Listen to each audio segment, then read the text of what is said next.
Chapter 1 Simulating the Future.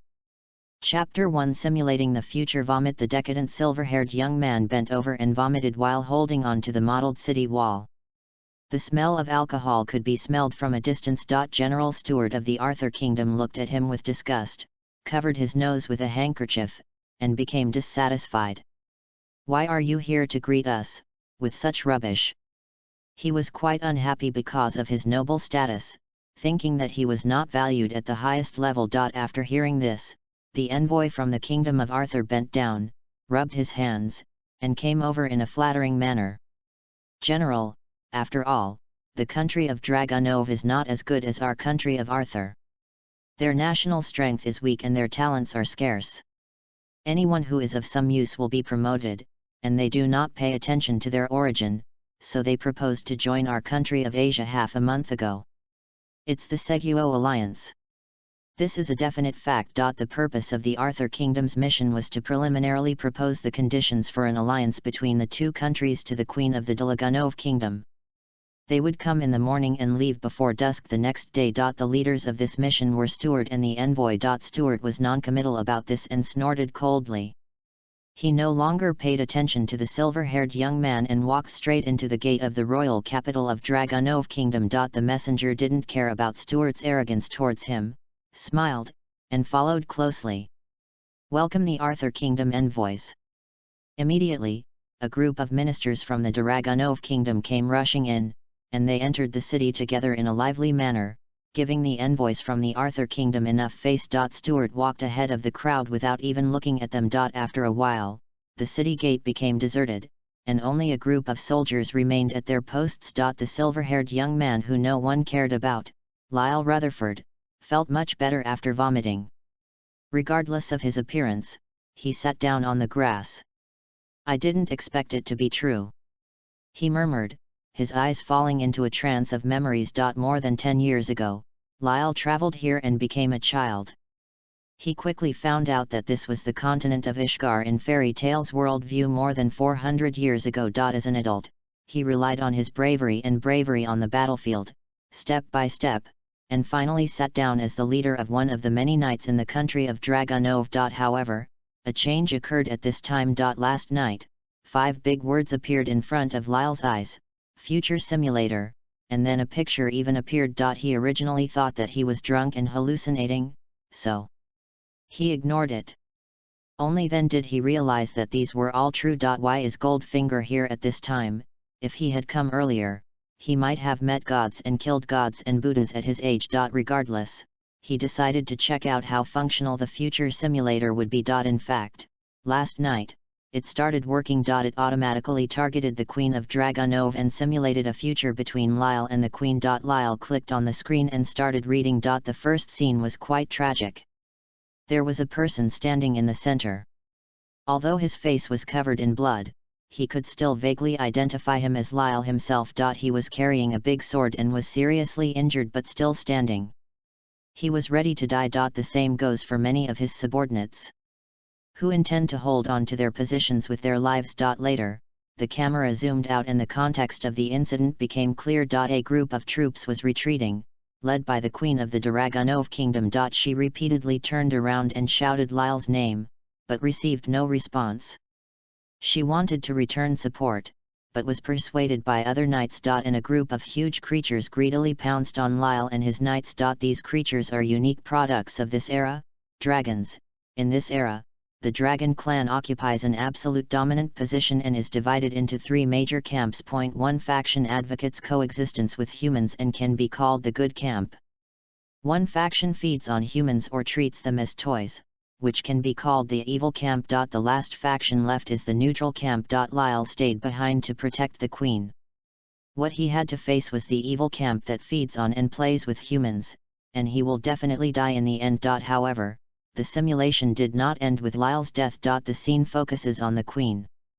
She successfully escapes, but the country of Dragonov still faces threats from the evil camp. In order to get assistance from the neighboring country of Arthur, she agreed to an unequal political marriage and married a general of the country of Arthur. After many years of fighting, the war between humans and the evil camp finally came to an end. Due to various reasons, the dragon clan gradually withdrew from the stage of history, and the world was left to human dominance. The queen lived to the end, but shortly after the war, she was betrayed by her husband because of her dragon-like characteristics and was thrown into prison. He was imprisoned for a full 3 years. To describe the queen's experience as cruel and humiliating would be an understatement. Even Lyle couldn't bear to read it and skipped this section. The simulation ends here, and Lyle is reminded that he has received the dragon blessing, which can exude power like a dragon and has an outstanding intimidation effect. However, if you simulate the future with the queen in the future, you will not have the chance to get the blessing. Each goal has only one time. Why did Lyle confirm that this golden finger was real? First, he is a time traveler. Second, he felt the changes brought to him by the long way blessing. Third, the person the queen wanted to marry for political marriage had already appeared, and it was Stuart who had just entered the city. So, if you know that this information is true, you should make good use of it. If this simulated future happened, Lyle would want to cut off his own head and kick it as a ball. Because it would be useless. It is certain to use the simulator to become stronger. You must not die at the hands of the evil camp. Why should you live more than 400 years later to witness the fantasy stories of this world? In addition, the queen's political marriage should also be prevented. After all, the queen had the favor of knowing and promoting him, so it was really unreasonable to watch her fall into the pit of fire. As a man, this is unjustifiable, and as a human being, it is even more intolerable. Lyle stood up, dusted himself off, and prepared to go into the city. At this time, a man hurried over. It was the subordinate of the knights that Lyle was in charge of. Judging from his anxious look, he must have been summoned by the queen. Sure enough, the subordinate stood in front of Lyle and said loudly, "Captain, the queen has summoned you and wants you to come to the martial arts arena immediately." It was strange for the queen to summon him at this time. After all, the knights on duty today were not from his group, let alone meet at a martial arts arena. At this time, shouldn't the queen be busy receiving the generals and envoys of Arthur Kingdom? The envoys will only stay for less than 2 days. How can the queen have time to summon him? Okay, thank you for your hard work. Lyle suppressed his doubts, patted his subordinate's shoulder, and rushed to the martial arts field. As soon as we arrived at the martial arts arena, we found that it was quite lively. All the famous figures from Delagunov's country came here, and they all looked in the direction of the martial arts stage. Lyle took a look. Stuart, the general of the Kingdom of Arthur, was standing in the center of the martial arts stage, waving a straight sword and shouting something loudly. When he got closer, Lyle heard clearly. "Come on!" Stuart shouted triumphantly.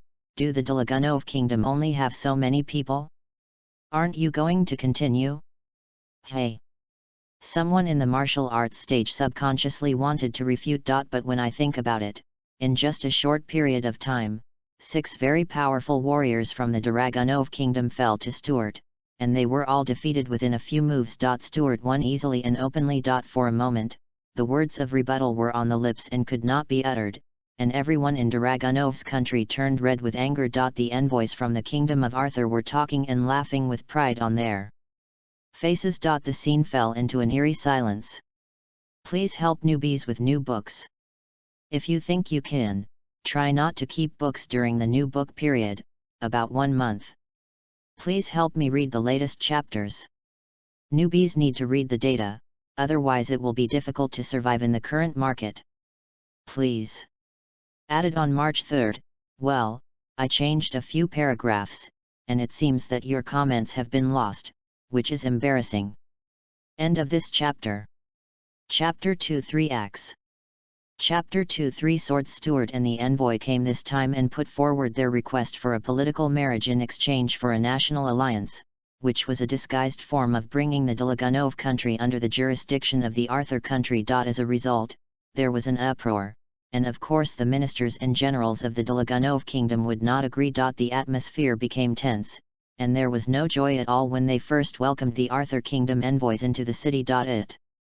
This time, Stuart suddenly proposed to challenge the soldiers of the Delagunov kingdom in the form of a wheel battle. The request was a bit abrupt, but everyone knew what he was thinking. It was nothing more than an attempt to intimidate them and let them weigh the gap in national power between Arthur's country and Dragonov's country. In addition to being the Queen's potential marriage partner, Stuart is also the spear carefully selected to pierce the dignity of the people of the Dragonov Kingdom. The people present were a little angry after hearing this. If he steps on his head and poops and pees, he can't resist but must be beaten.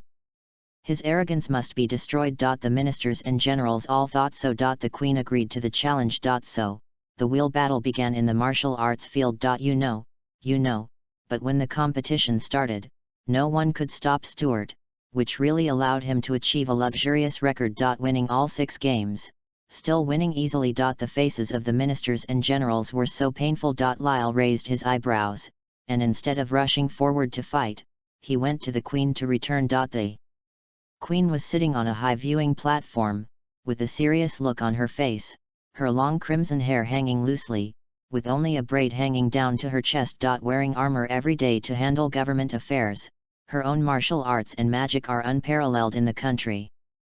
This is the Queen of the Dragonov Kingdom, Irene Dragonov. With her strength, she can definitely win against Stuart. But if she ends up, then the Dragonov Kingdom will have no shame at all. Lyle returned to her. Irene smelled the stench of alcohol on his body, rolled her eyes at him, and then looked towards the martial arts stage. Although she had deliberately endured it, her tone was still a bit cold. Lyle, if I let you go, can I guarantee that I will win? Lyle looked back at Stuart, who was showing off his power, and replied, Queen, leave it to me. Aaron asked with some worry, are you sober?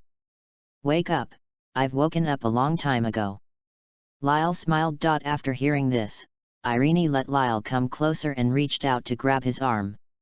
A magic circle unfolded from small to large, and magic power was injected into his body. After a while, he felt much more awake, and his whole body felt relaxed and comfortable. Lyle knew it was the Queen's additional magic that helped him return to his usual level of sobriety. Irene let go of her hand and said, Lyle, this fight is about the honor and disgrace of the Dragonov country.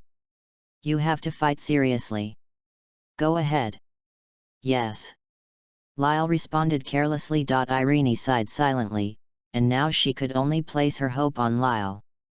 When he seriously accepted the challenge, his strength was second only to hers in Dragonov. I'm just afraid that he will mess around and do some fancy things. Stuart was smiling proudly on the martial arts stage.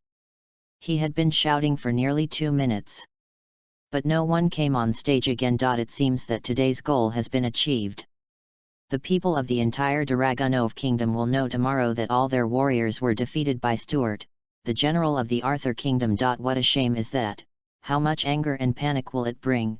He looked at the Queen on the viewing platform, wanting her to announce the final winner of this challenge, but he saw a silver-haired young man coming down from the viewing platform and walking towards here step by step. Okay, isn't this the drunkard by the city wall? Lyle separated from the crowd and put on a suit of armor in front of everyone. The onlookers immediately understood that Lyle was going to play. Although Lyle usually acted bohemian and unreliable, he had troubles with many ministers and generals. But he is indeed a killer on the battlefield, not to mention that he is now representing the country of Dragonov. People immediately started shouting like a crowd. Lyle! Lyle! Lyle! Lyle, show some respect to that ignorant man. If you win, all the wine I have collected will be given to you. Don't lose, Lyle. If you lose again, we will be completely embarrassed. Stuart also understood that the drunkard was going to compete with him on stage, and he couldn't help but feel a little contemptuous. The first impression Lyle gave him was too bad. He was just a weak fool. Swords have no eyes, and Stuart doesn't mind teaching Lyle a lesson so that he will never dare to get drunk to greet distinguished guests again, and also let him, a country bumpkin, see what great strength is. Lyle came on and the crowd was buzzing. Stuart didn't even ask his name. He raised his straight sword, pointed it at his nose, and said with a smile, "Come on, I will finish you off in a moment." For a moment, Lyle didn't expect Stuart to underestimate him so much, but he didn't rush to refute. Instead, he deployed a magic circle and took out his weapon from the alien space. It was a huge straight sword, standing on the ground as tall as an adult, and the blade was almost as wide as 2 hands. This weapon was impressive just when it was taken out. Stuart was also a little surprised, but he immediately felt that this kind of weapon was big, bulky, flashy, and just for publicity. Lyle's strength was astonishing. He grabbed the hilt of the sword with both hands and easily lifted the sword and put it on his shoulder. He walked towards Stuart without saying a word. Murderous look. Stuart is also a veteran on the battlefield.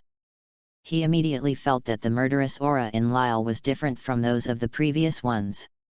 It was more fierce, and he couldn't help but be on guard. Lyle raised his sword and chopped it down. The speed was beyond Stuart's expectation, so that he had no time to dodge and could only resist with his sword. There was a clang, and Stuart's hands went numb. He almost let go of the straight sword, and was even more shocked. Before he could recover, Lyle's second sword slash came. Stuart quickly injected magic power into the straight sword and blocked the blow. Clang, sparks fly. Lyle's second slash was even more violent than the first. If Stuart hadn't mobilized his magic power in time, the straight sword would have been released. But even so, his arm was extremely sore. How could this drunkard be so fierce? Lyle didn't give Stuart any chance to breathe. The third chop came, and this time Lyle also used magic. Stuart raised his sword to resist again, gritting his teeth with hatred in his heart, but his eyes were filled with fear. Clang. After the third iron collision, Stuart's straight sword made a hole, and he let go and threw it to the ground. And Lyle still held the big sword in his hand. Stuart couldn't help but froze on the spot. Victory and defeat. At this time, he introduced himself to Stuart. I am Lyle Rutherford, the leader of the Charge Knights of the Dragonov Kingdom. Nice to meet you, General Stuart. The scene was silent for a while, and then immediately burst into cheers, endless. People were surprised and happy. They didn't expect that this guy Lyle really defeated the arrogant Stuart, and it was a very clean and neat move. So relieved. Want to marry our queen, seize our land, and humiliate our warriors? No way. End of this chapter. Chapter 3 Long Way. Chapter 3 Long Way. Stuart's face turned purple with anger. He never expected that he would lose to the leader of a knighthood and to a drunkard. He could even imagine what kind of jokes he would make in the future. Feeling dissatisfied, Stuart thought that he had suffered a loss and was unexpectedly defeated because he had taken 3 blows from Lyle. If he had dodged in time, it would not have ended like that. So he drew his straight sword from the ground and shouted, "Come again." The audience was stunned for a moment, and then realized that Stuart was trying to deny and refuse to admit his fault, and they couldn't help but get angry in the audience. Still fighting? Didn't you lose? The general of Arthur country can't afford to lose. Regardless of the boos from the audience, Stuart held up his sword to slash Lyle. Lyle was just about to follow the same pattern and slash Stuart 3 times in a row, when he suddenly remembered his dragon blessing. Such a good opportunity, let's try its power. As soon as my mind moved, I used it. The breath spread silently, like surging waves in a storm. Stuart will not take the initiative to provoke the strongest creatures in the world, dragons, but the fear of them has been engraved into human genes. In the face of this strange dragon's power, Stuart instinctively stopped where he was, and his mind was filled with horror. Stuart, who had lost the ability to think, turned pale and trembled all over. As soon as his hands were loosened, the straight sword slid to the ground. He himself fell to his knees with a cry. In the flash of lightning, the audience felt a fierce momentum and couldn't help but take a few steps back. Then the momentum disappeared, and they saw Stuart kneeling on the ground, and couldn't help but look at each other in confusion. Erin was so surprised that she almost stood up from her seat. She had seen the pressure of the dragon, so she was very familiar with this momentum. Even from such a long distance, she couldn't help but feel panic in her heart. However, as a queen, she quickly calmed down and pretended that nothing happened, while she was wondering how Lyle could emit such dragon power. Is it magic? Lyle looked at Stuart, who was kneeling on the ground, and grinned. General, why are you giving me such a big salute? Forget it. For the sake of you kneeling down to me and admitting defeat in front of so many people, I'll just let you go. Okay, the audience reacted. Yes, no matter what happened just now, Lyle won again, the leader of the Knights of the Dragonov Kingdom defeated the general of the Arthur Kingdom twice. Overjoyed, they all laughed at Stuart. "Why are you kneeling down? Are there any knights who are so afraid of our leader? The general of Arthur Kingdom is nothing more than that. With such a level, you still dare to propose such conditions. It's really like a toad wants to eat swan meat. Now I have to question whether we should ally with the kingdom of Arthur. Who made you so arrogant before? Now you are reaping the consequences, right?" Everyone is happy. Stuart finally recovered from his fright. He stood up tremblingly, his legs weakened, and he almost fell again, causing a burst of laughter from the scene. He was suspicious in his heart, and when he heard Lyle's words and the laughter of everyone, his anger finally covered up his fear. Stuart stared at Lyle with red eyes, and then looked at the Queen on the high platform. "We in the kingdom of Arthur will never forget today's shame." He picked up the straight sword, saluted the Queen, and turned around and left amid the boos of the crowd. The envoy from the kingdom of Arthur stayed in the martial arts arena and went through a whole set of farewell procedures to the Queen before going to find Stuart, but his expression was equally ugly. He originally wanted Arthur's country to be more popular than Dragonov's country, but he didn't expect it to be self-defeating, and the envoy secretly resented it. The Queen looked on coldly from the viewing platform, without restraining them or reprimanding them for their rudeness. When she sent Lyle, she had already decided in her heart to reject this political marriage, even if it would offend Arthur country and make Dragonov country lose a strong supporter. Soon after, the envoys from the kingdom of Arthur left the kingdom of Dragonov in advance, in a hurry and in a panic. Lyle just felt inexplicable. It was Stuart who clearly proposed the challenge, but now he couldn't afford to lose and deliberately raised the issue to the national level. He also accepted it. No wonder Stuart would do so many things that are worse than animals in the simulated future. It can be seen from this that he is a small-minded person. Although he thought so, Lyle felt relieved. He thinks that there may be some changes in the future because of this, and he will use the simulator to take a look later. Queen Eileen rewarded Lyle heavily. Not only that, the ministers and generals who usually looked down on Lyle also expressed their congratulations and sent their own gifts. After this competition, they all knew that Lyle would become Queen Eileen's confidant. Eileen originally planned to ask Lyle privately how he released Longway, but after thinking about it again and again, she decided not to mention it as long as he was loyal. After all, in this era, people who have anything to do with dragons are likely to be disgusted by ordinary people. There is no need for Irene to expose Lyle's secret. Lyle took the time to lock Queen Irene with the simulator again, simulating a future between him and the Queen. This time the future has changed. In the new future, the Dragonov state has not formed an alliance with the Arthur state, and the political marriage has also failed. The relationship between the two countries has fallen to the bottom, and frictions often occur on the border. However, soon the Arthur Kingdom no longer cared about causing trouble to the Dragonov Kingdom. Unrest broke out in the Kingdom of Arthur. It took a while for the Dragonov Kingdom to find out that it was a group of dragons from the evil camp that attacked the Arthur Kingdom, causing a massacre, and they were heading towards the Dragonov Kingdom. Irene personally mobilized the army to guard the frontier, and Lyle was at the forefront as a vanguard. Then a huge black shadow flashed past, and the simulation ended. In this future, the development in the first half was within Lyle's expectations, but in the second half, the dragons from the evil camp raided the Kingdom of Arthur, which was unexpected. The destructive power of dragons is quite large, especially since humans have not yet mastered the magic of systematically destroying dragons. The price to pay for killing a dragon will be extremely heavy. The country of Dragonov seems to be facing its biggest crisis since its founding. What's also concerning is the huge black shadow that flashes by at the end of the video. Look at that outline, could it be a dragon?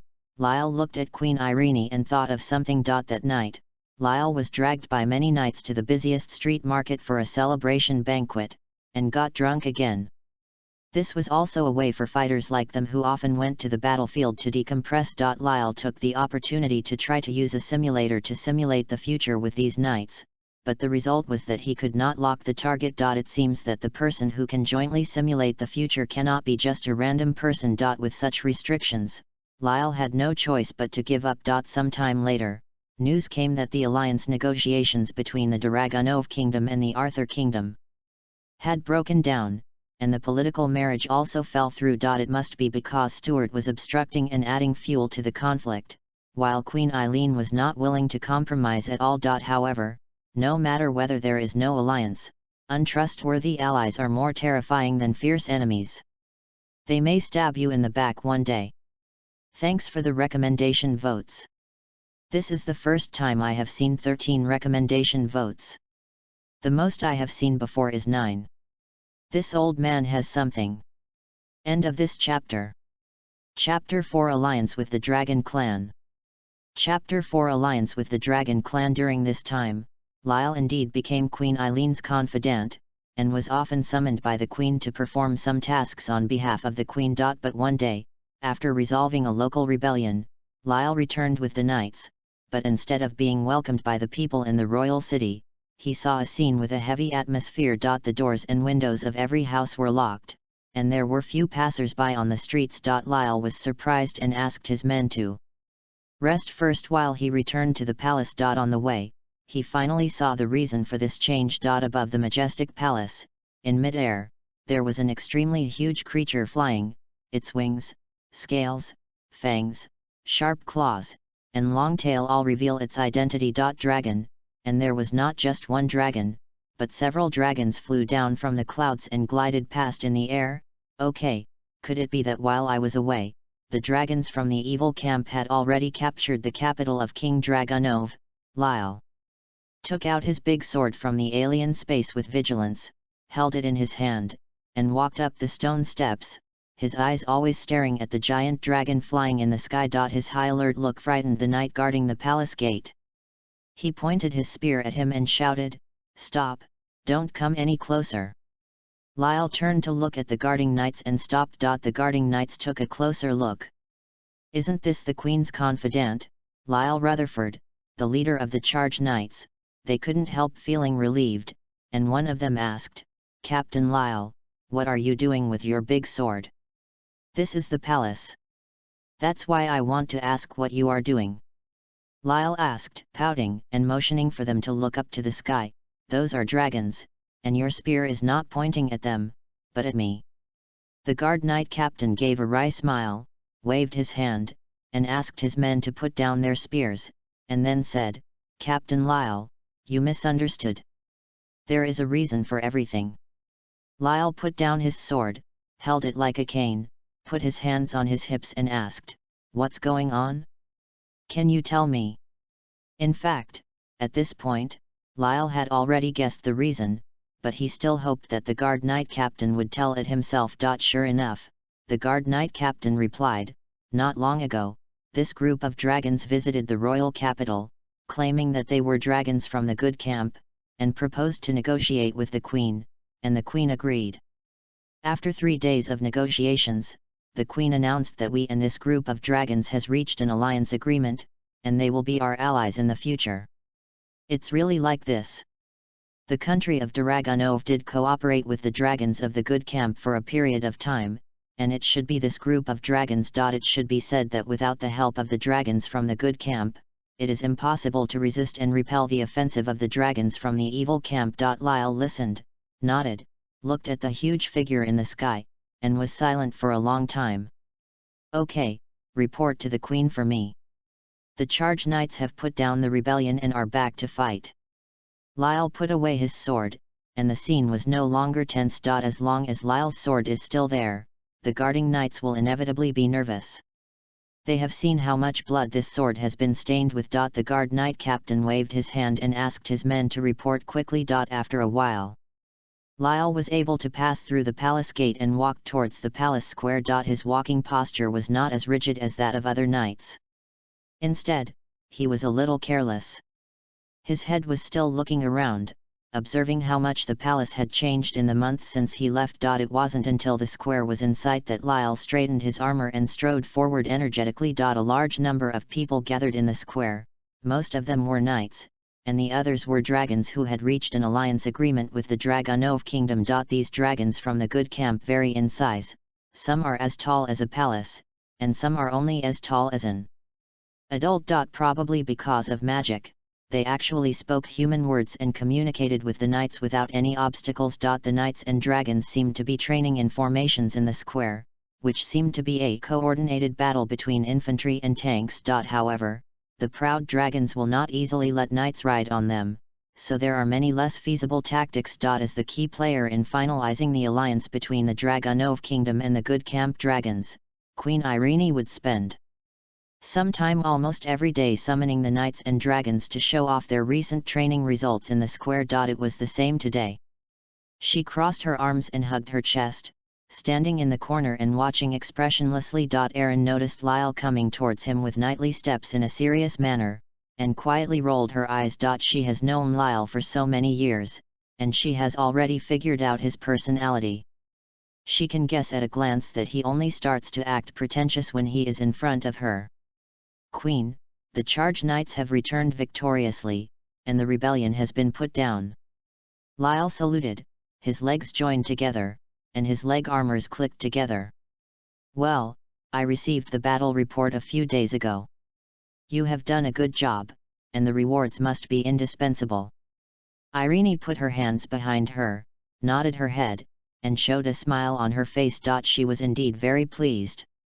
Even though Lyle looked very shameful, he had completed all the tasks assigned to him. No matter how tortuous the process is, as long as the result is correct, this is why she wants to use him and is willing to use him. Lyle is the sword that Irene uses most smoothly. While they were thinking this, the sound of wind suddenly came from the air.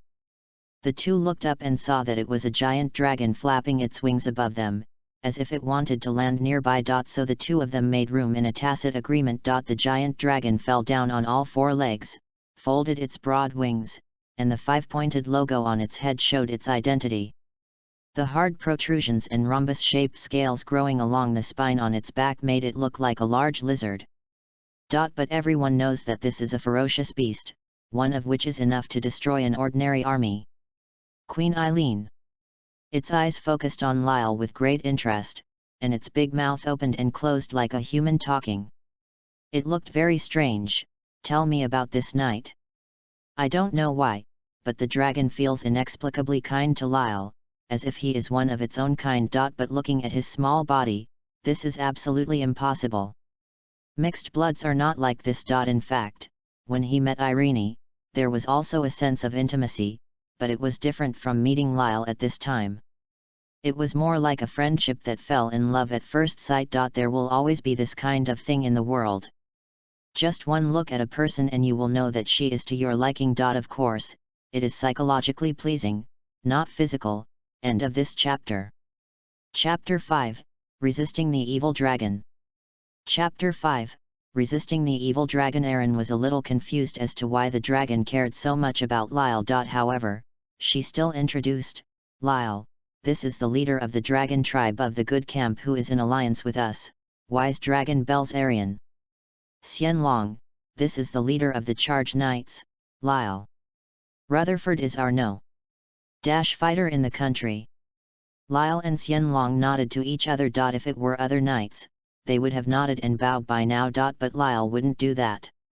His nature was such that he would only obey Irene, who was kind to him, and treat everyone else on an equal footing. At this time, Lyle rolled his eyes and thought that the simulator had never been used on non-human creatures. Isn't this a coincidence? The wise dragon in front of him was the most suitable target. Simulator, lock the target and start simulation. Yes, it can really be simulated. A video is out. The video is not long.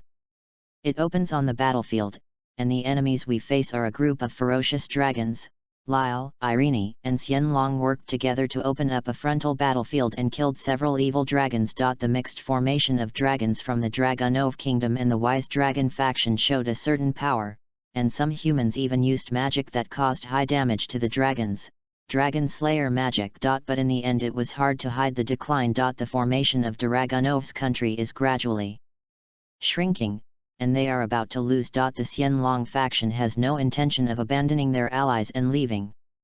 With their wings, it is easy to leave the battlefield. But they will fight with their allies until the last moment. Especially Xianlong, despite being severely injured, still stood at the forefront of the formation. Lyle and Aaron were not much better, scarred. Even with the help of the virtuous dragon faction and dragon slayer magic, human beings are still the weak side when facing dragons. Then Lyle saw it for the first time. It was a scene that blocked the sky and the sun, so that Lyle did not react at the first time, only thinking that it was cloudy and preparing to rain heavily. He didn't raise his head in a startled state until the fierce aura hit his face. It was a huge black dragon with black wings all over its upper body and hard scales on its abdomen.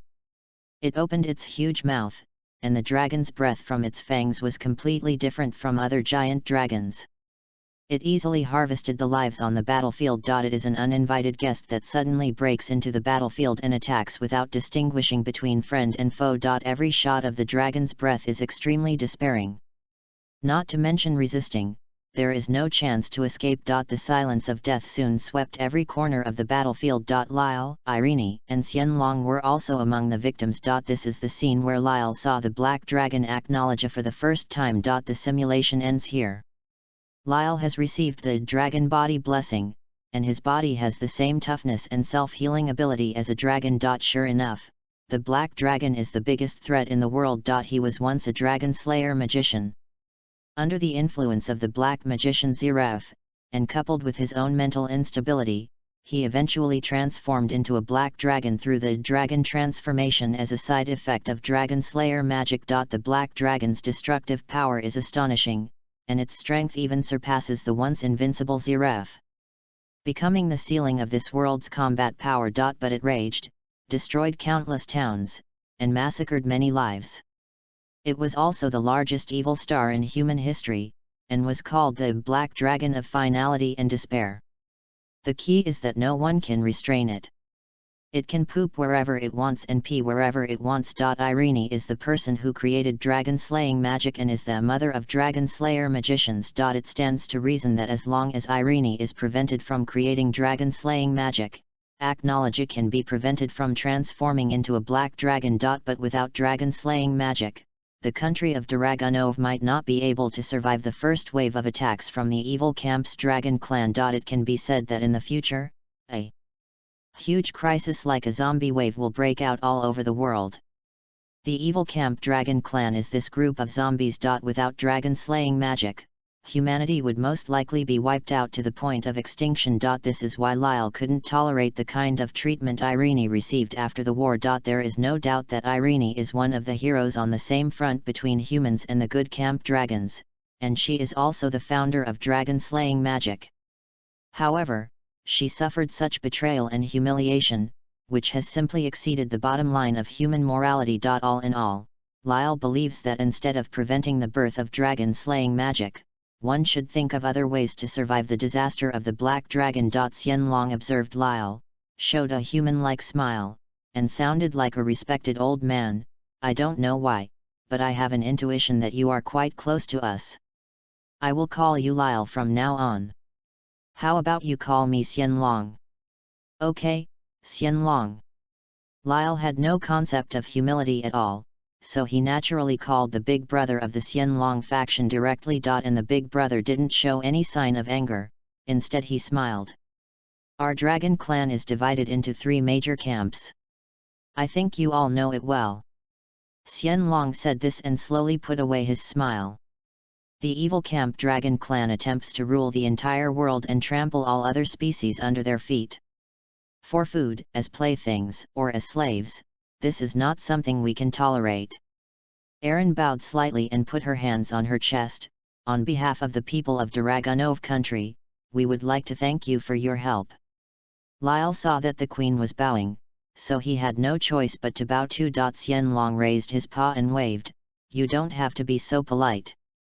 We are mutually beneficial allies, aren't we? It is our common wish to stop the dragons from the evil camp. In order to defeat them, we are willing to do everything we can. If yes, we will also seek more dragon allies. According to the simulated future, the Xianlong faction has indeed fulfilled their promise, and it is because of this that they are so valuable. Even within the good camp, the lawful, neutral, and chaotic factions can be roughly divided, and they all oppose the evil camp's rule of the entire world. However, the only ones currently known to take action and dedicate their lives to defeating the evil camp are the Sage Dragon faction and the Fire Dragon King Ignir faction. Lyle gained some respect for the Wise Dragon and silently decided that he would protect it whenever there was a chance in the future. As for Wei Xianlong felt very close to him. Lyle guessed that it should be caused by the aura of the two blessings, dragon power and dragon body, on his body. Irene also guessed something, but still did not break the window paper. She sincerely said to Xianlong, "May our friendship last forever." "Ha ha ha, okay, may our friendship last forever." Xianlong's voice was so loud that all the humans and dragons in the square heard it. So, all humans and dragons chanted these words in unison. "May our friendship last forever." This is a small microcosm of humans and the good camp dragons standing on the same front, but the impact is extremely far-reaching. The signing of the contract has been completed. Please read the latest chapter of the new book issue. This is very important to me, and I am very grateful. End of this chapter. Chapter 6 Suicide. Chapter 6 Suicide. In the crater dozens of kilometers west of Arthur's country, a group of heavily armed soldiers appeared in front of them to clear the way, and behind them were slave teams pushing four-wheelers and loaded with goods. The person leading this team was none other than Stuart, the general of the Kingdom of Arthur. A few months ago, he sent an envoy to the Delaganov country on behalf of the Arthur country, proposed an unequal alliance treaty, and tried to kill the Delaganov countries. Spirit in the form of a challenge. As a result, it was self-defeating and caused the country of Arthur to lose face. After returning home, Stuart, who was full of resentment, added fuel to King Arthur, and successfully made the king, who already despised the country of Dragonov, become furious, thinking that the country of Dragonov was causing trouble, thereby raising his social status. As a result, the already unstable neighboring relations between Arthur's country and Delagonov's country directly broke down. Stuart also tried to continue to sow discord. If he wanted to provoke a war between the two countries, he could, as a general, conquer the territory of the Dragonov kingdom and severely humiliate the queen and the drunkard. However, there are still calm and sober ministers in Arthur's country. Although the former is a big country and the latter is a small country, the Arthur country and the Dragonov country are incomparable in terms of national strength. But once a war breaks out, if it cannot win a quick victory, it will inevitably fall into a long-term war vortex, and then the expenditure on the national treasury will be a big problem. The ministers persuaded King Arthur to prevent the war from breaking out. But Stuart was still evil-minded. Hearing about the alliance between the Dragonov kingdom and the Wise Dragon faction, he found this as an excuse to mess with King Arthur again. "Your Majesty, the alliance between the Dragonov kingdom and the Wise Dragon faction is clearly aimed at our Arthur kingdom." Stuart pretended to be loyal and half-knelt on the ground, inexplicably united with the Dragon clan. "What is this going to do? Isn't it just to invade the kingdom of Arthur?" "Your Majesty, if we don't make preparations early, the kingdom of Arthur will be destroyed by the Dragon clan." His exaggerated words really frightened King Arthur. If the Dragon clan really helps the Dragonov kingdom and comes to attack the Arthur kingdom, the Arthur kingdom will most likely be destroyed in the end. King Arthur slapped the table, a little angry. "I didn't settle the score with them, but they tried every means to murder us. Stuart, only now do I know that you are the most loyal to me.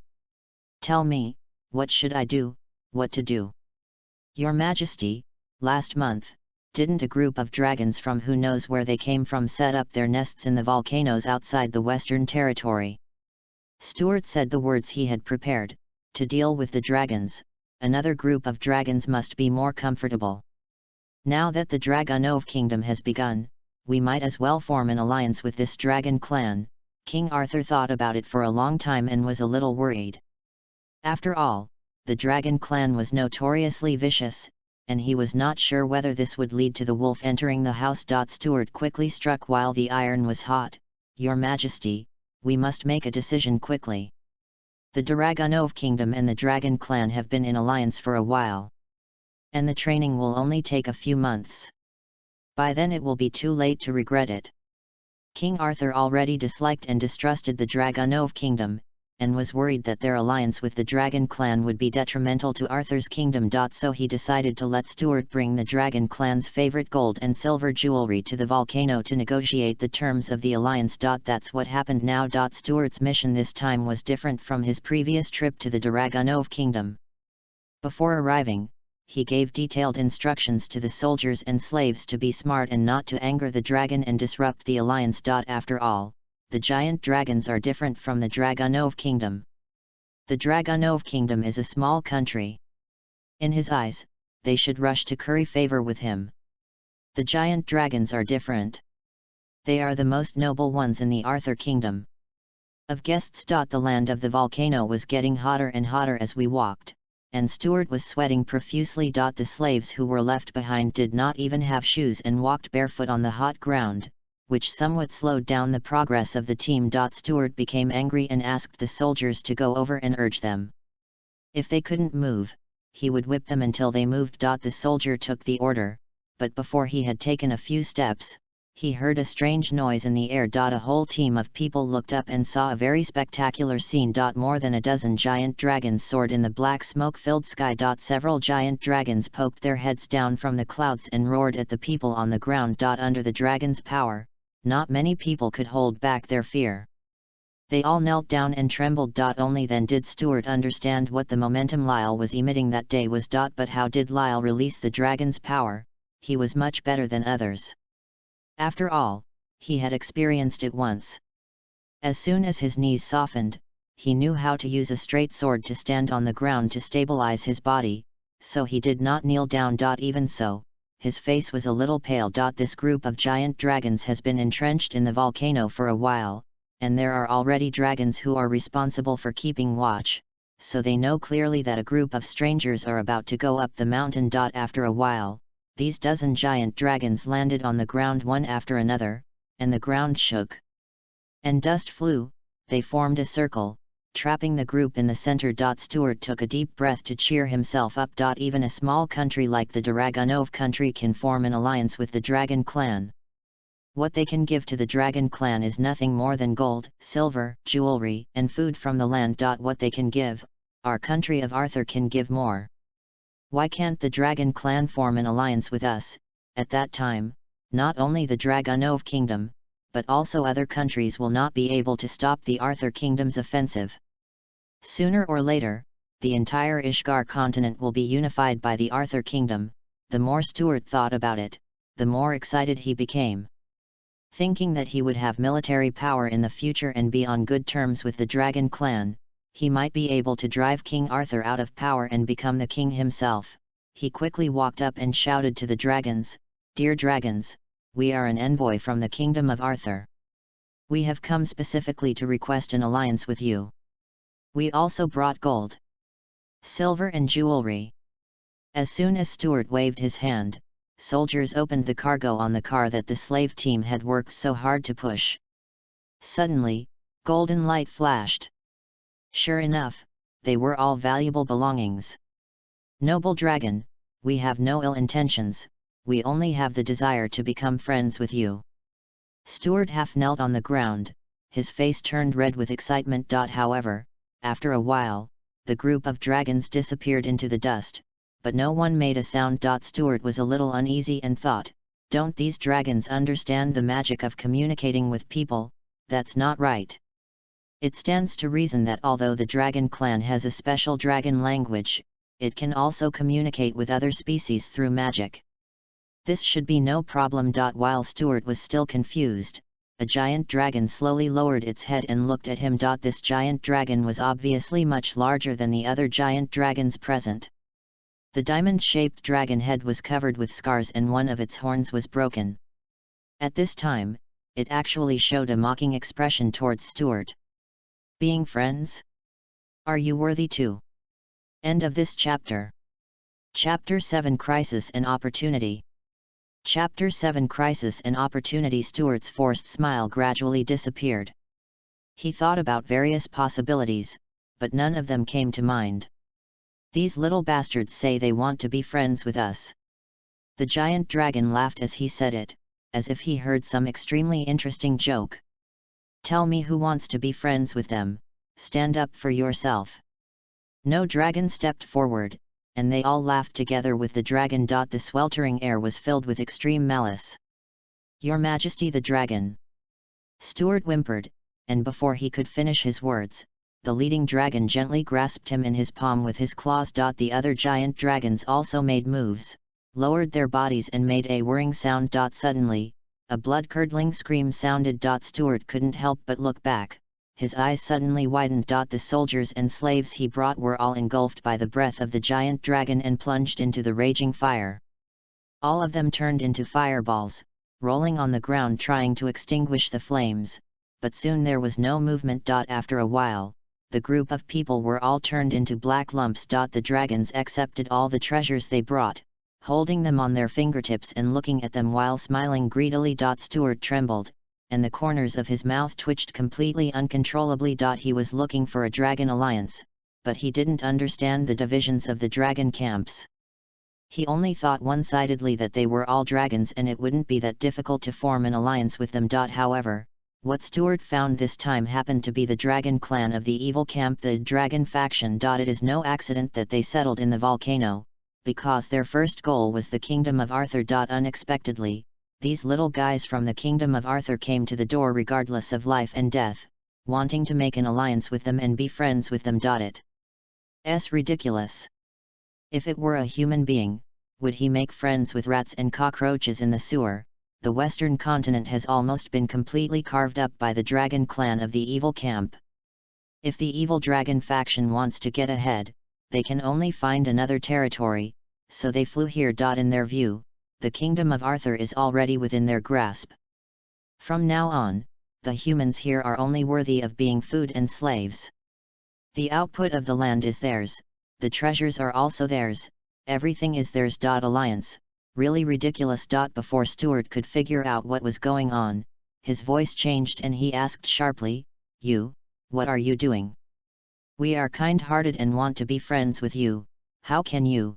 The evil dragon was impatient to explain to him and just used force. Stuart's legs were shattered, and blood covered the floor. He was stunned for a moment, and then he was swallowed by the severe pain, his mouth opened wide, and his throat was so dry that he couldn't scream. The evil dragon threw him to the ground, raised his head, and said fiercely in dragon language, "Arthur's country is rich in products, with mountains, streams, and lakes all over it. It is a suitable place for our dragon family to make a home. Leave it to this group of filthy people. The little scum is really a waste of money. Come on, you must have been waiting for a long time. Let's go there together and take what belongs to us. Long live the evil dragon! Long live the evil dragon! Long live the evil dragon!" The giant dragons shouted in dragon language, very enthusiastically. They all marched together, no one paying attention to Stuart on the ground. Stuart watched as a giant dragon's big claws came down, trying to step on his body. The pain and fearful tension in his body finally made him cry out, as if he was going crazy. It wasn't until he was trampled to pieces that the screams subsided. On the other side, Dolagunov's country was still peaceful, and he did not notice the impending disaster in neighboring countries. Lyle had just led the knights to quell the local rebellion, got promoted, and became a general. The charge knights were handed over to the new leader, and he was responsible for training an army. This army was ordered by Eileen to try to form a formation to cooperate with the Xianlong faction. It had a total of 1,000 people, plus more than 20 dragons. Others called Lyle, and he also became a general. Although his position is not high, no one dares to underestimate him, and everyone knows that he is most favored by the Queen. Some time ago, the Queen used additional magic on Lyle's sword to increase its hardness. From now on, Lyle's sword will be an enchanted sword. The Queen personally enchanted the weapon, and this happened only a few times, which shows that Lyle has the Queen's trust. Afterwards, Xianlong tried to spar with Lyle, and finally realized that Lyle was indeed brave. Not only is he not afraid of the huge dragons, he also has excellent strength and speed, and he also has an enchanted sword. If he is given a good opportunity, he can indeed pose a threat to the dragons. Even dragons in the good camp are somewhat arrogant and have their own prejudices against humans, but they are not as extreme as the evil camp. Xianlong didn't think humans could defeat a giant dragon alone, so he thought it was pretty good to do Lyle's job. It secretly recognized Lyle as a comrade who could trust his life on the battlefield. While paying attention to Lyle and the training army, Xianlong also did not forget to pay attention to the western continent across the sea. It also has its own news channel. Although there is some lag, it still brings intelligence from the western continent to Queen Eileen. The western continent has basically been occupied by the dragons of the evil camp, and it seems that it has set its sights on the new continent. I think it won't be long before they fly here and turn the Ishgar continent into another bloody and dark western continent. After hearing this, Eileen did not express an opinion, but nodded dully and continued to study her magic. Xianlong watched Lyle train the soldiers and the dragon clan, and smiled. Don't worry, Irene, not only for the morality in my heart, but because your parents saved my life back then, I will fight to the end for you.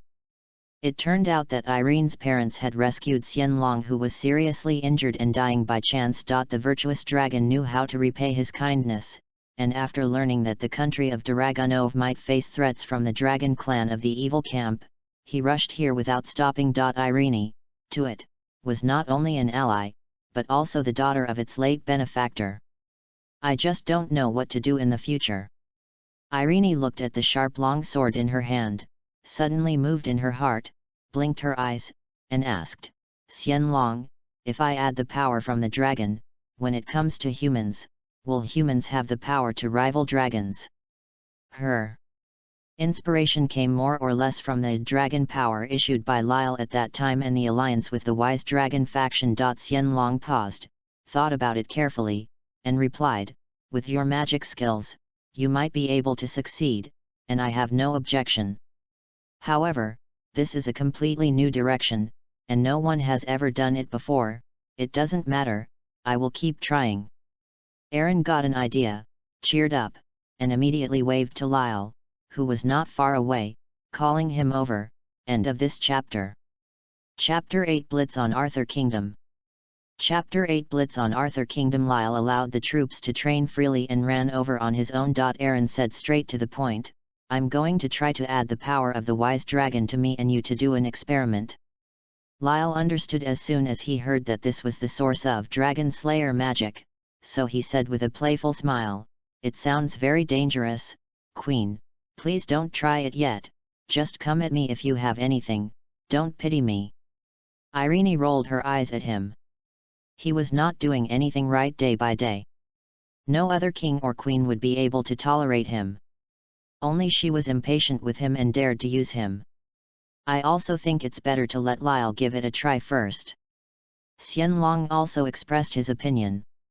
The queen is really too important to the Dragonov country and the alliance, and there can't be any mistakes. Let's leave it to the rough-skinned Lyle to experiment with magic. Eileen understood the importance and agreed, but she also made a secret note in her heart. Although she has a certain degree of confidence, there are still dangers in testing magic. Lyle has suffered a loss. She will have to find a way to compensate Lyle in the future. Let's go, it's not easy to experiment in public. Irene led Lyle and Xianlong out of the training camp and returned to the palace. She found a small palace and shunned the others, leaving only Lyle indoors. Xianlong was too big to enter the palace, so he could only fold his wings and lie outside the palace, looking at the two people in the room through the window with his big vertical pupils. Aaron pointed to Lyle's upper body and said calmly, take off your armor and clothes. Okay, Lyle's eyes widened in surprise. What is this for? Sleeping? Xianlong is watching from the window. As soon as Irene saw his expression, she knew that he was thinking wildly again. She couldn't help but secretly spat and said, I will touch your chest directly to facilitate the use of magic power and it will be safer for you. Once you become proficient, you can do it in the future. Don't be so troublesome. Lyle was a little uninterested, but he still took off his armor and jacket as ordered. This was the first time Irene saw a man's body. She couldn't help but look at it a few more times, and then she couldn't move her eyes away. It's not that Irene is lustful, but that there are too many scars on Lyle's upper body. They are densely packed, old and new, and it's scary to look at them. She frowned, knowing that these scars were left by Lyle working for her in the past few years and soaking in the sea of blood and corpses. There were times when Lyle almost couldn't come back. Do these scars hurt on a daily basis? Eileen couldn't help but soften her tone. I'll use magic to remove them for you. They look really scary. Hey, don't, Queen, don't. Lyle became anxious when he heard that the Queen wanted to remove the scars on his upper body. These scars are my military medals and my qualifications. Every time I bring a new group of people, I have to take off my clothes once and show them. Without them, how can I convince the public? Xianlong listened and laughed loudly. It's well said, scars are the honor of a warrior. In our dragon culture, there is a similar tradition. If anyone loses the dragon horn, dragon wing, or dragon in battle, claws, you can show off in front of your friends. Irene couldn't help but raise the corners of her lips and smiled. You think about these inappropriate things all day long. If you do well, do you need scars to prove yourself?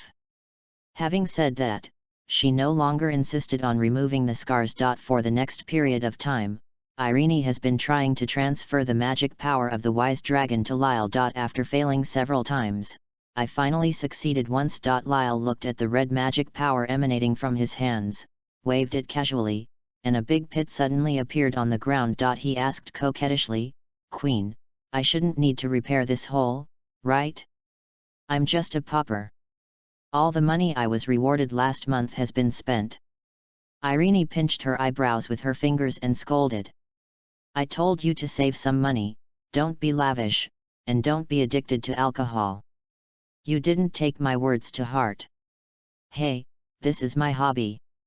Lyle rubbed the back of his head. Xianlong watched from the side and smiled without interrupting. He simply pretended that he did not exist. Erin stared at Lyle's hands and shook her head. Although it was successful, the magic power was used up in 3 or 2 strokes, and it was impossible to fight for a long time. Besides, the transfer time is too long. They had been here for almost 2 hours and had only succeeded once. The sun was almost setting. Lyle comforted him. Isn't this unskilled? Once you are familiar with it, you will be familiar with it twice. It will be better if you have experience in the future. It is long-lasting, time-consuming, and short. That's all it can do. Irene, a big girl, had no idea that Lyle was talking about naughty things. Xianlong was a dragon and there was a generation gap. No one could hear it, and Lyle couldn't help but feel a little disappointed. At this time, Xianlong finally spoke up and put forward his idea. This method is not perfect after all. How much time and magic power does the Queen have to give the soldiers the power of the dragon one by one? Not to mention that she cannot exert her power. It's also a waste of the Queen's own combat power. Lyle took advantage of the situation and put the idea of Dragon Slayer magic on the table. How about this? The Queen studies this set of magic, streamlines it as much as possible, and then summarizes its principles and essence, and lets the dragon teach the soldiers. Whether it's letting the Queen enchant or letting the soldiers learn from each other, it's always much more convenient. Eileen and Xianlong listened and nodded. This idea is good, but the question now is how to implement it. Next, to complete the Dragon Slayer magic, it's up to Irene herself. In the next few days, Erin's research on magic quickly made new progress. At the same time, disturbing information came one after another from the country of Arthur. Irene sat on the throne, listening to the report, frowning. What do you mean? There are a large number of refugees on the border between us and Arthur? What happened? The scout quickly replied, we learned from the refugees that a group of dragons seemed to have invaded the kingdom of Arthur and had already captured several cities. The army of the kingdom of Arthur did not care about the refugees, so they swarmed into us. Within the territory. After hearing this, Lyle thought to himself, he is here after all. This is just an appetizer. When it comes to the main course Dragon King Festival, it becomes tragic. Eileen and the ministers discussed how to settle this group of refugees. After a while, Someone came to report that an envoy from the kingdom of Arthur asked to see him. Herald Aaron comes in. As soon as the messenger came in, he knelt down and begged the queen in tears to send troops to reinforce the kingdom of Arthur and jointly resist the evil dragon clan. This confirms the rumors that the Arthur kingdom is really facing a catastrophe. Otherwise, with their past behavior, how could they come to the Dragonov kingdom for help? How is the battle going? Where are the dragons? Irene asked uneasily. The messenger cried, "The attack has reached the royal capital. Her Majesty the Queen, please send troops quickly, otherwise it will be too late." Aaron was surprised. After listening to the intelligence, it was only a little over a week since the Dragon clan invaded the kingdom of Arthur. How come they had already reached the royal capital? Not to mention, how did you reach the royal capital and then find us for reinforcements? Why did you go early? Within a week, the kingdom of Arthur was almost destroyed. Is this because the kingdom of Arthur is weaker than imagined, or is it because the dragons of the evil camp are stronger than imagined? End of this chapter. Chapter 9 about the national fate. Chapter 9 about the national fate. Irene did not dare to ask for help, so she sent more scouts to investigate clearly. No matter how anxious the envoy was, only the information found by her own people had higher credibility. Who knows if this is a trap set by the kingdom of Arthur, luring Irene to send troops, making a fuss. Eileen had to be cautious because she was really afraid of Arthur's country's style. The two countries are neighboring countries. They have had decades of grievances and resentments. In addition, they slapped the country of Arthur in the face before, so it is normal for them to make some intrigues. However, with the return of batches of scouts, Arthur's country was invaded by dragons, which became a reality. What's even more cruel is that according to reports from the scouts, when the envoys from the kingdom of Arthur came to the kingdom of Dragonov, the royal capital of the kingdom of Arthur had been captured by the dragons, and what followed was a massacre like a locust. Crossing the border. The king, many ministers and generals are dead, and the kingdom of Arthur has been destroyed. When the messenger heard the news, he fell to his knees in confusion, not knowing what to do. From the mouth of the scouts, Lyle also knew that this group of dragon forces was called the Evil Dragon Faction. Xianlong narrowed his eyes and said in a bad tone through the window, "Queen, I remember that this faction is from the Western continent. It is undoubtedly the evil camp. It seems that they can't compete for territory in the Western continent. That's it. Be careful and pay attention. Although they only have a dozen dragons, each of them is extremely ferocious and has no mercy for other species." "I understand." Aaron looked at the ministers and generals under the throne, each of them trying to stay calm, and then said loudly, "The kingdom of Arthur has been destroyed, the evil dragon faction has been reorganized, and the next target is... it will be us." Lyle understood that the queen was trying to dispel any chance of this group of people. He didn't think it mattered. The soldiers would stop him and the water would cover him. The worst he could do was run away with the queen and the wise dragon, find the Fire Dragon King's faction, and then come back for revenge. Speaking of which, where is the Fire Dragon King? I asked Xianlong in a circumstantial way before, and Xianlong also said he didn't know. The Fire Dragon King and his faction have always seen the beginning but not the end of the dragon. Lyle could only temporarily give up on finding strong support from the Fire Dragon King. Eileen then stated the pros and cons, and also said some words of encouragement for morale. Coupled with the rewards, this made the heavy atmosphere a little better. However, it was because the people of the Dragonov kingdom had formed an alliance with the Wise Dragon faction and got to know this group closely that they understood that the individual gap between humans and dragons was almost indelible. Even before the war started, fear was spreading. For this reason, Irene first sent people to request reinforcements from neighboring countries. Regardless of whether they were close or far away, whether they came or not, they would send people over first. Then there is the prototype of Dragon Slayer magic she created.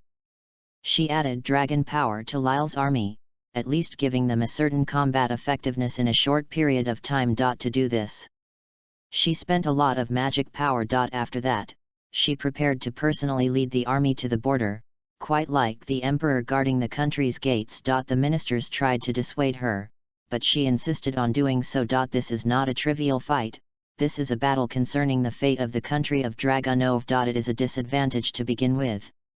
As the queen, she is not on the front line, so she is even less able to fight. So, after a while of preparation, the army set off. All the Xianlong faction was dispatched, accompanied by more than 20 dragons. The wise dragon first asked a few fast-flying giant dragons to listen for news in front, and other dragons followed it to become the vanguard. Lyle's Dragon Slayer army is at the rear of the wise dragon faction, ready to assist. Eileen was sitting in the rear. Lyle tried to use the simulator to obtain information. Unfortunately, whether it was simulating the future with Aaron or the future with Xianlong, the pictures he got were similar, about how they died at the hands of the Black Dragon in their last battle. However, this also made him relieved, at least it proved that there was a high probability that they would not die in the current war. He appeared relaxed and calm, which also affected the soldiers under his command, and their morale gradually improved. Xianlong quietly flew over to take a look once. Nodded secretly, flew to Irene, and praised, "Lyle has the air of a general. I can't see that he is afraid at all. All the soldiers under him are also brave. Lyle is like this." Irene wanted to say that he was heartless, but when she thought that he was leading the Dragon Slayer army and might encounter the first batch of enemies with the Wise Dragon faction army, she couldn't bear it. "I felt a sense of regret, so I didn't scold him as before." However, as a queen, she quickly suppressed this emotion. The most powerful general in the Dragonov kingdom is Lyle. If he is not to lead the Dragon Slayer army, who else can be asked to do so? This battle is very important. Irene really doesn't want to leave it to anyone else, and only Lyle is the most worthy of her trust. Xianlong has been in contact with humans for some time, and has learned to read people's words.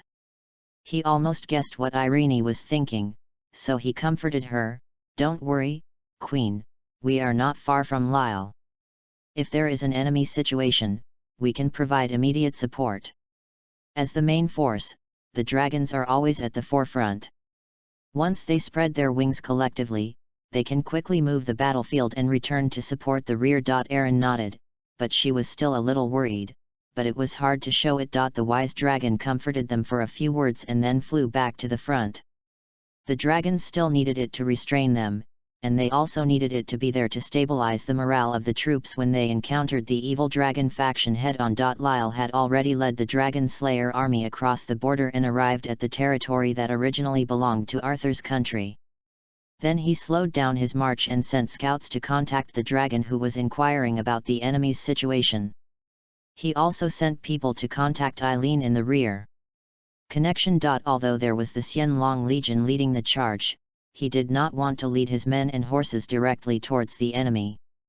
This was not a gift. As a result, before there was any news from the rear, a situation appeared first. The dragons and scouts who gathered information came back, and they brought bad news. The evil dragon faction had several dragons waiting in front, and more dragons were gathering. The Wise Dragon Legion and the Evil Dragon Legion are about to collide directly. The scout pointed out the opponent's location on the map. Since he didn't dare to get too close, he could only mark the approximate location. Lyle estimated that in just a short time, the Evil Dragon faction had already gathered. They had just destroyed the Arthur Kingdom, and they should have received information about the Dragonov Kingdom from the Arthur Kingdom. They knew that the Dragonov Kingdom was in alliance with the Wise Dragon faction, so they went out in full force. It looks like a dragon versus dragon war will soon break out, with the human army playing a supporting role. Lyle immediately let the dragon fly to the rear and informed the queen that their dragon-slaying army, which had been given dragon power by the queen herself, was hiding in the dense forest to spy on the battle ahead. In this war, the dragon is the main force, and they are the support. Lyle understands the reality clearly and will never act recklessly. End of this chapter. Chapter 10 Concentrating Firepower. Chapter 10 Concentrating Firepower. Soon after, more than 20 dragons from the Wise Dragon Legion and a dozen dragons from the Evil Dragon Legion arrived at the front battlefield almost at the same time. Dragon clans from opposing camps faced each other across a stream. Lyle's dragon-slaying army was waiting for the opportunity in the dense forest on the side. At this point, He had already asked the giant dragon to return the favor to the wise dragon. The wise dragon and the evil dragon have met several times, and this time it was a head-to-head confrontation. The evil dragon stared at the wise dragon and slammed the ground. There was an obviously angry expression on its broken horned dragon head.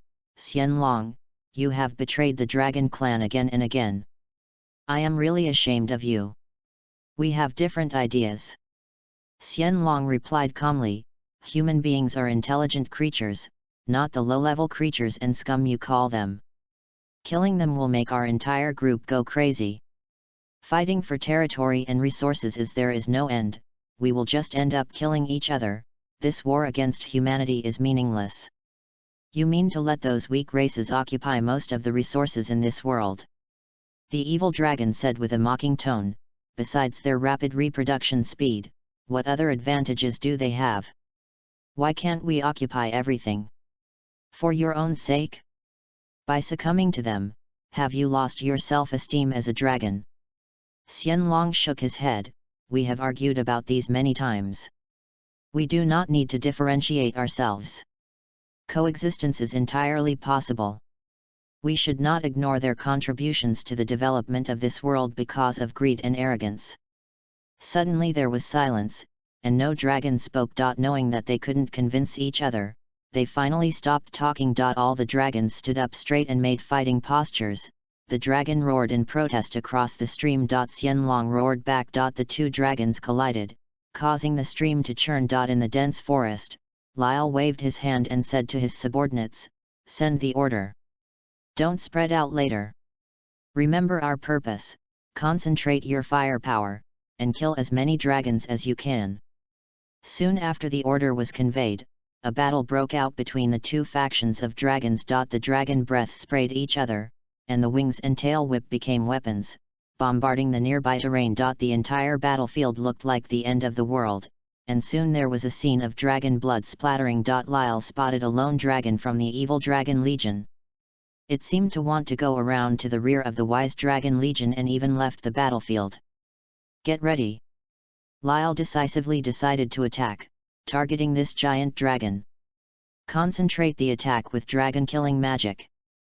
Before the giant dragon of the Dragon Legion could react, it was suddenly attacked by concentrated magic from 500 people, using the rudimentary dragon-killing magic that could cause damage to giant dragons. A large hole was blasted out of its back. Flesh and blood flew everywhere, and the dragon's spine was exposed to the sun. The giant dragon turned around in pain, and then was hit by the concentrated firepower of the other 500 Dragon Slayer Legion members.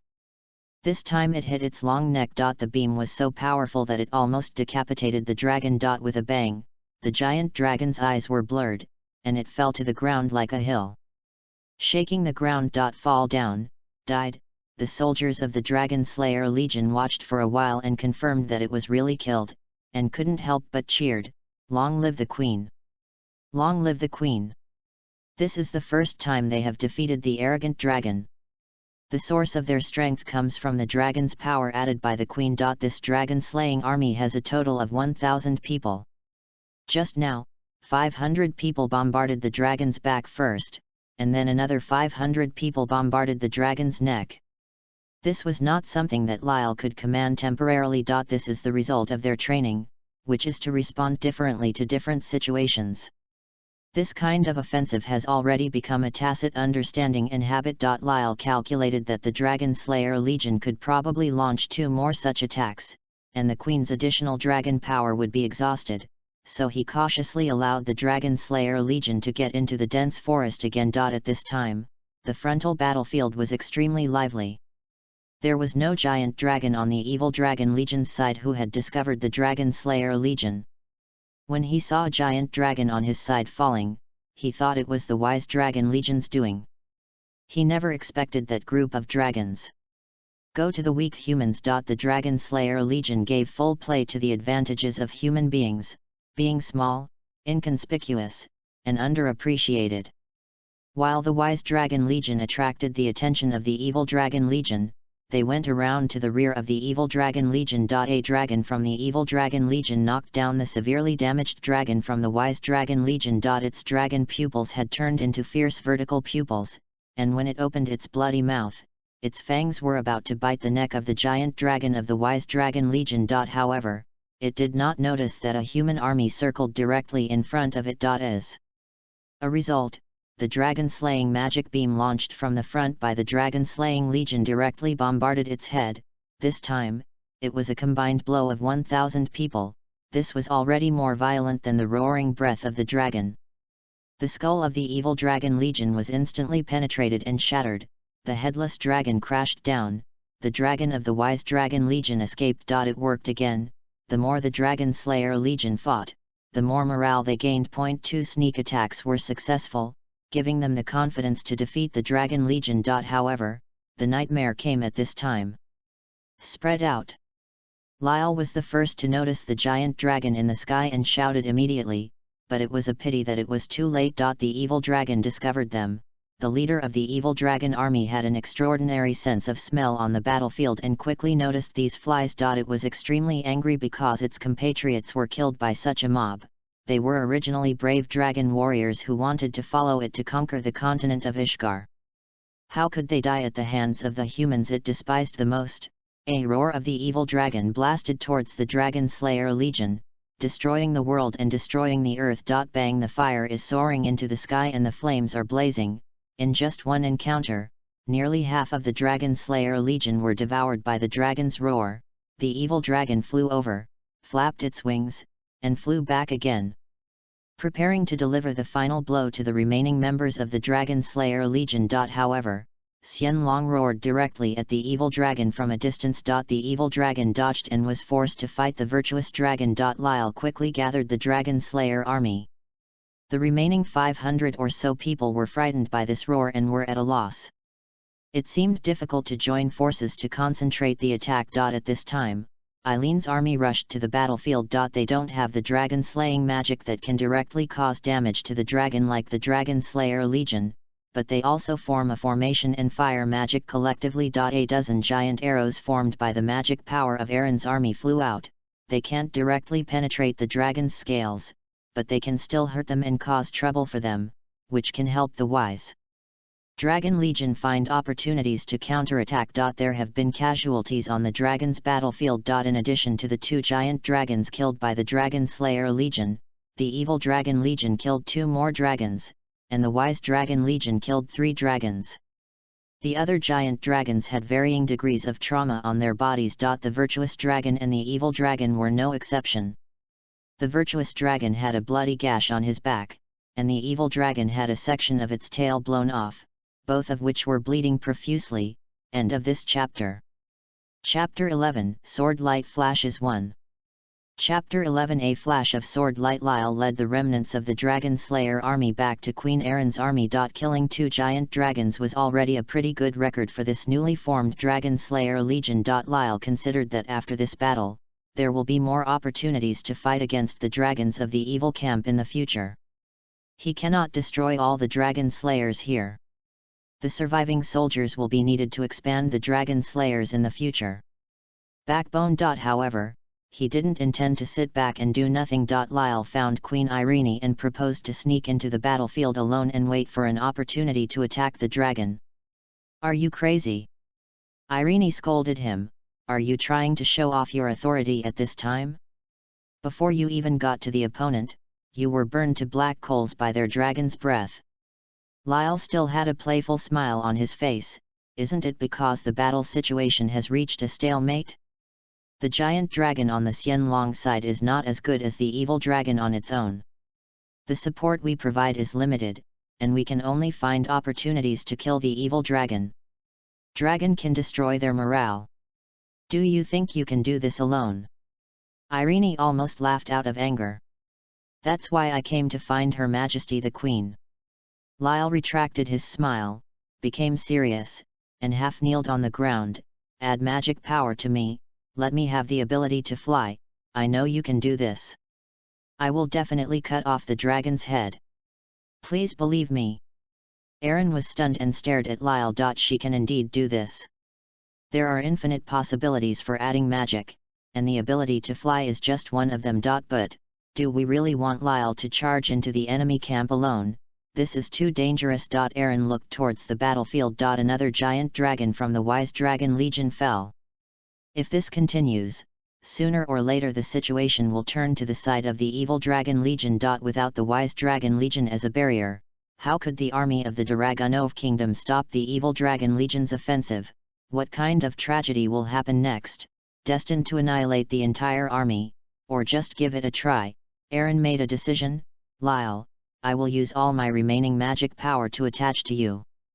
You will have the ability to fly, your magic power will increase, and the sword will also have the power to cut off the dragon's head. However, with the ferocity and cunningness of the evil dragon, you should only have one chance. Lyle smiled and said, Queen, leave it to me. Irene was in a daze. Lyle had said this to her countless times, and every time he did not betray her trust, which also gave her courage. All the magic power is attached to Lyle. Let's have a big gamble. After the queen was enchanted, Lyle took out his sword and flew into the air.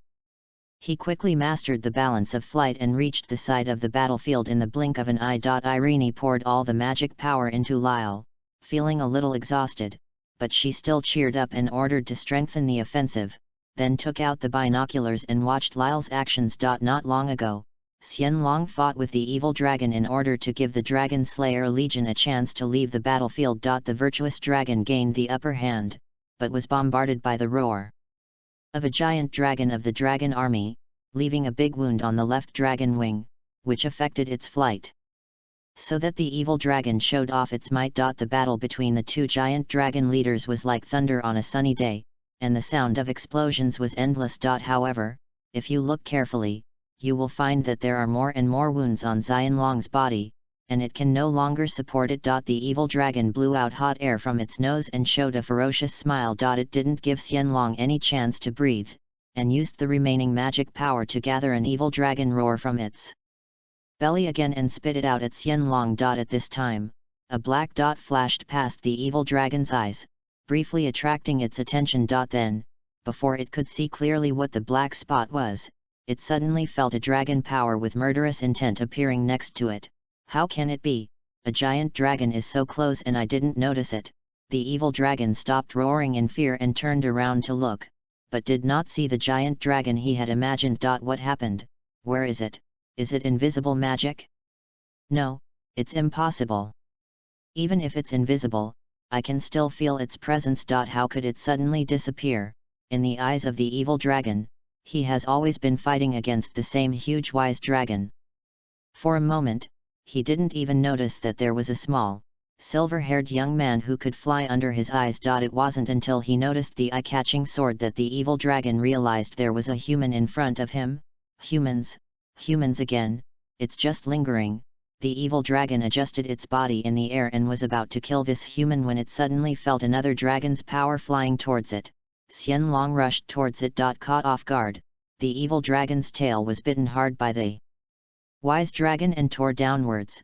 The evil dragon had almost exhausted its magic power in the previous fight and was unable to let out a new roar. The same goes for Xianlong. The two giant dragons started a fierce hand-to-hand battle in mid-air. Taking advantage of the opportunity created by the wise dragon, Lyle flew to the blind spot of the evil dragon's field of vision, and then stood on its head. The evil dragon felt it and shook his head desperately. Amid the violent shaking, Lyle calmly stabilized his body and was not thrown off by the dragon. He raised his big sword, and the two blessings of dragon power and dragon body, plus the magic power added by Irene, combined to form slashes that poured down.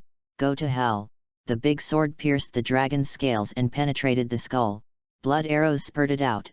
The evil dragon's entire body paused, as if it was stuck in stagnant time. The Xianlong bit the evil dragon's neck without mercy, biting hard to the end, and then tore it violently, and actually bit off the evil dragon's head. It spit out the dragon's head, and then whipped the dragon's body to the ground with a tail whip. With two bangs, the dragon's head and body fell from the air and landed almost simultaneously. There was still a hint of disbelief in its pupils, as if it couldn't understand how its head was pierced by a human, and its vitality had completely dissipated. The dragons of the Dragon Legion, who watched their leader's battle situation from time to time, were all dumbfounded. He was still in the upper hand just now, why was his head bitten off by Xianlong after a while? Isn't this change too fast? Lyle fell from the sky, and the magic power added to his body by Irene had been used up in the blow just now. And now he has no ability to fly. Could it be that he was not killed by the dragon, but fell to his death at the last moment? This is too emotional. Lyle was a little indignant. Seeing that he was about to be smashed into meat paste, Xianlong flew over in time to catch him. Ha ha ha! Xianlong laughed heartily, let Lyle stand on its head, held its horns, and shouted, "Counterattack!" The giant dragon of the Xianlong Legion has reacted, the evil dragon is dead, and now is the best opportunity to fight. They roared and harvested the battlefield together with the wise dragon. Without the evil dragon, both morale and combat power will wax and wane. The army of virtuous dragons immediately gained momentum, and several giant dragons of the army of evil dragons were killed one after another. The leader is dead, and the defeat is set. The remaining giant dragons of the evil dragon army no longer think about it, and fled in all directions, allowing the virtuous dragon army to take advantage of the victory and pursue them. Irene was shaking with excitement, but she still calmed down and did not order the army to pursue the wise dragon legion. Instead, she stayed and tried to treat the injured wise dragon legion dragons, and then killed those who were still breathing in the evil dragon legion. Dragon. They have already won this battle. End of this chapter. Chapter 12 Side Effects. Chapter 12 Side Effects. The evil dragon army was completely defeated, most of the dragons were killed, and only a few escaped. This sudden war ends here. After this battle, the Xianlong Legion lost 5 compatriots. For them, it was a very heavy loss, but fortunately, they won the war and could comfort the dead. They flew in a circle in the blue sky, roaring, and then spit dragon flames toward the dragon grave together, burning the corpses of their compatriots until they turned into dust. This was their custom. More than a dozen giant dragons from the evil dragon legion were beheaded and stacked in front of the dragon graves to pay homage to the dead dragons from the wise dragon legion. The virtuous dragon landed slowly with the giant dragons, retracted its wings, and stood in front of the Dragunov army. Under the leadership of Irene, the army of the Dragunov kingdom mourned in silence in front of the dragon grave, not only for the dragon who died in the battle, but also for the soldiers who died in the battle. Dragunov's army also suffered many casualties, especially the Dragon Slayer Legion. There were 1,000 people before, but now there are only more than 500 left. However, these more than 500 people will be the core of the expanded Dragon Slayer Legion, because they have all faced and killed giant dragons and have considerable experience. Lyle will start training his troops again, and the Dragon Slayer army will expand to 3,000 people, which will be a big test for him. However, as the hero who killed the dragon, his prestige in the Dragunov kingdom will surely rise to a new level. The recruits will worship the general who leads them, which is a good thing for military training. After the dragons landed, they first bowed to Irene, and then nodded to Lyle. Lyle's fatal blow to the dragon was the key to victory in this war. They were all convinced of this human being and truly regarded him as their comrade in arms. After settling all post-war matters, the army slowly embarked on its return journey to the royal city. As for the kingdom of Arthur, several cities adjacent to the kingdom of Dragunov have actively joined the kingdom of Dragunov, while other cities are in a state of chaos and fragmentation, and there will be no ending in a short time. Irene did not rashly annex the entire kingdom of Arthur. The kingdom of Dragunov currently cannot occupy so much territory, and it will take some time to digest just the few newly added cities. Before the war with the evil dragon, the Dragunov state once asked for help from neighboring countries.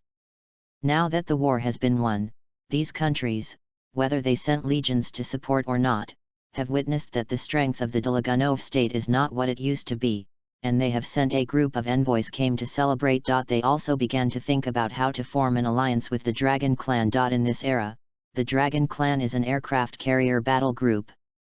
Every country wants to establish it, otherwise it will only become a vassal of a powerful country. After Irene rewarded and promoted a large number of heroes, including Lyle, she devoted herself to studying dragon-slaying magic. She believes that this is the basis for the strength of Dragunov's country. Finally, she was smart and compiled an outline of dragon-slaying magic, which seemed to be quite complete. It has become a training textbook for the Dragon Slayer Legion.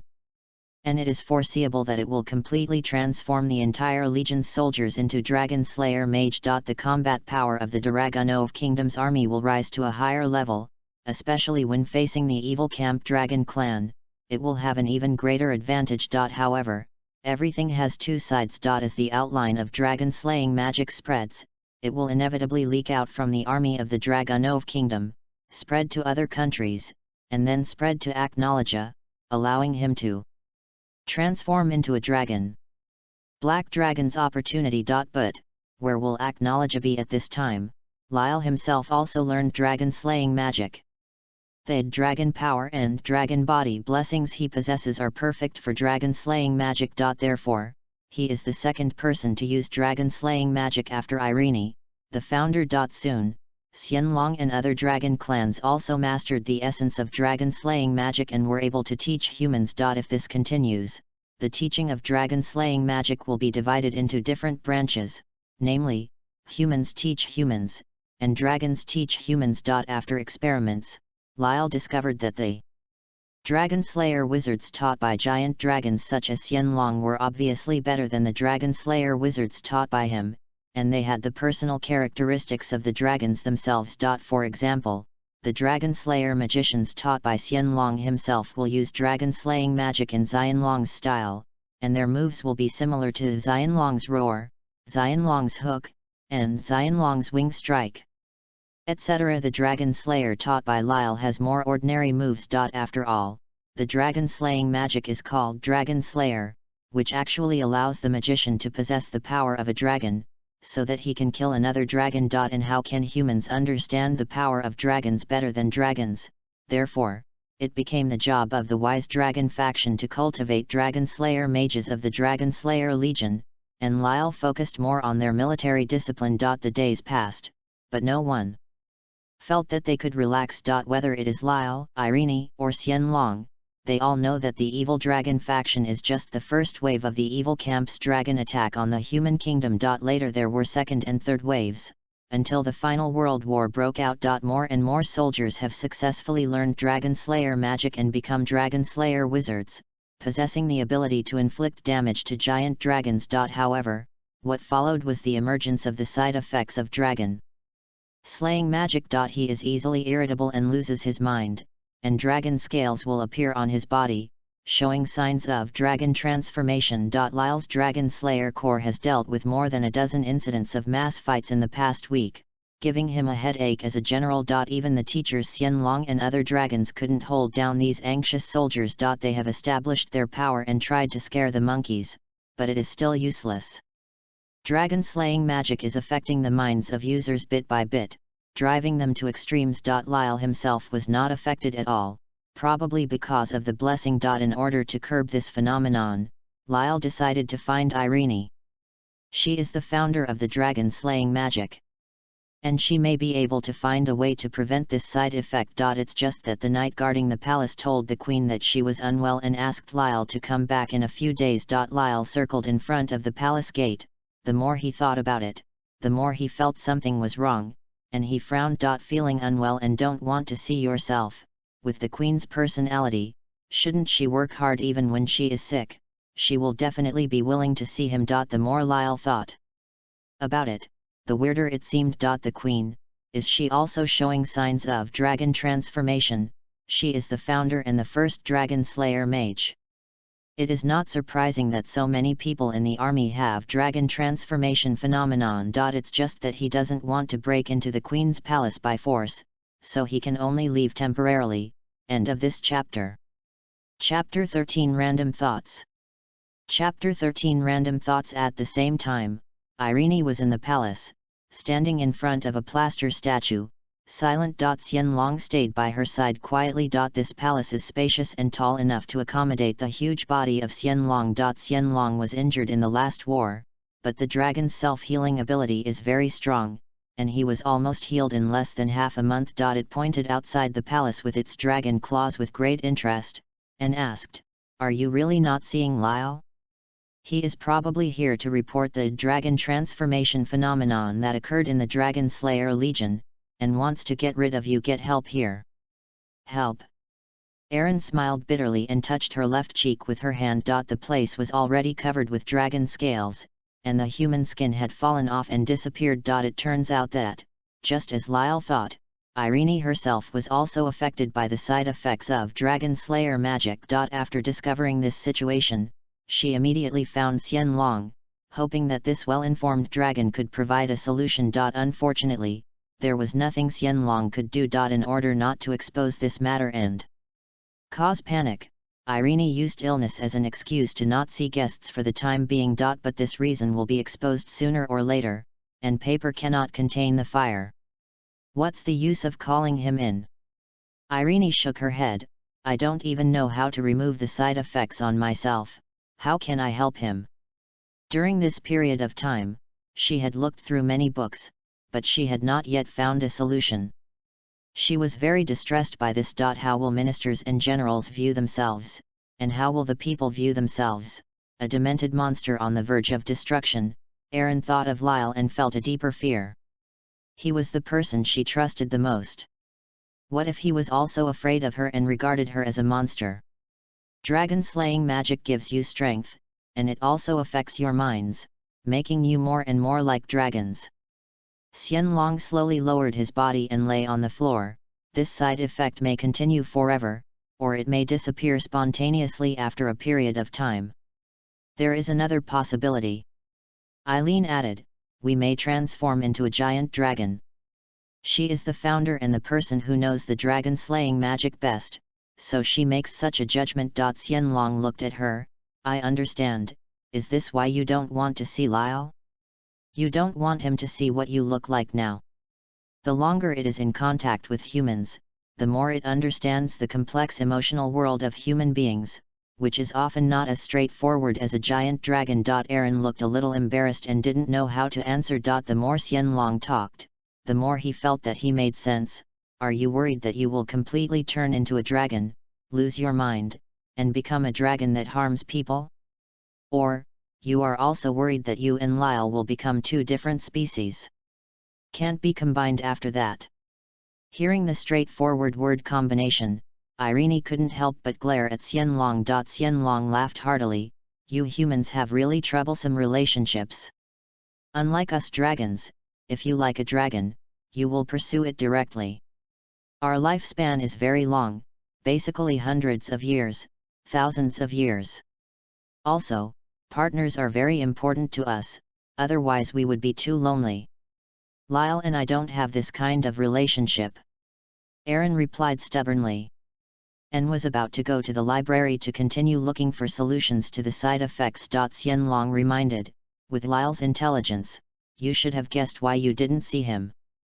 My suggestion is to ask him to come over and talk to you. Dragon transformation is not that scary. Maybe he can still be like last time. That gives us a different solution. The wise dragon was referring to the last time Lyle proposed the idea of dragon-slaying magic, which directly inspired Irene. Erin paused, her eyes complicated, and she couldn't help but reach out and touch the scales on her cheeks. How long will it take before I completely turn into a dragon? What would Lyle think about this? What would he think of her? Irene was worried about gains and losses for a while. Xian Long looked at Irene's lonely back and couldn't help but let out a long sigh. Eileen is considered his junior. Since she can't wipe her face, let him do it for her. It got out of the palace, spread its wings under the warm sunlight, flapped violently, and lifted off its feet into the air. Xian Long deliberately flew slower, staring at the black spots below with its vertical pupils. Until it could distinguish Lyle's figure, it landed downwards and stood in front of a small hillside. When Lyle was thinking wildly, he looked up and saw Xian Long landing, and he quickly walked forward happily. Coincidentally, Xian Long, I'm going to find you. Lyle waved his hand and said, you know about the dragonization phenomenon inside the Dragon Slayer Legion. I think it's almost impossible to hide the news. I don't know how much panic it will cause. I have no choice. Do you have any ideas? Xian Long waved the dragon head. I can't help it. This is the first time I've seen this kind of thing, and I can't find any solution. If you want to solve the problem, you have to find the queen. She is the one who knows the dragon-slaying magic best. People. Lyle pouted towards the palace and said, I came out of the palace. The queen is sick and has no guests. There is nothing I can do. He hesitated for a moment, then stepped forward and waved to Xianlong. Xianlong lowered his head knowingly and brought it to Lyle's mouth. Lyle asked in a low voice, do you think that the queen is sick and there are signs of dragon transformation? But why doesn't she let me see her? What's so taboo about this? Xianlong smiled, quite satisfied with Lyle's reaction. Lyle looked at it in surprise. What was going on with this dragon? It was so embarrassing to smile like this at me. You will know the details once you meet her. Xianlong pointed his paw in the direction of the palace. Lyle was speechless. If the queen wanted to see me, I wouldn't be here. Should I force my way in? Those guarding knights can't stop me, but the queen will definitely be angry with me afterwards and punish me again. I've almost spent all the money I received from the reward. Xianlong cursed, this is not because you are too ostentatious in the royal city, causing trouble every now and then, and the queen has to punish you, just to show off. However, it also knows that Lyle has a good heart. Most of his troubles are related to some dirty things in the royal city. There. Lyle, good-natured. Xianlong nodded, and then said to Lyle, if I say, now I will take you in to see the queen, will you go? It is the only creature allowed by Eileen to enter and exit the palace freely. Then I still have to be punished afterwards. Lyle said with a headache. This is a serious crime. If you don't stick to the pan, I will be in trouble. Xianlong slowly lowered his head, looked directly at Lyle with his eyes, and asked seriously, so, are you willing to go? Lyle fell silent and finally sighed, go, go. Xianlong then laughed. I wish you all a happy new year and all the best in advance, thanks to Jiju for the tip, thank you. End of this chapter. Chapter 14 Libraries. Chapter 14 Libraries. Erin rummaged through ancient books in the library, trying to get new ideas here. As she watched, her mind wandered far away, and she would always think of what Xianlong said to her today. Would it be a wrong choice not to meet Lyle? She couldn't guarantee that her judgment would be correct. At this point, she could only try to solve the dragon transformation problem in a short time. Tonight, Erin will stay up all night in the library. The candle was brightly lit, and with a wave of her finger, a book would be ejected from the bookshelf into her hand, or a book would return to its original position. 1, 2. Soon, several hills piled up on the desk. She flipped through the pages of the book quickly, concentrating until she heard a strange click outside the window. Erin raised her head in surprise, and after sensing it with magic power, she breathed a sigh of relief. There are two kinds of magic outside the window, both of which are very familiar objects. One belongs to Xianlong, and the other is naturally Lyle. Of course she wouldn't worry that these two people would be harmful to her, and she even guessed the purpose of their late-night visit. Therefore, her mood was a bit complicated. She was angry at the two people for not obeying her orders, but she was also secretly happy that they cared about her. How should we deal with this matter? If nothing is resolved, then punish Lyle, right? It's really outrageous. He's still a general of a country. Don't you know that breaking into the palace privately is a serious crime? Erin prepared her emotions, covered her dragon scales with a veil, and made a serious face. Lyle scratched his head and got in through the window. When he saw Irene's gloomy face, he knew something was wrong. He turned around and wanted to ask Xianlong for help in saying a few good words, but in the dark night sky, where was the cunning figure of the giant dragon? Oops, I fell into the trap. We obviously agreed to persuade Irene together, but Xianlong sold me out, but now we're here, it's too late to run away. He had no choice but to come over with a smile. Your Majesty, I heard that you were sick, and I was very worried, so, Lyle noticed the veil on Irene's face, and then he felt that he had guessed it correctly, but he did not reveal it in person. Irene knew that he was talking nonsense, so she waved her hand to tell him to stop. No matter what, you broke into the palace privately.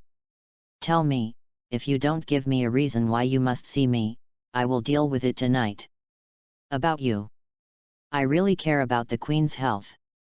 Lyle said a little aggrievedly. He did care about Irene, but the phenomenon of dragon transformation in the Dragon Slayer Legion came second. Hey! Aaron's tone became stern. Lyle had no choice but to get down to business and explain the current situation in the Legion one by one. The situation was urgent and the Queen needed to find a solution. Aaron had already heard Xianlong say it once during the day, and now she heard Lyle say it again, adding many details. Easily irritable, fights repeatedly, dragon scales appear on the body. The more Irene listened, the darker her expression became. From this point of view, my current symptoms are still mild. Only dragon scales appear on my body, and I am not out of control emotionally, Her Majesty the Queen. Lyle called. Irene was deep in thought, but her train of thought was disrupted by him, and she couldn't help but said loudly, "What's wrong?" As soon as the voice came out, she realized that her tone had become violent. Could it be that my emotions are inevitably out of control? Lyle was also taken aback by her tone, but he was carefree and cheeky. The Queen was angry, so he continued to ask, "Your Majesty, I will meet you at the palace this afternoon." "You said you were sick?" "No." "Good call. Why don't you rest in your room and go to the library to read?" Eileen knew that he was asking questions knowingly. Since Xianlong had brought him here, it must have hinted at him, so she picked up a book angrily and threw it at Lyle. Lyle caught it and looked at the cover. There were a few large gilded characters, "The Creation Myth of God Angsalam.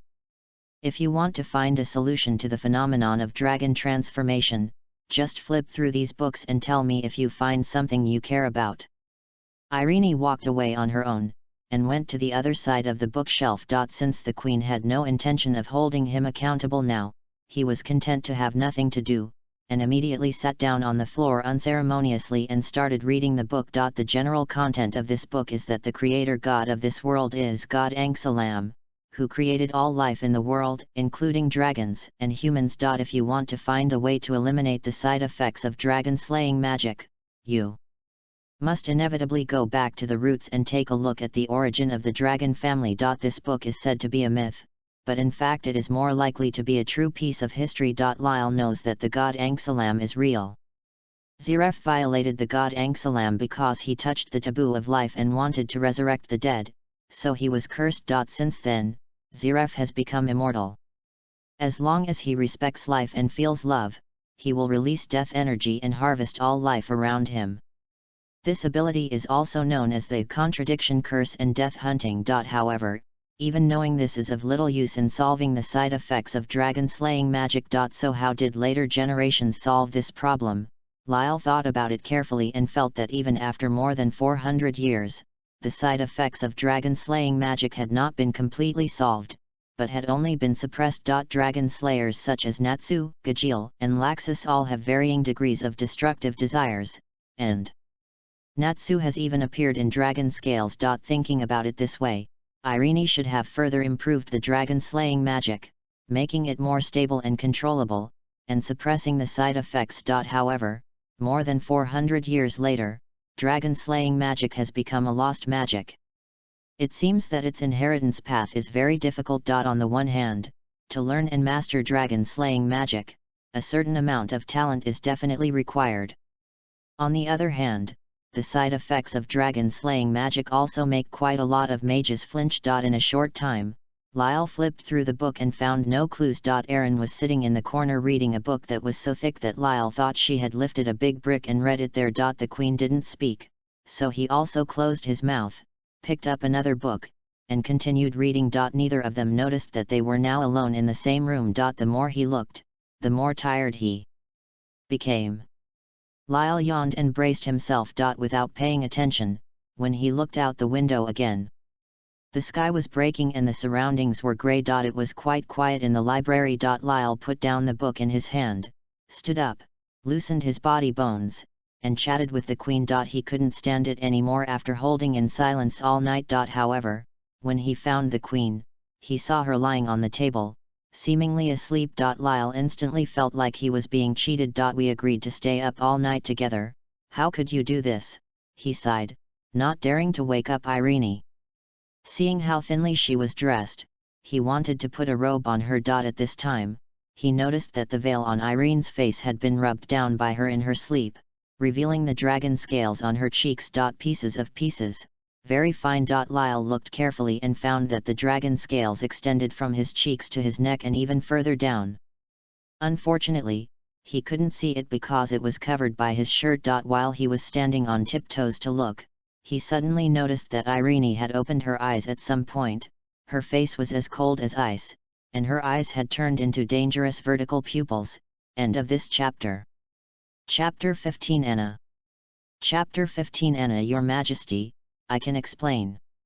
Lyle immediately raised his hands to show his innocence. Erin snorted angrily, sat up, and her vertical pupils returned to their original state. She was already awake when Lyle approached her.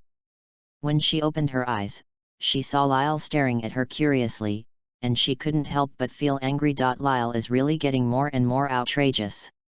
He broke into the palace privately and peeped at the queen. Do you really think I won't get angry? Irene was about to have a seizure when she saw Lyle's eyes looking a little strange. She was startled and reached out to touch her cheek, only to realize that the veil had fallen down. She couldn't help but glanced at Lyle, then turned sideways. This was the first time that Lyle saw such a helpless and frightened look from the queen. In the past, she had always been majestic and solemn. He felt that he should say something, so he coughed a few times and said, Your Majesty the Queen, I personally think that dragon scales are actually quite beautiful. Eileen glared back at him. Talking nonsense again. Lyle continued to explain, in the past, the people were afraid of behemoths like dragons, and naturally they were also afraid of everything related to them. However, as the wise dragons settled here, people became more and more aware of them and knew that they were not such. He is as moody as the rumors say, at least not from the good camp. Erin turned around slightly and listened. Nowadays, things about giant dragons are becoming more and more popular in the country of Dragonov. Lyle said vividly, the dragon scales they shed can be sold for high prices on the black market, and the footprints left on the ground are dug out and become a collection of nobles, and everyday painters line up to paint the dragon's portrait. Irene is aware of these changes, and the dragon and human cultures are gradually blending, so she couldn't help but nodded. I think the side effects of dragon-slaying magic will cause panic for a period of time if word spreads. Lyle said, but having the characteristics of a dragon might make this kind of magic more popular, because it would be very handsome. I wish I had dragon scales on my back, like a tattoo. Once I take off my clothes, those new recruits will worship me extremely. Can you be serious? Irene rolled her eyes, speechless. Lyle thought of this at the first time. Lyle's eyes widened and he said, I'm very serious. This side effect is that it will affect the mood and stir up the desire for destruction. This is not good, but on the battlefield, it is like adding a heroic status to the soldiers. Same, so the coin has two sides. Okay, stop talking. Irene interrupted him and said, I will find a way, at least to reduce its negative impact.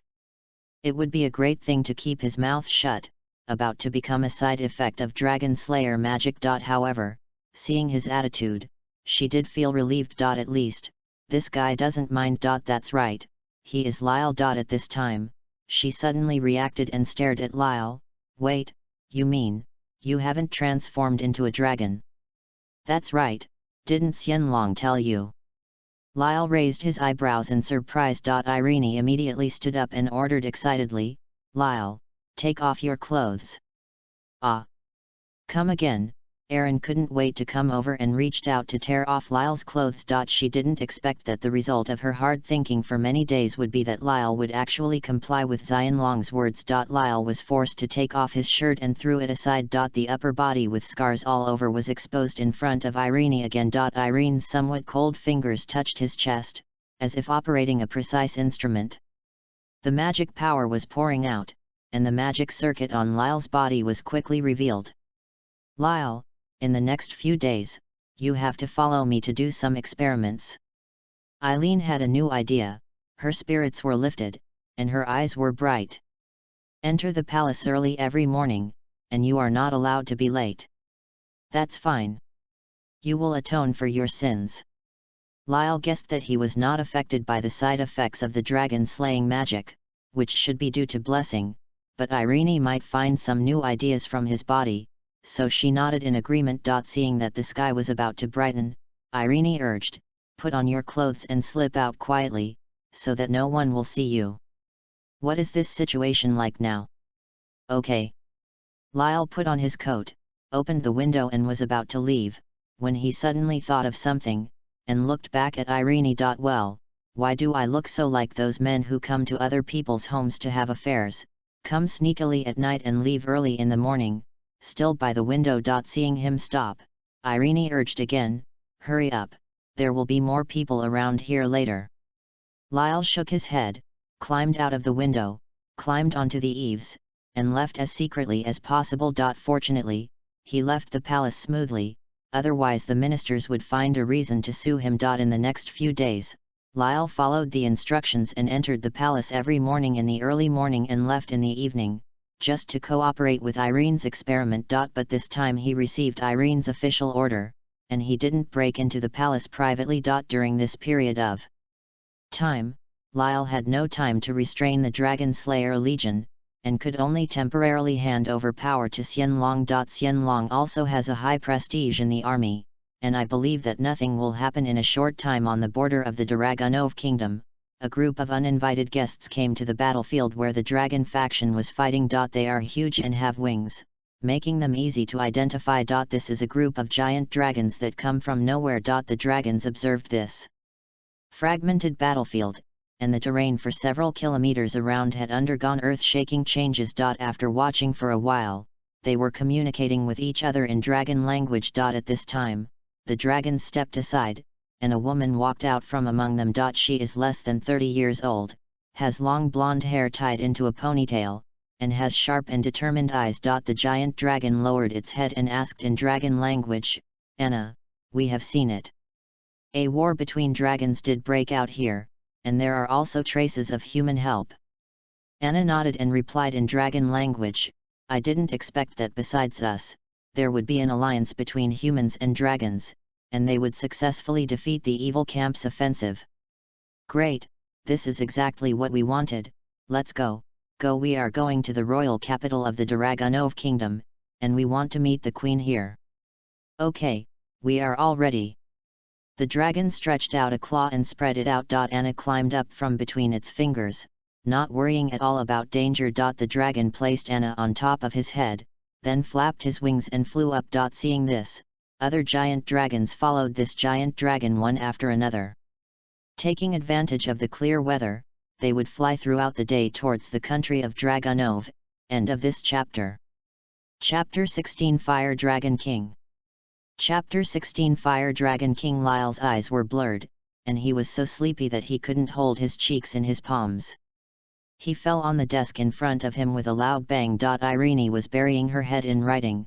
When she heard the sound, she raised her head and gave him a blank stare. "Ah, I'm sorry, Queen, please continue." Lyle waved to her sarcastically. From the early morning of the grey sky, tossed by Irene, until the evening when the afterglow was scattered, even the iron body couldn't bear it. Let him release magic power for a while, and let him not use magic power at all for a while. Irene played with him wantonly like a doll. Erin looked out the window and saw that night was coming soon, so she said, "It's almost time, you go back and rest first. I have gotten a lot of ideas from you to perfect dragon-slaying magic. Today is the last time. You won't have to come tomorrow." "Ah, that's it, is this killing the donkey?" Lyle stood up reluctantly, and Eileen saw all this. She snorted and said with a smile, "Okay, don't look so pitiful to me. I will do what I promised you. Your previous incident of breaking into the palace will be written off, and the other rewards you deserve will be given away." Only then did Lyle smile brightly. "Queen, you are out of touch now. Am I the kind of person who only works seriously when I look at your rewards?" Then I take the reward back. Irene glanced at him. No, no, no, Her Majesty, that's what I say. Lyle grinned. Irene shook her head. Sometimes she really couldn't do anything about Lyle.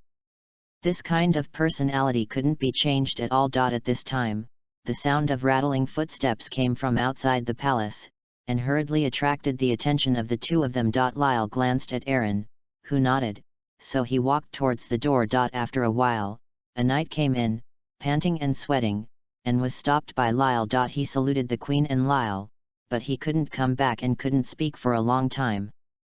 Follow me, Lyle told him. Breathe, breathe, breathe, breathe. The knight naturally obeyed the order and did as he was told. After a few back and forth, he finally adjusted his breathing rhythm. Lyle asked, Tell me, what do you want to do with the Queen? The knight swallowed and said, A group of giant dragons came outside the royal capital city. What's so strange about this? Lyle asked. It's not like you haven't seen the wise dragons before. No, no, no, it's not from the Xianlong faction, it's a strange dragon. The knight quickly explained. Ah! Lyle became curious. Unknown dragons? What did they do outside the royal capital? The knight said, They said they wanted to talk to Her Majesty the Queen. In the meantime, they will wait quietly on the plain outside the royal capital. Lord Xianlong and other giant dragons nearby have already gone over to negotiate with them. Lord Xianlong tell me to come to the Queen immediately. Wanting to negotiate with the Queen is the same as when the Wise Dragon faction first came to Dragonov country. At least it can prove that they do not come with obvious malice. Lyle asked again, How many dragons do they have, and how powerful do they look like? The knight recalled for a while and replied, About a dozen of them. Their strength is unknown, and their size is comparable to that of Lord Xianlong. That should be evenly matched with the Xianlong faction. And, the knight added, there is a woman among them, with long blonde hair and a ponytail. She is also unknown. A woman, with a pack of dragons, what kind of strange combination is this? Lyle couldn't think clearly for a moment and looked back at Eileen, letting the Queen of this country make the decision. Eileen closed the book and said loudly, Go and reply to Xianlong, we will be there soon. Yes. The knight saluted again, then ran away quickly. Lyle, what do you think? Erin walked over and asked with scrutiny in her eyes. Lyle nodded, Your Majesty the Queen, I think there must be something fishy about this matter. Strange? What's strange? Irene asked in surprise. The key point is the identity of the woman. Lyle said, If we don't know it clearly, there will be no way to confirm the position of these dragons. Erin said yet and said, Let's go, don't keep them waiting. The Queen changed her clothes, Lyle put on his armor, and they went to the plain outside the royal capital together. Sure enough, a dozen giant dragons that had never been seen before appeared on the plain. There is a giant dragon among them that is quite special, its whole body is composed of flowing flames. They noticed that the giant dragons of the Xianlong faction had already communicated with this group of strange dragons, speaking in obscure dragon language. In order to create the dragon slaying magic, Irene has conducted in-depth research on this magical dragon language. She can already communicate with dragons fluently in dragon language, and there is no problem with writing. She could hear that the dragons were speaking quite friendly words. On one side they were talking about how their life was in the country of Dragonov, and on the other side they were talking about how they came to the capital from the border without any hostility. Xianlong was also talking to the group of strange dragons, and when he saw the Queen and Lyle coming, he said loudly, The Queen of our Dragonov country is here. The dragons, including the strange dragon, slowly bowed their heads to Eileen, and then raised their heads to observe the Queen, who dared to form an alliance with the dragons. Then, the group of strange dragons felt the breath of the dragon from Irene and Lyle, and they couldn't help but feel a little puzzled. The wise dragon knew their confusion and explained, Our Queen, in order to deal with the threat of the evil camp, created dragon-slaying magic that allows humans to have the power of dragons. Only then did the strange dragons understand. No wonder they had the intuition to meet similar people. They had heard about this dragon-slaying magic for a long time, but they didn't know that the founder was here and was a queen, so they couldn't help but become more curious about her. Xian Long then introduced Lyle beside him and said, "This is the queen's most trusted general, Lyle. In the fierce battle before, he was the one who gave the evil dragon a fatal blow and we were able to turn defeat into victory." The strange dragon looked at Lyle again. He, with such a small body, could actually inflict fatal injuries to the evil dragon who was somewhat famous in the Western continent. Is it because the dragon-slaying magic is too magical, or is he himself superior in strength? Eileen took the initiative and asked loudly, "Dear dragons, I wonder what your purpose is in coming to me." The strange dragons had actually just informed the Xianlong of their purpose, but the Xianlong told them that such matters had to be negotiated directly with the queen and could not be relayed. So they organized their talk. "Let me express my intention for them." At this time, a blonde woman walked out from the feet of the strange dragon. It was the ponytail woman mentioned by the knight. She saluted with a smile and said, "Your Majesty the Queen, I am Anna Heartfilia. On behalf of the Fire Dragon King faction, I led a group of dragons to help the country of Dragonov and jointly resist the threat of the evil camp." End of this chapter. 17 Eclipse Gate. 17 Eclipse Gate. Anna Heartfilia, Fire Dragon King. Did they already know each other at this time? Lyle received too much information, and his thinking was somewhat stagnant for a while. Anna is the most famous celestial spirit mage in this era.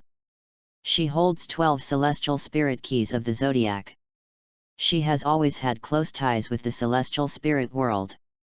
She is also the ancestor of the Heartfilia family. The Fire Dragon King is the most prestigious and powerful dragon among the good camp dragons, otherwise he would not be worthy of the title of king. Speaking of Anna and the Fire Dragon King, we have to mention Zeref and the Eclipse Gate project. Zeref is a person cursed by the gods. He has not yet experienced more than 400 years of mental torture. At this time, he is still on the side of humans. He was the first to realize that the Black Dragon would bring disaster to the world, but even with his death hunting, he could not kill the Black Dragon, so he had to find another way. Not long after, Zeref met the Fire Dragon King by chance, and got acquainted with Anna, and together they formulated the Eclipse Gate plan. The content of the plan is very simple.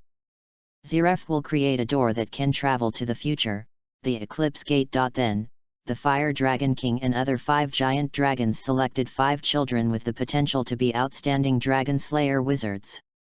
The dragons inhabited the children's bodies, and then Anna used the zodiac key to activate the Eclipse Gate, bringing them with them. Traveling to the future with 5 children. And in X400, more than 777 years later, Layla, a descendant of the Heartfilia family, will open the door of the eclipse, allowing Anna and her 5 children to travel to the future. Anna, the 5 children and the dragon living in their bodies will find a way to destroy the Black Dragon in that era. Jeff took the lead in making this plan, and he also had his own selfish intentions. Because of the curse, he cannot die and cannot love others, otherwise he may bring danger to others. He hopes members of the Eclipse Gate program will find a way to kill him in the future and put him out of his misery. Thinking about these things, Lyle couldn't help but become curious. What would his and Anna's future be like? So, while Anna was introducing the background of the Fire Dragon King to Irene, Lyle locked her with a simulator and simulated a future. A majestic and tall gate appeared directly in the video, which should be the Eclipse Gate. It opened slowly. Bursts of smoke escaped from behind the door, and Anna and 5 unconscious children emerged from the door. Just the side effects of the Eclipse Gate showed. The 5 children turned into 5 meteors, flew in different directions, and disappeared in the blink of an eye. Anna is the only one to come out of the Eclipse Gate. When she realized that the 5 children would fly away, it was too late and she couldn't catch them. She had to find a way to search for them later. At this time, a blonde woman wearing layered palace skirts appeared on the screen. She looked 80 or 99 times similar to Anna. She should be Anna's descendant Layla, and she was also the star spirit who opened the door to the solar eclipse in this era. Sorcerer. These were all expected, but what was unexpected was that there was a figure standing next to Leela. Lyle saw it clearly. although his face had become much more resolute and his temperament was different from ordinary people. There was no doubt that this guy was himself. Okay, the scene where I opened the solar eclipse gate in X777, how did I live more than 400 years later? Unfortunately, the video ended abruptly before he could figure out the whole story. At the end of the simulation, he gets the blessing of time. If he senses time magic, he can choose to accept the influence or not. No matter what world it is in, time magic is the magic of supermodels, and it is difficult to restrain it. Lyle's obtaining the blessing of time is equivalent to a layer of protection, and he will not die inexplicably from the attack of time magic. More importantly, Lyle knew from the simulated future that he did not die in the Dragon King festival, but lived more than 400 years later. Although it was just a simulated future, it still gave him a lot of confidence. However, Irene and Xianlong were not seen in the picture, and they didn't know what their fate was, which made Lyle a little uneasy. At the same time, Anna finally made it clear her purpose of coming to help the Dragonov Kingdom on behalf of the Fire Dragon King. Irene would not trust outsiders easily, but she believed in Xianlong. Now that Xianlong confirmed that these dragons were indeed from the Fire Dragon King's faction and were from the good camp, she decided to let these visitors enter the city first. When the citizens saw a new dragon entering the city, they rushed to the streets to watch. Irene walked in front, Anna was a few steps behind her, and Lyle heard the two of them talking from behind. Sure enough, the phenomenon of dragon transformation has also appeared here. Anna nodded and said, after we set off from the Fire Dragon King's stronghold, we met many magicians who had learned dragon-slaying magic on the road. Are affected by this side effect to varying degrees.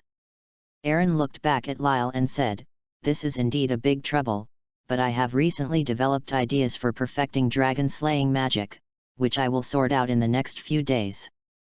By then, the side effects of dragon-slaying magic will be easier to suppress. But its learning threshold has been raised. Oh! Anna became curious and smiled, Your Majesty, to tell you the truth, I also have a lot of research on dragon-slaying magic. After all, I have been dealing with the Fire Dragon King and others, and I have some ideas in the past few days. Aileen looked at her, how about this? When we get to the palace later, you and I will briefly write down our ideas on a piece of white paper, and then compare them one by one. Maybe we can learn from each other's strengths. Just do what the Queen wants. Anna acted very respectfully. But everyone who heard this conversation knew that the two of them were quarreling. Lyle wanted to scratch his head when he heard this. How could these two women act like Zhuzhliang and Zhou Yu?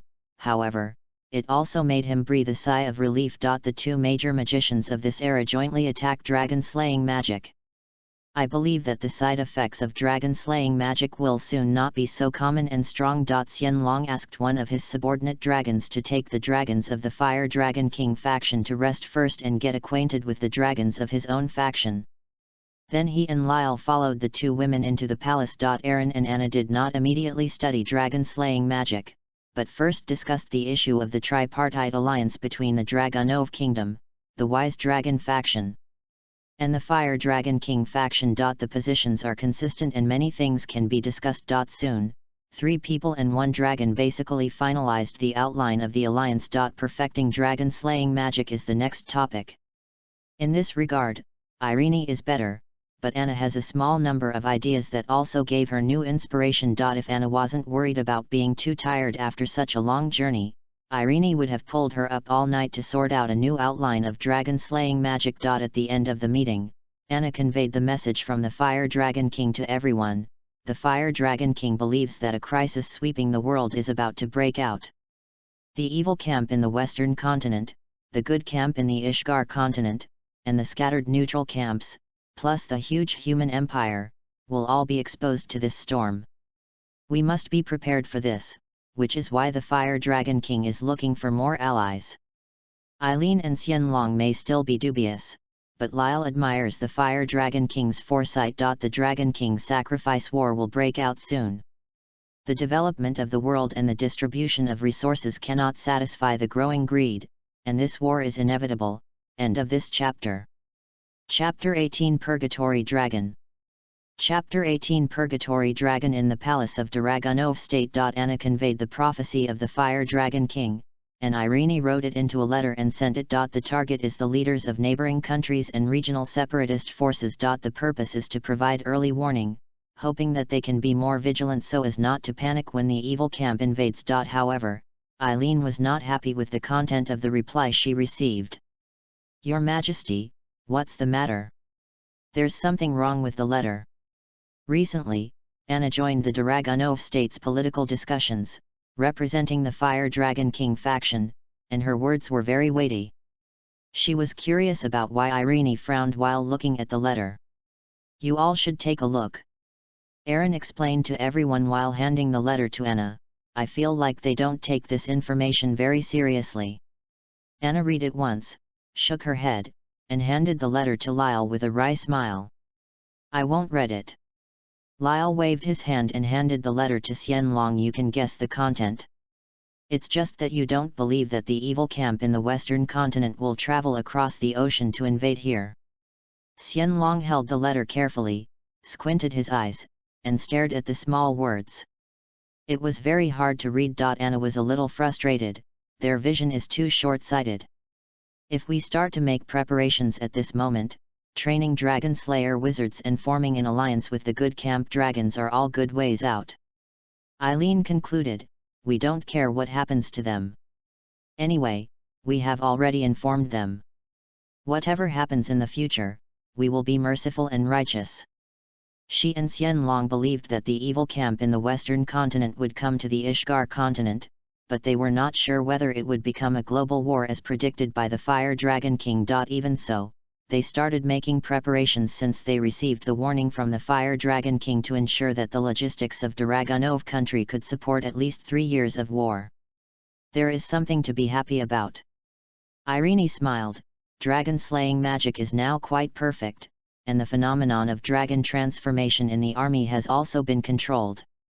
Eileen took off the veil a long time ago, because she can already freely control the disappearance and reappearance of dragon scales, and is no longer different from ordinary people. Mature dragon slaying magic spread from this founder. Now, the body part has been transformed into a giant dragon, but it has become a high-level application of dragon slaying magic. Irene even began to study how to directly transform into a giant dragon to fight in a short period of time and control it. If the dragon transformation can be completely controlled, the Dragon Slayer mage will truly become the natural enemy of the dragon in the future. Lyle would really like to continue seeing dragon scale Aaron, but Aaron is unwilling to satisfy his quirks. Anna glanced at Xianlong, who was still reading the letter, and said respectfully to Irene, Your Majesty the Queen, I have something to report. It may not be convenient for Master Xianlong to say it, so let me be the bad guy. When Xianlong heard this, he put down the letter. He was a little confused at first, and then he thought of something and stopped talking. Lyle probably guessed what was going on. If Anna didn't tell him, he would tell Irene about it. Say it. Eileen sat on the throne without showing any surprise. She is a queen and has quite a few informants in the military. However, Xianlong does not take the initiative to mention this matter, and it is not easy for her to directly intervene in military affairs. I feel ashamed to say it. Anna pursed her lips. You still remember the dozen dragons from the Fire Dragon King faction that I brought? One of them is the most powerful and prestigious, and his whole body is wrapped in flames. Aaron nodded. I'm impressed. Its name is Purgatory Dragon Atlas Flam, and it is one of the friends of the Fire Dragon King. It is upright and forthright by nature. During this period, it has had many misunderstandings with Xianlong. Anna adopted all possible methods. Possibly euphemistic wording. But Lyle remembered how hot the scene was before. The alliance between the Wise Dragon faction and the Fire Dragon King faction is not harmonious, which is mainly reflected in the different approaches of the two giant dragons, the Wise Dragon and the Infernal Dragon, towards the evil camp. Xianlong is relatively conservative, and believes that when facing the evil camp, defense should be the main focus, and casualties should be minimized to maintain combat. Capabilities. The Purgatory Dragon opposes this approach and believes that only by actively attacking the evil camp's strongholds and giving them a head-on blow can we effectively combat the expansion of the evil camp's forces. In fact, the two approaches are not contradictory and can completely coexist. Therefore, the essence of the discord within the dragon is that the wise dragon and the Purgatory Dragon are competing for the command of the dragon army. Erin knew this very well, but she didn't want to hurt the harmony between the dragons. No matter which faction, they are all willing to help the country of Dragonov resist the evil camp, and they are not bad people. Emotionally, Irene prefers Xianlong, but intellectually, she has to remain neutral. If there is a misunderstanding, let's talk about it, Irene said in an official tone and winked at Lyle, asking him to come forward and say something. If there is a problem, let's solve it. We are all part of the alliance against the evil camp. Lyle understood and immediately stood up. The wise dragon and the Purgatory Dragon both have good intentions, and they are all for this alliance, but noisy all day long will really hurt the harmony. What does General Lyle mean? Anna turned her head and looked at him. Lyle hammered his fist on his breastplate and made a snap. I suggest that they all listen to me, and the problem will be solved. What? This? Erin lowered her head and pretended to be thinking, but she was actually hiding her embarrassment. Anna and Xianlong looked at Lyle with strange eyes. Of course, I'm just a suggestion. Lyle added, you don't have to listen to me. Irene thought that Lyle was her own after all, so she had no choice but to come forward to make amends and spread the matter out. Let's do this. Regarding the ownership of the command, we can decide in a fair and just way. Vote. Anna thought of this first. Xianlong shook his head. The dragon will not obey the principle of the minority obeying the majority, but respects the strong. Therefore, the leaders of most dragon factions are the strongest in their respective factions. This is indeed completely different from human countries. Eileen is one of the few human countries whose leader is the strongest. Other countries basically have blood or wisdom first. That's easy. Lyle popped up again. The three of us will fight, and the winner will get the command right in the end, so no one will have anything to say. It is indeed a straightforward method, but it is a bit childish. The Xianlong is in favor of this method. It and the Infernal Dragon have been in constant friction recently. Even if they don't compete for command, they still have to fight. Anna discovered Hua Dian first. General Lyle, what did you mean when you said the three of us just now? That's what it means literally. Lyle spread his hands and said with a smile, I should be qualified to get the command right, right. Erin, Anna, and Xianlong realized at this moment that Lyle meant what he said just now, to ask both Xianlong and Infernal Dragon to listen to him. The main reason is that Lyle is very unreliable and often makes jokes, so that people can't figure out which of his words are serious. Just like now, everyone has just reacted. He actually wants to challenge the dragon alone. End of this chapter. Chapter 19 Rules. Chapter 19 Rules. Lyle did not act aimlessly. He decided to compete with the two giant dragons for command after being well prepared. He has the power of the dragon, the blessing of the dragon body, and the dragon slaying magic expertise, and he already has the ability to confront the wise dragon head-on. The Infernal Dragon is a bit troublesome. Its dragon body is burning with the flames of hell, and its armor will melt even if it touches it.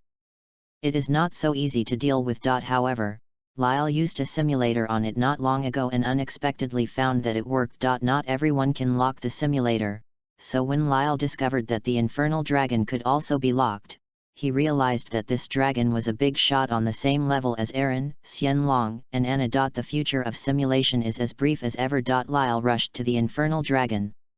It was already dying, and even the flames on its body were gradually extinguishing. It turns out that it stood up to save the innocent giants from the Black Dragon, who did not distinguish between friend and foe and attacked wantonly, but was ultimately defeated by the Black Dragon. Black Dragon again, it is really the god of death that has harvested many lives over the past 400 years. The will of the Purgatory Dragon after death turned into eternal flame, a flame that will burn forever. Lyle gave it to the giants, and from then on, the eternal flame became a sacred treasure passed down from generation to generation by these giants. At the end of the simulation, Lyle received the blessing of nirvana. Wherever his body touches or attacks, all flames, including the flames of hell, can be extinguished. With such a blessing for the purgatory dragon, Lyle would of course have to fight for the command. At the same time, he would also show his strength for the Dragonov kingdom, lest the human legion be underestimated. Erin looked at Lyle uneasily. As soon as Lyle looked at her eyes, he knew that she was blaming him for taking the initiative and doing such a dangerous thing. Although the wise dragon and the infernal dragon will definitely not kill each other, in the fight between the elephant and the rabbit, no matter how careful the elephant is, it may accidentally trample the rabbit to death. The difference in size is there. Lyle half knelt down as always. Queen, leave it to me. Listening to these familiar words, Erin sighed and nodded. Xianlong had no objection to this. Anna looked at Irene and then at Lyle. She felt as if she had discovered something terrible. She immediately left and said, "Your Majesty, I will go and talk to the infernal dragon." "Okay." Erin nodded again. Soon, Anna brought back the news that the purgatory dragon agreed. The battle site was set in the wilderness on the outskirts of the royal capital. There were only cracked earth and a few sparse trees. Most of the area was bare and flat. The spectators include Erin, the Dragon Slayer Legion and the Dragon Legion. Anna, as the referee, announced the rules. 2 battles will determine the final winner. The first opponent is the Sage Dragon and the Infernal Dragon, and the second battle is between the winner of the first battle and General Lyle. This rule is theoretically biased in favor of Lyle. When the Wise Dragon and the Infernal Dragon fight both sides, no matter who is the winner, Lyle has an advantage against it. However, neither the Xian Dragon nor the Purgatory Dragon paid much attention to this matter. The Xianlong at least felt that he had to be careful about Lyle, while the Infernal Dragon acted nonchalantly. It felt from the bottom of its heart that its only opponent was Xianlong, and Lyle was just here to make up the numbers. After the rules were explained, the Wise Dragon and the Purgatory Dragon came on stage. The venue has also been divided in advance.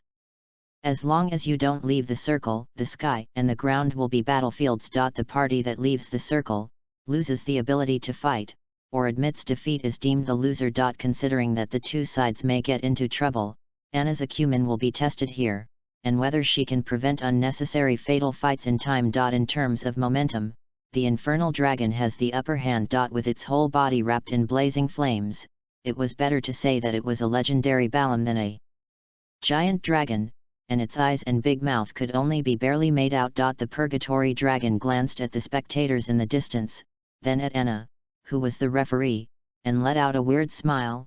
"Xianlong, it's not that I look down on you, you are no match for me." After it finished speaking, it soared into the air. Up, the sparks flew, dazzling in the sunlight, spread their wings, and pounced on the Wise Dragon like a phoenix. The Xianlong also spread its wings and flew up, avoiding the impact of the Infernal Dragon. The Infernal Dragon made a big hole in the ground and then flew up again. The remnants of the flames in the pits linger for a long time. Xianlong was very afraid of the flames on the Purgatory Dragon. Its dragon scales could temporarily block the flames, but they could not block its high temperature, so they chose to fight in a roundabout way. When the 2 dragons were in the air, it became a situation where one was chasing the other, exhaling dragon breath and roaring at each other from time to time. As Erin watched, she couldn't help but think of their respective acting styles, which were also vividly displayed in this battle. However, anyone with a discerning eye can see that the Infernal Dragon is overall stronger than the Wise Dragon. Even if Xianlong wants to find an opportunity to defeat the enemy in motion, it may be difficult. She looked at Lyle next to her again. This guy stretched his muscles while staring at the fight on the battlefield, as if he was not worried about the coming battle. Irene originally wanted to give him abilities such as flying, fire resistance, and strength, but he refused. Lyle said carelessly, "This is not a battlefield of life and death, it is just a battlefield to determine the winner. Doing this is cheating. Even if I win, the Wise Dragon and the Purgatory Dragon will not be convinced. Do you still want to win? I just want you to come down intact." In fact, here is where Irene is concerned and confused. Lyle's dragon-slaying magic is already quite powerful. In fact, he already possesses the ability of a giant dragon. He can fly briefly. His various physical abilities have been greatly improved. He has already surpassed what he was when he fought the dragon a few months ago. Strength. Lyle is now, literally, able to fight dragons and is a dragon slayer knight. Suddenly, there was a burst of explosions in the air. Everyone looked up and saw the flames soaring into the sky, even more dazzling than the sun.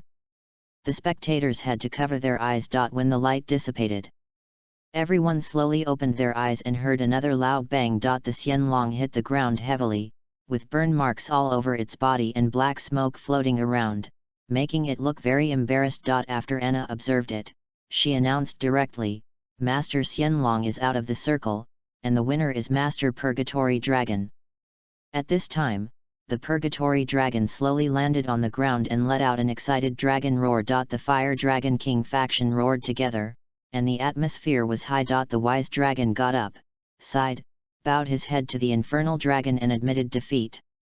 Even the giant dragons of the wise dragon faction became depressed. Purgatory Dragon didn't mean to chase after you and slap him in the face. Xianlong, your strength is also very good. I recognize you. I will consider your opinions in the future battles with the evil camp. Xianlong looked back at Lyle with a strange look in his eyes. Does the Purgatory Dragon already think that he has won? What does Lyle say? Can he pull off another miracle? Lyle saw Xianlong looking at him, grinned, and gave it an okay gesture. Yes, this is someone who can't figure it out and thinks he will win. End of this chapter. Chapter 20 Winner. Chapter 20 Winner. As Lyle came on the stage, everyone in the audience was sweating for him. Looking at him wearing armor and carrying a big sword on the battlefield, he doesn't really think he can win, does he? The Purgatory Dragon also lowered his head to observe this human being. I thought that after watching the battle between Xianlong and me, he would definitely admit defeat in advance, but I didn't expect that he would continue. I heard that he was the #1 hero in slaying the evil dragon. I thought he was just picking up heads, but now it seems that he is indeed outstanding in terms of pure courage. Seeing as he is the general of the Dragonov Kingdom, he should be gentler later. The infernal dragon began to think about his next move. Are both parties ready? Anna glanced at Lyle and then at the Purgatory Dragon. She could already imagine the tragic situation that would happen later. She could only hope that the Purgatory Dragon would understand the severity and not hurt Aaron's favorite. Judging from the close friendship between Irene and Lyle, it is estimated that the Queen is likely to marry Lyle in the future. If the infernal dragon hurts Lyle, it might lead to enmity, which would go against Anna's purpose of representing the Fire Dragon King faction to seek an alliance in the country of Dragonov.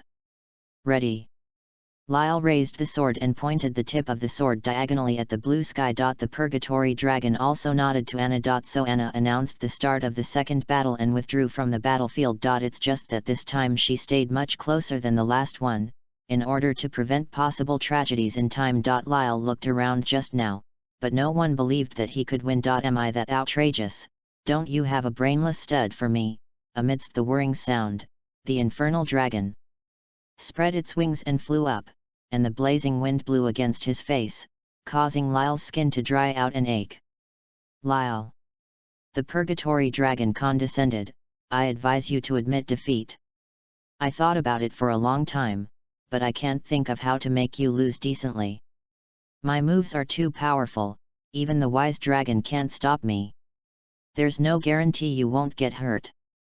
This is its true meaning. It has emotional intelligence, but not much. Anna pursed her lips when she heard this. If you say this at this time, you are not putting General Lyle on the fire.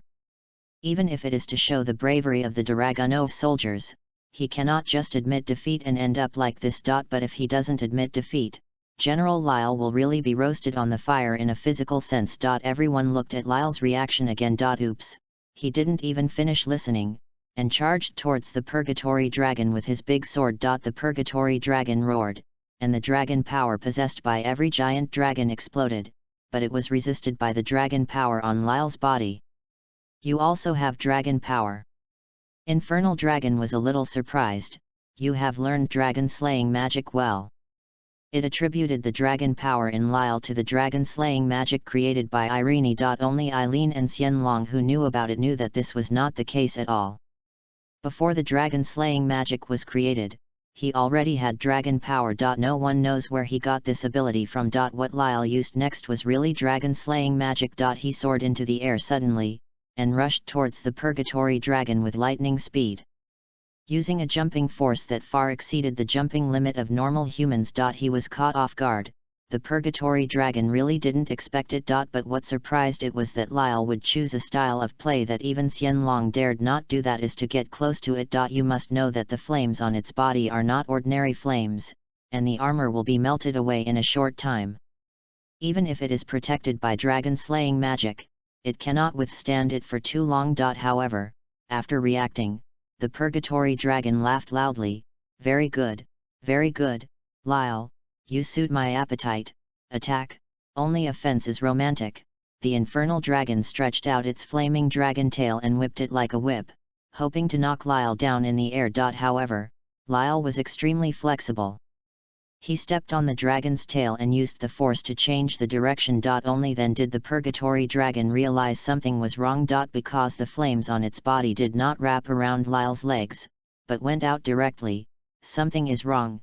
Before it could think clearly, Lyle raised his sword and attacked. A slashing attack with dragon-slaying magic, coupled with the blessing of Nirvana, and a physical ability enhanced by both the blessing of the dragon body and the dragon-slaying magic. With just one blow, the waves of the purgatory flames split open and hit the scales of the purgatory dragon. Clang! The unimaginable power made the infernal dragon unable to maintain its balance and fell backwards. It was startled and flapped its wings quickly regardless of the pain on its body. The infernal dragon finally managed to maintain its balance, and then saw Lyle falling from the air and struck it with a second blow. It was so surprised that it forgot for a moment that this was just a battle to decide the winner. Then it instinctively aimed at Lyle and spit out the dragon's breath, the roar of the hell flame dragon. When Anna saw this situation, she quickly shouted, "Stop!" Xianlong reacted faster than she did, already spreading his wings and galloping into the air. Irene knew that she was too late, but she also added flying to herself and chased after Xianlong. When the roar came out of his mouth, the infernal dragon regretted it. Lyle was about to become a ball of black coal. Boom! There was a loud bang and flames shot out. Roar was split in half like tofu. Lyle laughed wildly like a husky and stood on the head of the purgatory dragon. The tip of his big sword pointed at its eyes and shouted, "Do you accept it?" In the area where Lyle was standing, the hell flames dissipated, revealing the bare scales of the purgatory dragon. This scene is exactly the same as when he assassinated the evil dragon. He does have the ability to kill the infernal dragon just like the evil dragon, but he still remembers the purpose of this battle. The purgatory dragon was stunned. There were surprises again and again in this battle.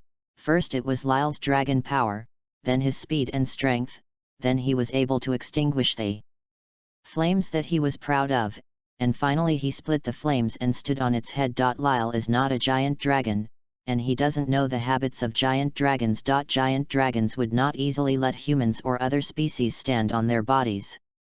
Flying on them would be even more humiliating to the dragon. Anna was recognized by the dragon and could sit on the dragon's body. Lyle was recognized by Xianlong, and Xianlong would carry him on his back to pursue the dragon of the evil dragon faction. Now that Lyle was standing on the head of the infernal dragon, it should have thrown him off. It did make a little movement, but it quickly stopped. The tip of the sword was right on its head, and with the power Lyle had just exploded, it was easy to pierce its skull. If this battle is a fight to the death, then it is lost. After thinking about this clearly, the purgatory dragon laughed again.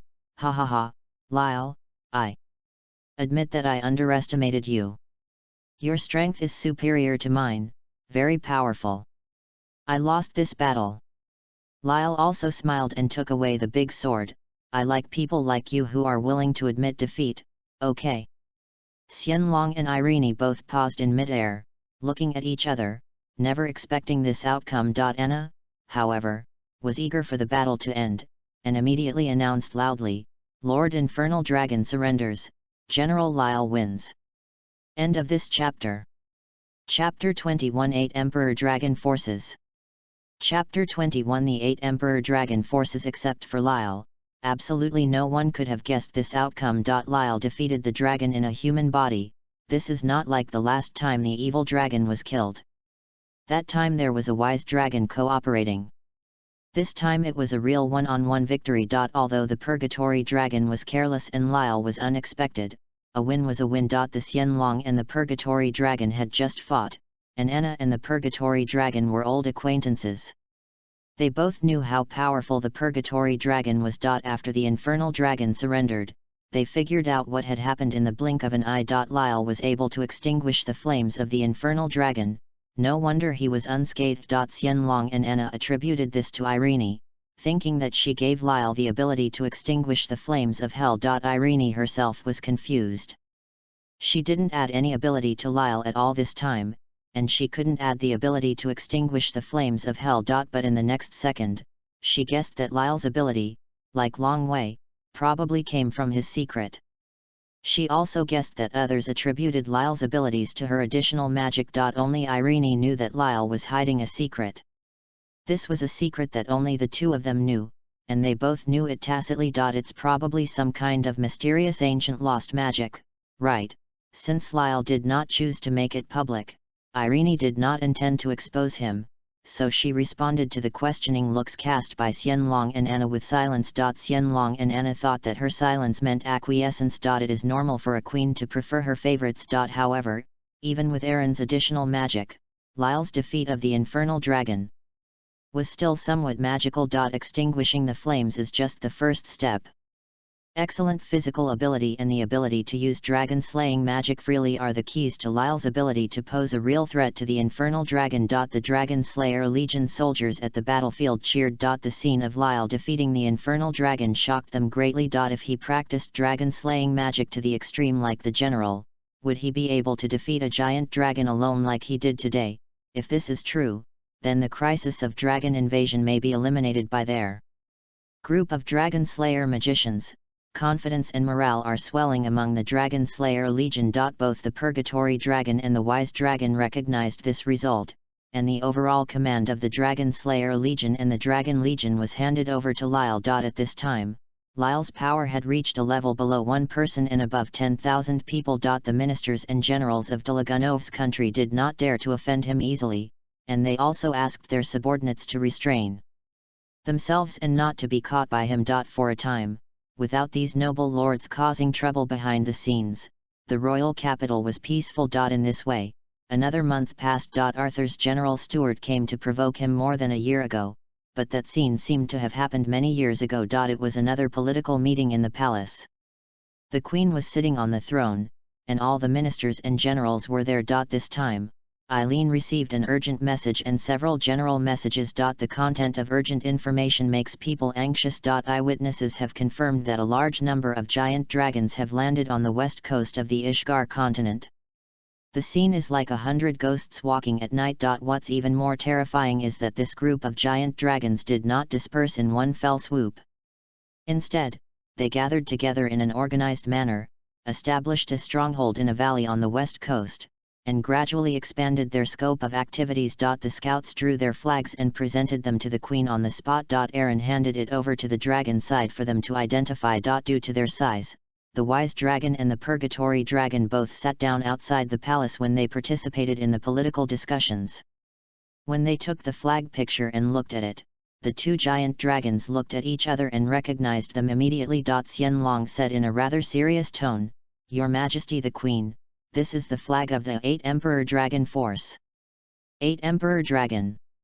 Irene turned her head and looked at Xianlong. "That is the largest evil camp in the western continent. I didn't expect that this time they would all come out." Xianlong expressed the seriousness of the matter as seriously as possible. "The leader of this force is the 8-headed dragon, so it is named the 8 Emperor Dragon Force." Anna opened a small notebook aside and recorded that although she had been in contact with the dragon very early, she didn't know some information. Xianlong continued to explain, "These 8 giant dragons are the Emerald Dragon, King Kong Dragon, Cave Dragon, Neptune Dragon, Flashing Dragon, Storm Dragon, Thunder Dragon, and Poison Dragon.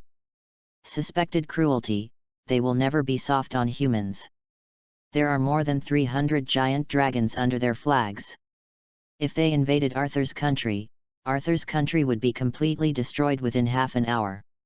Even though the 8 Emperors' dragon force only has more than 300 dragons, the number seems small, but from the perspective of the sparse reproduction of dragons, more than 300 dragons are actually quite a lot. Not to mention the destructive power of each of them is astonishing, and the 8-headed dragon leader is even higher than the dragons under his banner. In comparison, even with the addition of the Fire Dragon King faction brought by Anna, there are only more than 30 dragons in the Dragonov Kingdom, and the gap is huge. Fortunately, the west coast where the 8 Emperor Dragons' stronghold is located is still a long way from the Dragonov Kingdom, and there are many countries in between as buffers. With the landing of the 8 Emperor Dragon forces, the Dragon King Festival War also kicked off. Other information is about dragon slayers emerging from various places. They have now learned more perfect dragon slaying magic and can better suppress the side effects, but there is a strange one among them. This strange creature is called Akunology. This dragon slayer wizard fully embraced dragon transformation.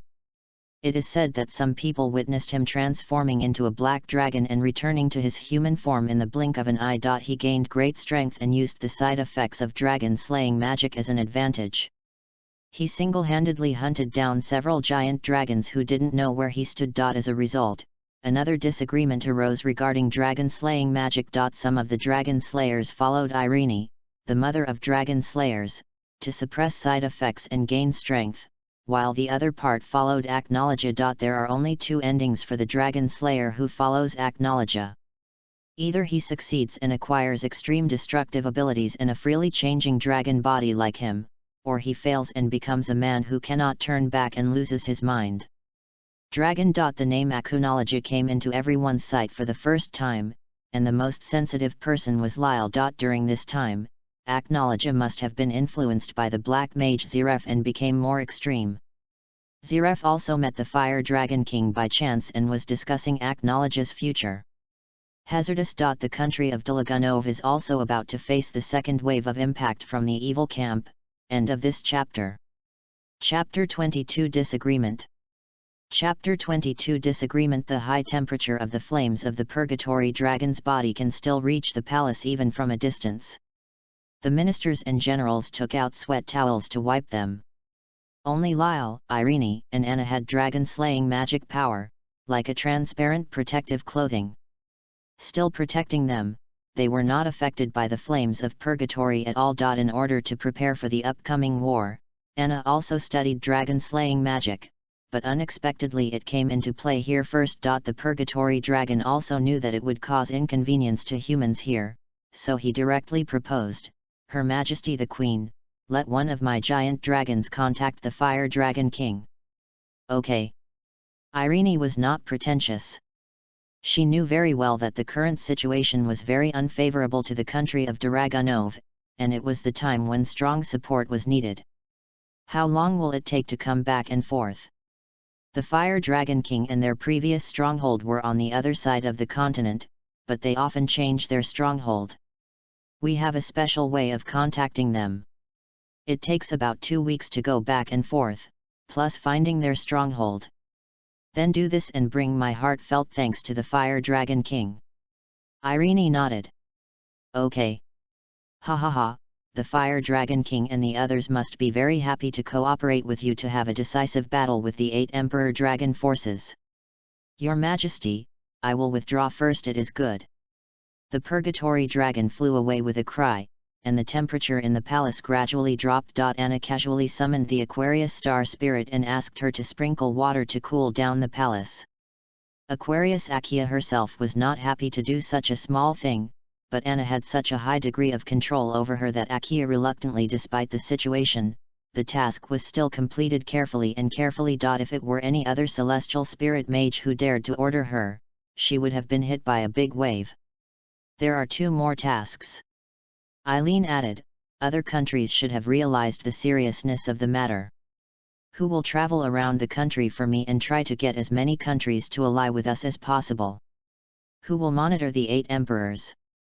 The movements of the dragon forces should not attract their attention as much as possible. Leave it to us dragons to monitor the forces of the 8 emperor dragons. Xianlong replied, I will discuss the details with the purgatory dragon later.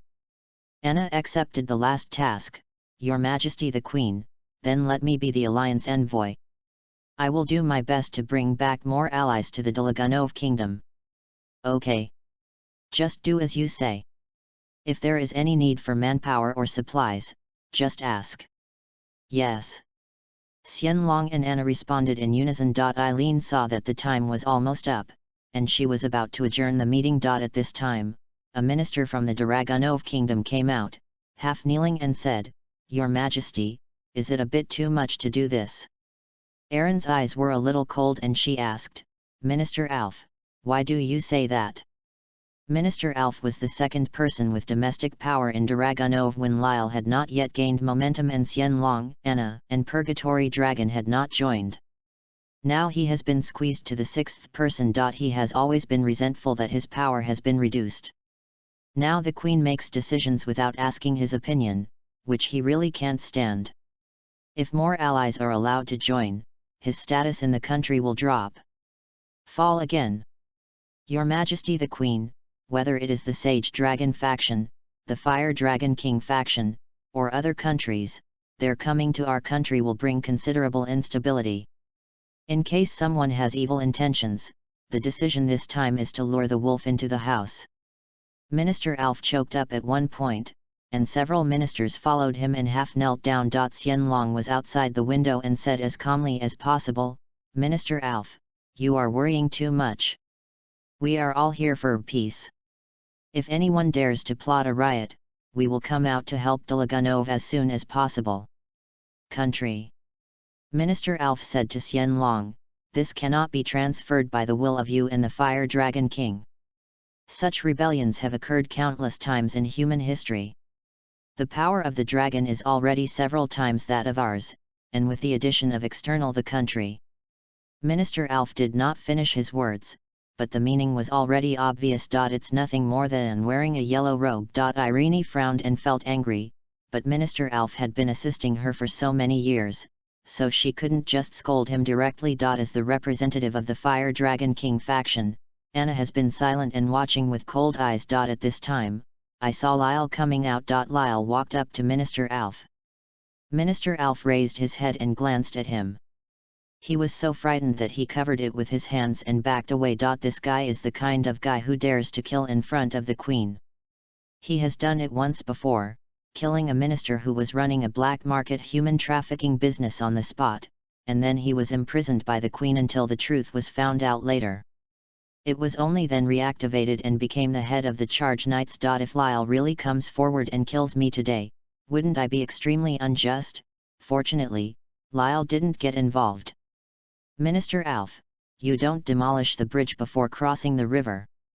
Seeing that he was willing to reason, Minister Alf breathed a sigh of relief and cheered up. General Lyle, I'm not saying that Xianlong and the others must have rebellious intentions, but we just need to take precautions before it happens. Rebellious heart, Lyle laughed angrily at him. They flew all the way here and risked their lives to help you. What should you guard against them? Besides, the good camp is an ally of the Dragunov state. It is a relationship of equals. Where does the rebellion come from? Minister Alf's wording directly regarded the dragon as a mercenary of the Dragunov kingdom. Why are you laughing? It's rude. Minister Alf's face turned red. General Lyle, don't hold on to the Queen's favor, so you can humiliate us ministers wantonly. When we assisted the Queen, you were just a child. This is indeed true. Irene's parents died, and she was in charge at the age of 12, and Minister Alf and others controlled the government for the next 10 years. But it is precisely because of this that they are hateful. They regard the Dragunov country as their Dragunov country and are unwilling to give up their vested interests to ensure overall stability. Minister Alf, what I'm laughing at is that you probably don't have a basic understanding of the current war with the dragons, so you are so anxious to kill the donkey. Lyle's smiling look made Minister Alf break his guard, and he shouted hysterically, then tell me, why do I have no idea? It's very simple. Our previous wars were about competing for land, population, and resources with the Kingdom of Arthur or other countries. The war with the dragon is not the same thing at all. They don't need to care about the gains and losses of a city or a pool, spread their wings, they can fly directly to the royal capital from the border and give us a devastating blow in the air.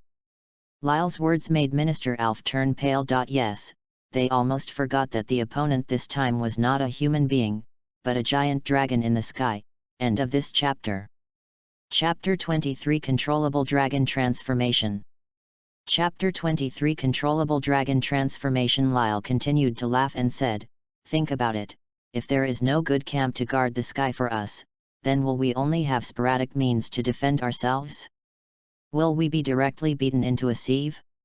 Let alone the wise dragon and the fire dragon king. They have proven their fearlessness and selflessness with practical actions, don't you say this to make them feel cold? Minister Alf frowned, unable to say anything to refute. Lyle walked around him, let's talk about alliances with other countries. Now we are in an urgent situation. If we don't join forces, will we be defeated by the evil camps one by one? Moreover, with our current reserve resources, we can support it. How long will we fight? No one can say when the war will end. Only when the entire continent of Ishgar unites as a whole can we hope to win. Am I right, Minister Alf? Minister Alf murmured a few times, and finally said, we are just putting forward ideas, that's good. Lyle gave Minister Alf a thumbs up. Minister Alf understands justice. What Minister Alf wanted to say was blocked by Lyle, and his face turned from red to black. Anna, who had been silent, stood up at this time. It's normal for ministers to have concerns. Only by speaking out and explaining your concerns clearly will it help the stability of our alliance. Don't worry, this war will never end. From beginning to end, we will stand by the Queen. Xian Long also expressed his position. The Dragon clan is divided into 3 camps. The good camp and the evil camp will never get along until one side is eliminated. Okay. Eileen stood up from the throne. Everyone is an indispensable force for the country of Dragonov. The situation is urgent now and the people need us exactly when they need us. Please complete your mission. The others can leave. Lyle, you stay here for a while. Yes.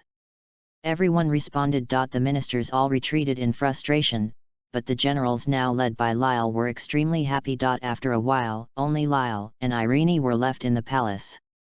Follow me. Aaron waved to Lyle. Lyle followed Irene, not sure what purpose Irene had in keeping him. Did I just say the wrong thing? No, that idiot Alfred put his nose on his face.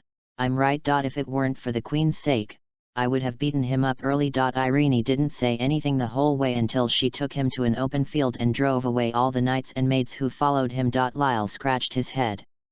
Rumors about him and Irene were rampant. In many cases, it was because Irene always left him alone, a man and a woman. One was a queen and the other was a general. It would be strange if there were no slanderous rumors. Aaron must be aware of these rumors, but she doesn't seem to care what others think of their relationship. Lyle couldn't stand it any longer. He was now almost said to be a villain who used men to dominate. Your Majesty, did you call me here? Irene seemed to have attacked with Lyle, guessing his thoughts, and rolled her eyes at him. What you just said was very good. From my position, I can't say a lot of things, but for you, it doesn't matter. Irene smiled after saying this. Don't worry about the debt. Anyway, Lyle's reputation among ministers has always been bad.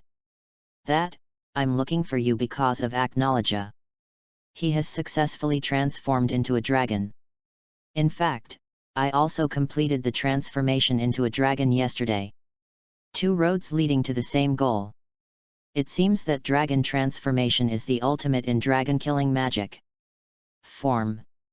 Aaron sighed. Lyle was surprised. As soon as Irene saw the look in his eyes, she knew that he was wrong, and explained, don't worry, I have controlled the dragon transformation, and my thoughts are not affected. Let me show you, my dragon form, you was the first to see it." After the queen finished speaking, she lowered her head a little shyly. Then, a huge red rippled magic circle appeared under her feet. The magic surged up, covering her long crimson hair, her facial features, limbs, torso, and even her clothes.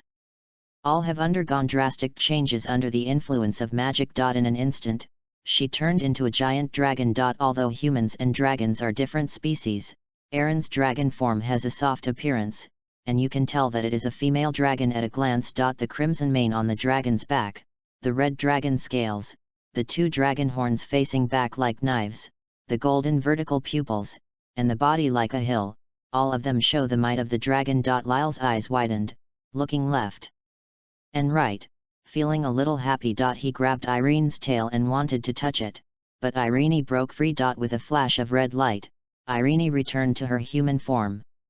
She could maintain the dragon form for several minutes.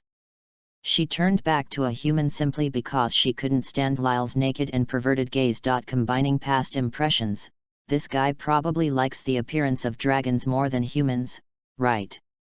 "Queen, I want to learn this," Lyle said excitedly. "I know. I will sort out the methods of transformation and pass them on to you." Irene said angrily, "You should learn from me first. Once you have learned it, if anyone under your command can transform into a dragon, you can help him." Transforming into a dragon to fight is probably the most advanced application of dragon-slaying magic. Although Erin can figure out the method, not everyone can learn it. Therefore, compared to Irene's method, Acknowledge's method of directly embracing his own evil thoughts was easier. However, Acknowledge's method will cause mental instability and turn the desire for destruction into an instinct like eating, drinking, sleeping, and sleeping. If you are not satisfied, you will feel hungry, and the side effects are quite obvious. "Okay, you teach me." Lyle agreed immediately. In the next few days, Lyle began to run to the palace brazenly again. During this period, Anna's envoy group set off, followed by the Xianlong's scout dragon and the Purgatory dragon's messenger dragon, each with their own missions. Within 2 weeks of waiting for the Fire Dragon King's faction to arrive for support, battle reports were sent to the royal capital like snowflakes. The 8 Emperor Dragon forces began to massacre the indigenous people and seize land. In the stronghold of the 8 Emperor Dragons on the west coast of the Ishgar continent, there is a bowl-like valley that is accessible only by air and is surrounded by cliffs. At this moment, leading this advance army of more than 40 dragons of the 8 Emperors' dragon force were 2 of the leaders of the 8 Emperors' dragons, Thunder Dragon and Poison Dragon. The Thunder Dragon has golden scales, lightning symbols all over its body, and is taller than the average dragon. The Poison Dragon is shorter than the Thunder Dragon. In terms of appearance, it is not so much a giant dragon as it is more like a rattlesnake. There is even a replica-like ring at the tail, and its body is as slender as a snake. Only a pair of wings on its back make it look nondescript. End of this chapter. Chapter 24 Assassination. Chapter 24 Assassination. Theoretically speaking, the 8 Emperor Dragons have the same status, but they only hold the same position, to make the world a world of dragons, so they cooperate with each other. Therefore, the Thunder Dragon and the Poisonous Dragon have their own troops and do not belong to each other. The Thunder Dragon stretched out its claws and crossed 3 names on the stone wall, which meant that 3 more countries had completely fallen under their offensive. "Thunder Dragon, are your troops in trouble?" Poison Dragon suddenly asked.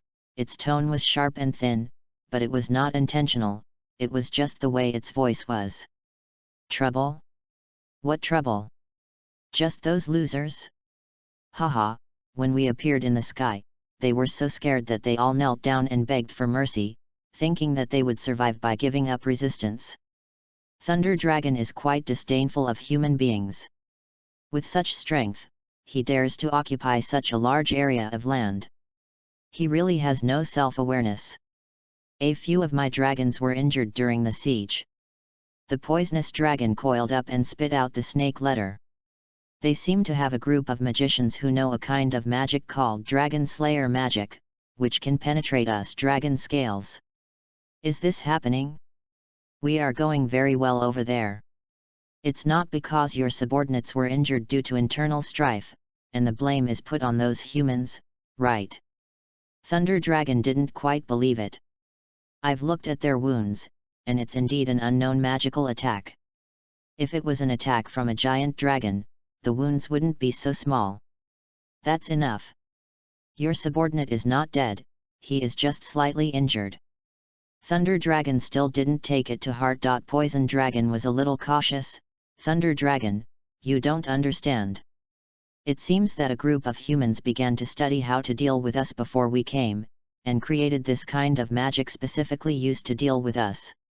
My troops encountered it. Seems that the Dragon Slayer magicians have just learned it for a few months and are not yet proficient, so they lack power.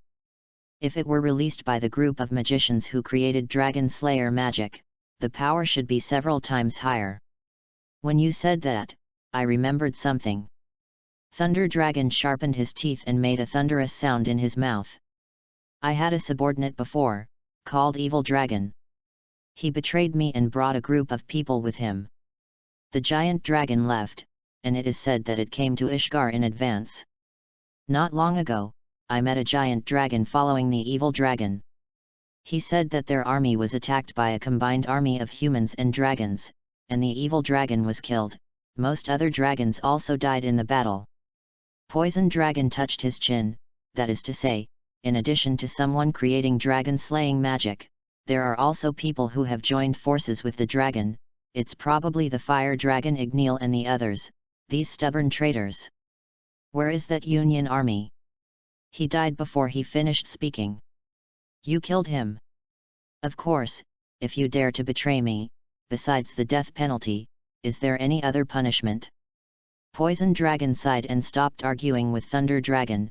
The matter has come to this, I can only inquire about the information during the siege. Thunder Dragon sneered, do you care so much about the little tricks of those humans? They are obviously supported by the power of the fire dragon Igneel. It is estimated that this so-called dragon-slaying magic was created by Igneel and the others. The remaining large force of ours will arrive here in half a month.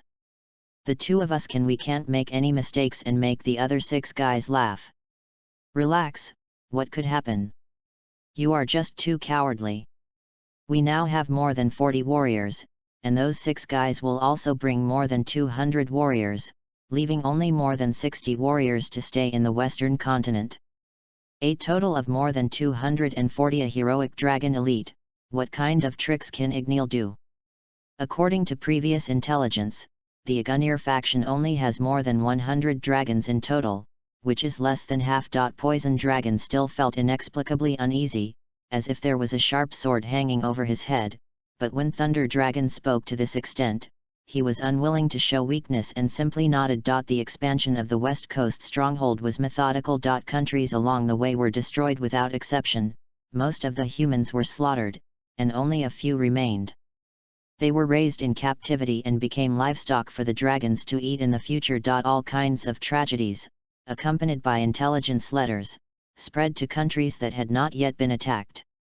This time, countries that had not been fully prepared before were really panicked. The terrifying scene after the dragon slaughtered the city also spread in Dragunov's country, causing people to panic. In order to inspire people, the Dragon Slayer Legion and the Dragon Legion practiced for several days outside the royal capital. As the commander-in-chief of the Legion, Lyle had already learned dragon transformation from Irene. Unfortunately, he found that there were no dragon slayers in the army who were as qualified as him and Irene. Controllable dragon transformation was too difficult for them. In addition, 2 weeks have passed, and for some reason, the Fire Dragon King has not yet arrived in Dragunov country, and there is no information about Fire Dragon King's activities on this side. Lyle was thinking about this strange thing, and while watching the Legion's drill, a knight came to his ear and said a few words. His face immediately darkened. He found Xianlong and whispered, Irene was assassinated. Xianlong's eyes widened and he was very shocked. She's fine, just a skin injury. Let's rush to the palace first. Okay, let the Purgatory Dragon watch the Legion's drill, and let's go. Lyle rode the wise dragon and quickly arrived at the palace, and soon saw Irene. Are you here? Irene was calm and composed, even smiling, and waving her left hand. It's too late. This kind of skin injury has already healed. The world of magic is all about convenience, and its healing power is quite powerful. What happened? Xianlong asked with concern. Erin shook her head. It's quite sad. It's just a group of people who can't accept the despair of facing the evil camp, and instead plan to defect to them. Their purpose is to cut off my head and offer it to the 8 Emperor Dragon forces. Really, you're stupid, you don't even have a clear mind. Lyle, however, was more serious than before. Your Majesty the Queen, just let the Xianlong stay by your side for a while, and the Purgatory Dragon and I will handle military affairs. There is no need to do this. I am far stronger than them, however. Lyle directly interrupted the Queen. This must be done without the help of some powerful people. They cannot implement the assassination plan in the palace. This time is just a test, and there will definitely be big moves in the future. Only Xianlong, only by your side can we feel at ease. In addition, you must pay more attention to your diet. Only then did Xianlong realize that something was wrong, and he immediately nodded and said, Your Majesty, I agree with Lyle's suggestion. Please let me stay near your palace to completely cut off the thoughts of those stupid people. Irene thought for a moment and accepted this protective measure. Indeed, her status must be foolproof at this time. End of this chapter. Chapter 25 The Fire Dragon King is coming. Chapter 25 The Fire Dragon King is coming. Lyle wanted to ask if they were Minister Alf and the others, but before he could ask, Irene said, The assassins are a group of maids. They have just entered the palace and are well trained, but they don't know what's going on behind the scenes. Who is it? The interrogators have used magic to determine the truth and falsehood, and they did not lie. It seemed that it had been planned for a long time, but there would always be clues left. Lyle decided to investigate the source of the waitress privately. Don't just blame me, you should also be careful. Irene said, one is a general and the other is a dragon leader. If they want to kill you, they will always find a way. Some dragon slayer wizards may have been they bought it. Before Lyle and Xianlong could answer, a knight came in to report the news. What's the matter? Erin asked. The knight knelt down on one knee and said with a strange expression, There is a group of people outside. They said they listened to Lady Anna's persuasion and came here specially to help us. Eileen noticed that he was hesitant in his speech and asked, What country are they from? They say it's a country of giants. Only then did Lyle, Irene, and Xianlong understand why he was speaking intermittently. It turned out that he had just seen a new group of races. The idea of the evil camp is to trample all other races, including humans, under their feet, including the giants. Adhering to this concept, Anna not only visited human countries, but also specifically found countries other than humans. Let's go take a look. Irene didn't pretend to be a queen, and was going to greet the giants outside the palace. With the queen's permission, Lyle, Irene, and Xianlong left the palace and reached the streets of the royal city when the giants had already entered the city. This time, not only the people of Dragonov Kingdom, but also many giant dragons were watching the giants enter the city. There were more than 500 people in total, all of them tall and strong, most of them 2 or 3 stories tall. They were armed with various weapons and suddenly poured into the city, making the originally huge royal city look like it had shrunk. The longer the strange creatures in this magical world live, the rarer their populations become. Giants are also a long-lived species. The giant kingdom is willing to send more than 500 giants, and it really takes this decisive battle with the 8 emperor dragons seriously. The leader of this giant army was Peter, a giant general holding a trident. He first looked up at the wise dragon, and then bent down to salute the queen. Eileen smiled and said, Thank you for the reinforcements from the giant country. This is what we should do. If humans lose, the giants will not end well. Giant Peter said quite straightforwardly. I believe that with the addition of the giants, our coalition will be able to defeat the 8 emperor dragon forces. The giant Peter let out a ho-ho laugh, and even the other giants laughed, and for a while their laughter echoed throughout the royal city. However, things are not over yet. After that, other troops willing to join the coalition came one after another. The human army makes up the majority, but there are other races, such as the tall and beautiful elves with pointed ears, the short dwarves with yellow teeth, the shrill voices and 2 pairs of butterfly-like wings on their backs, the goblin clan, and the ugly little demon clan with double horns on their heads and wings on their backs. I just don't know how much effect such a ragtag group of people can play under the influence of the 8 emperor dragons. In addition, refugees are also flocking here. For a time, everything inside and outside the royal city fell into chaos. Aaron was busy with official duties from morning to night, and Lyle and the dragons also patrolled around, thus maintaining order. Of course, the role of the dragon in controlling the situation is quite large. The appearance of the infernal dragon is not easy to mess with at first sight.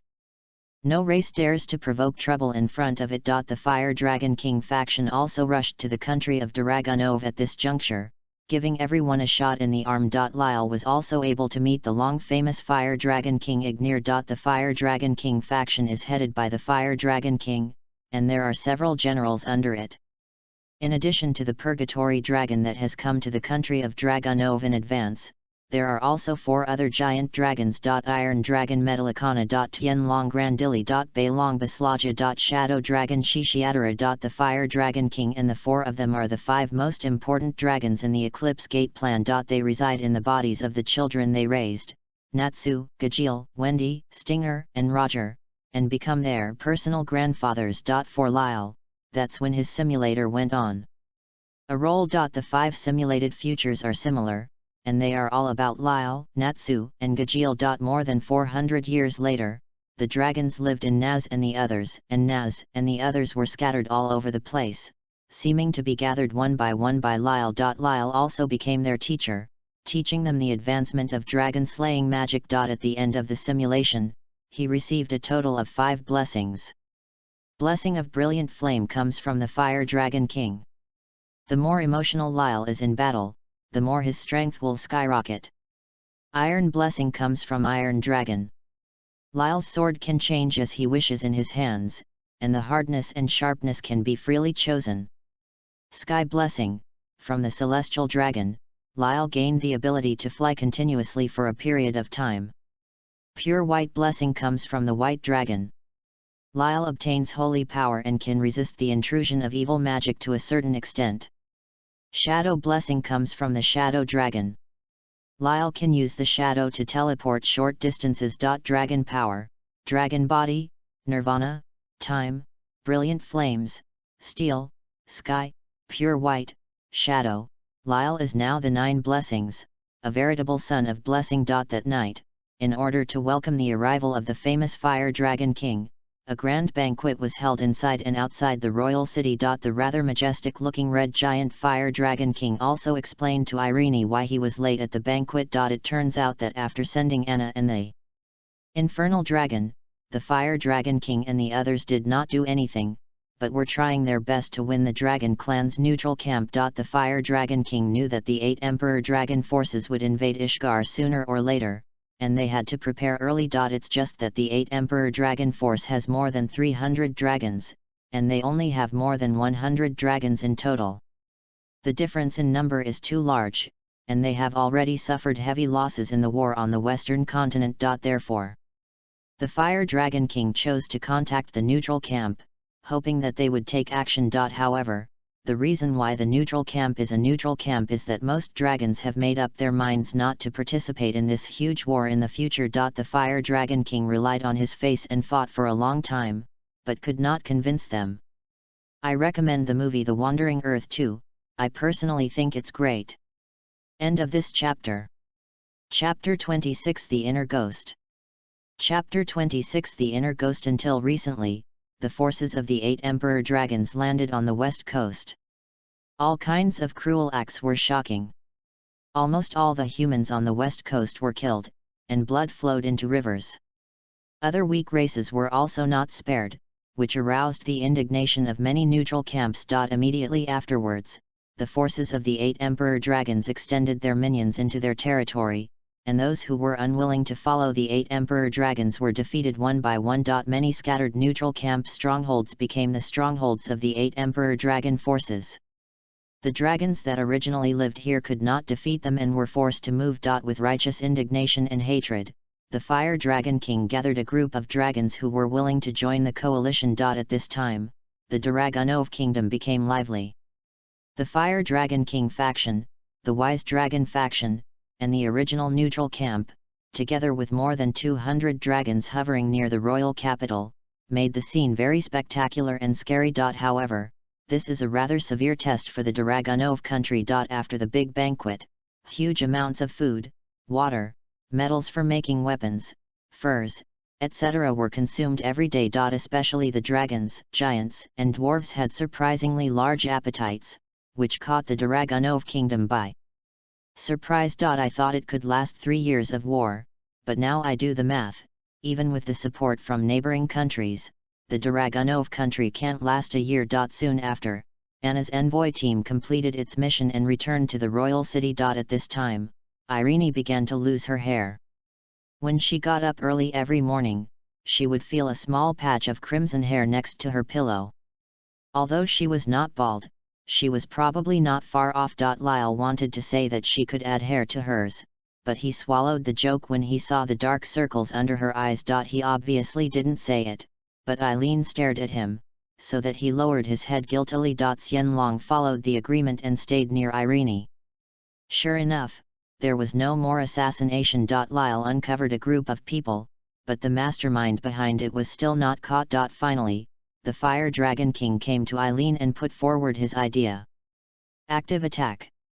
Aaron looked at the Fire Dragon King. The Fire Dragon King smiled and said, "The giant dragons we sent have basically been checked out. There are only more than 40 dragons in their strongholds, and the remaining 200 dragons have not yet set off from the western continent. If we can seize this time difference, then there will be no more got the fighter plane. But if we go out in force, they should find out our intentions, right?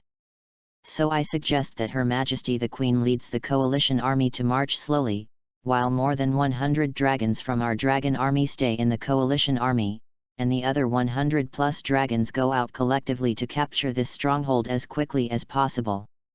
After hearing this suggestion, Irene was tempted. She looked at Lyle, then at Xianlong, and finally made up her mind it is good.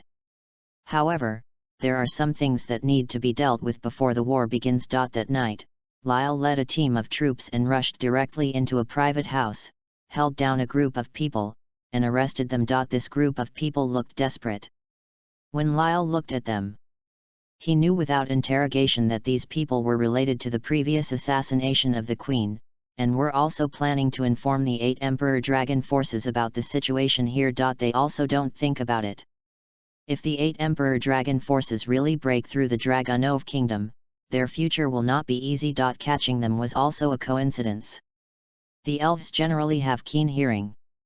They overheard what this group of people were discussing in low voices, and reported it to Anna, who then reported it to Irene. This group of people felt that the current mixed situation in the royal city was the right time. Unexpectedly, the conspiracy was suddenly revealed by the elves coming from afar. There was a big commotion in Lyle tonight. The lights were brightly lit all night long, and every house stuck their heads out of the windows to see what the Queen's favorite general was doing. Finally, at dawn, the incident came to an end. The citizens were surprised to see Lyle come out of the minister's mansion and carry the powerful Minister Alf. "As expected, it's you." Lyle grabbed Minister Alf as if he were a chicken. "This time the evidence is solid, how can you deny it?" Minister Alf did not dare to struggle, fearing that Lyle would punch him to death, so he could only sob and shout, "I am wronged, I want to see the Queen, I have done my best for the country of Dragonov, and I cannot bear this kind of what an injustice." Lyle patted his cheek and said with a ferocious smile, "Don't worry, you have a chance to see the Queen, but only after going through the interrogation. The magic power will be injected into your body, and you will feel nauseated, vomit, and then uncontrollably vomit. Speak the truth." Minister Alf looked at him in fear, trembling all over. "You devil, the 8 Emperor Dragons will destroy you, and you will all be killed. Only then will you know that I am right. You are beyond stupid. Lyle took him into an interrogation cell, and he became more honest after that. This was an emergency war situation, and Irene did not hesitate to order him and his henchmen to be executed to avoid future troubles. After dealing with the mole, the coalition forces are ready to move out. First of all, Iron Dragon and Purgatory Dragon led more than 100 giant dragons to set off first to directly attack the stronghold of 8 Emperor Dragons on the west coast. This is a smooth battle, no surprises, it is a big victory. Then, Lyle and the Fire Dragon King led the coalition army in the front, and Irene and Xianlong led the ordinary human army in the back. Finally, Anna is responsible for coordinating and ensuring logistics. She will basically not directly participate in the battle, but she will appear everywhere on the battlefield. This decisive battle can be said to have gathered the power of most of the forces in the Ishgar continent who are still alive, and it is another battle to determine the fate of the future. If you lose, everyone is doomed. Soon, news came that the air raid force was successful. The Iron Dragon and the Purgatory Dragon launched an attack in the air with more than 100 dragons. After one morning, the stronghold was captured and more than a dozen giant dragons were killed. Unfortunately, the stronghold leaders Thunder Dragon and Poison Dragon escaped with the remaining forces and flew away to the southwest. The Iron Dragon and the Purgatory Dragon briefly fought against the Thunder Dragon and the Poison Dragon, with neither victory nor defeat, and there were still 6 others as powerful as them. When Lyle and Fire Dragon King arrived at the stronghold with the coalition army, Iron Dragon and Purgatory Dragon were already cleaning up the valley to make room for the army to garrison. Their large forces should already be on their way. The Fire Dragon King looked at the spread-out map of the Ishgar continent. We have captured the west coast. Where will they land? Lyle suddenly thought of something, grabbed the map, and pointed to a place. It can't be here, right? The Fire Dragon King took a look and saw that it was a peninsula called Fiori Peninsula, which had always been outside the influence of the Ishgar continent. The Brontosaurus and the Poison Dragon flew southwest, just in time to reach the Fiori Peninsula. End of this chapter. Chapter 27. Chapter 27. At dusk, it was raining heavily, the sky was dark, and there were occasional lightning and thunder. The Fiori Peninsula is a peninsula that extends toward the western continent, including the Kingdom of Fiori and its neighboring countries more than 400 years later. It has now become the temporary stronghold of the 8 Emperor Dragons. The indigenous people here were massacred without exception. During that time, the estuary was stained with blood, and countless unknown and mutilated corpses were floating there. The West Coast stronghold, which had been in operation for nearly half a year, was forced to change hands after an airstrike from the Fire Dragon King. Thunder Dragon and Dulong led the remaining troops to the Fiori Peninsula to meet the 8 Emperor Dragon forces in disgrace. They rebuilt a large stronghold on the Fiori Peninsula. The first thing the 8 Emperor Dragons did after their reunion was to hold a meeting with only their 8 leaders. It is quite rare for the 8 Emperor Dragons to gather together. The Emerald Dragon has a flat head, a pair of bat-like wings growing behind the head, and 2 barb-shaped horns on the lower jaw. When it smiles, it looks a bit like a goblin. The upper body of Vajra Dragon was covered with a hexagonal hard carapace like a tortoise. It had no horns, only an empty abdomen with several rows of suspicious holes. The Cave Dragon is composed of many block-shaped stones assembled in sequence, much like a stone giant. Neptunus had a thick body, with a protrusion on its back that resembled a fish's dorsal fin, and a small beard on its chin. The Flashing Dragon is like a turquoise lantern, and its dragon scales can't cover the faint light from its body. The Storm Dragon has scorpion-like pincers on its head, and its back and wings are covered with magical patterns. King Kong Dragon is the host of this meeting.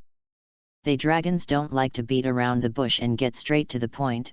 Thunder Dragon, Poison Dragon, tell me, what's going on? Wasn't it always smooth in the past 6 months? Why was the stronghold suddenly breached already?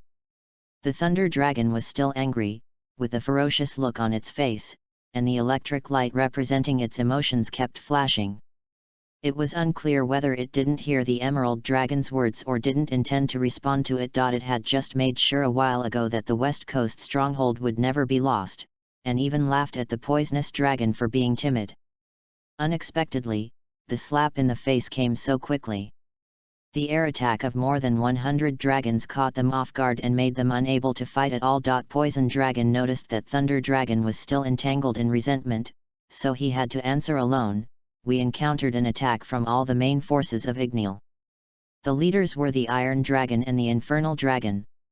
They had more than 100 dragons, and we only had more than 40. In the end, it would be good if more than 30 dragons successfully retreated. Led by Iron Dragon and Purgatory Dragon. Storm Dragon's pincers almost clenched together when he spoke. Then it's not Igneer's main force. But the intelligence shows that the Igneer faction only has more than 100 dragons. Poison Dragon retorted. Idiot! The Emerald Dragon laughed mischievously, squinting his eyes and scoffing. If it is the main force, how could Igneer and his other subordinates not be on the front line? Just congratulate yourselves on your luck. If Igneel is here, you two will not be able to come back alive.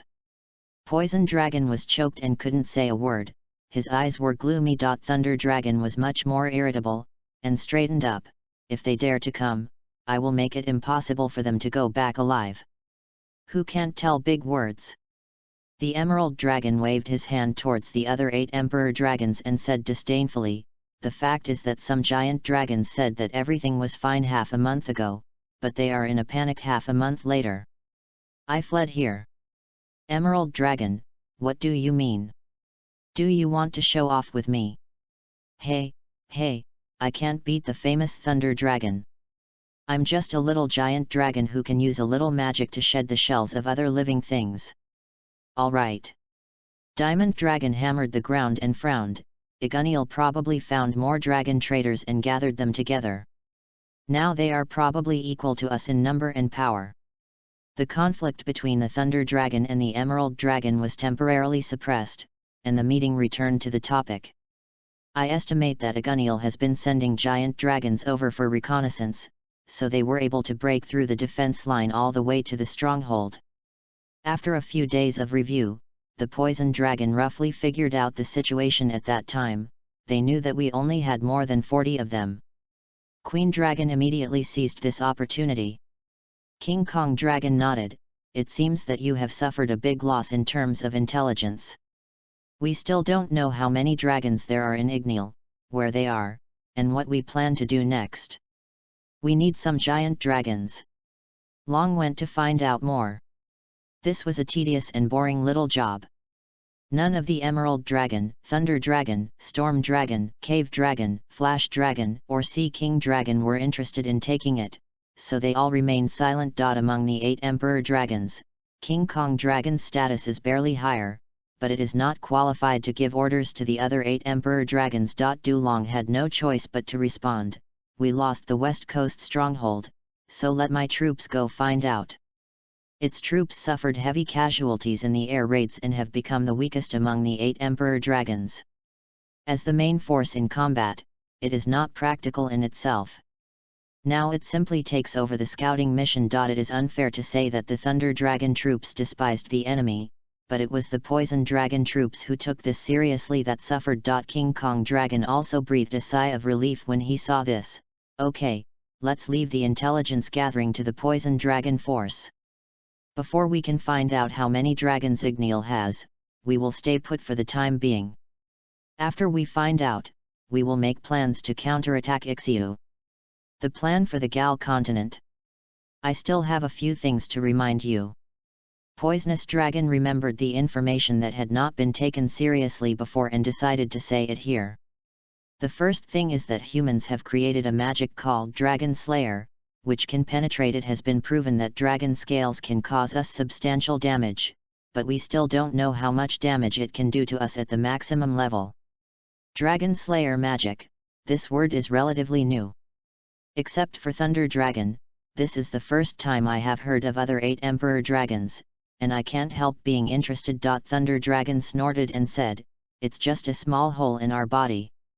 How lethal can the magic created by humans be? Thunder Dragon said so many things today, but this is the only one I agree with. The Emerald Dragon said with a smile that made people feel like they deserved to be slapped. The Thunder Dragon had a sullen face, jumped from a high place to the central area surrounded by the 8 Emperor Dragons, and shouted at the Emerald Dragon, "I've had enough of you. Emerald Dragon, get out, let's have a fight." Haha. Come on then. The Jade Dragon smiled sinisterly. Among the ways dragons resolve conflicts and disputes, hand-to-hand combat is the most common. The other 8 Emperor Dragons had no intention of provoking a fight. They knew they couldn't hold back, so they let the Thunder Dragon and the Emerald Dragon go out to have a fight, and they also followed them out to watch the fight. The meeting ended unexpectedly in the blink of an eye, so that Poison Dragon had no time to finish the rest of the information. End of this chapter. Chapter 28 Differentiation.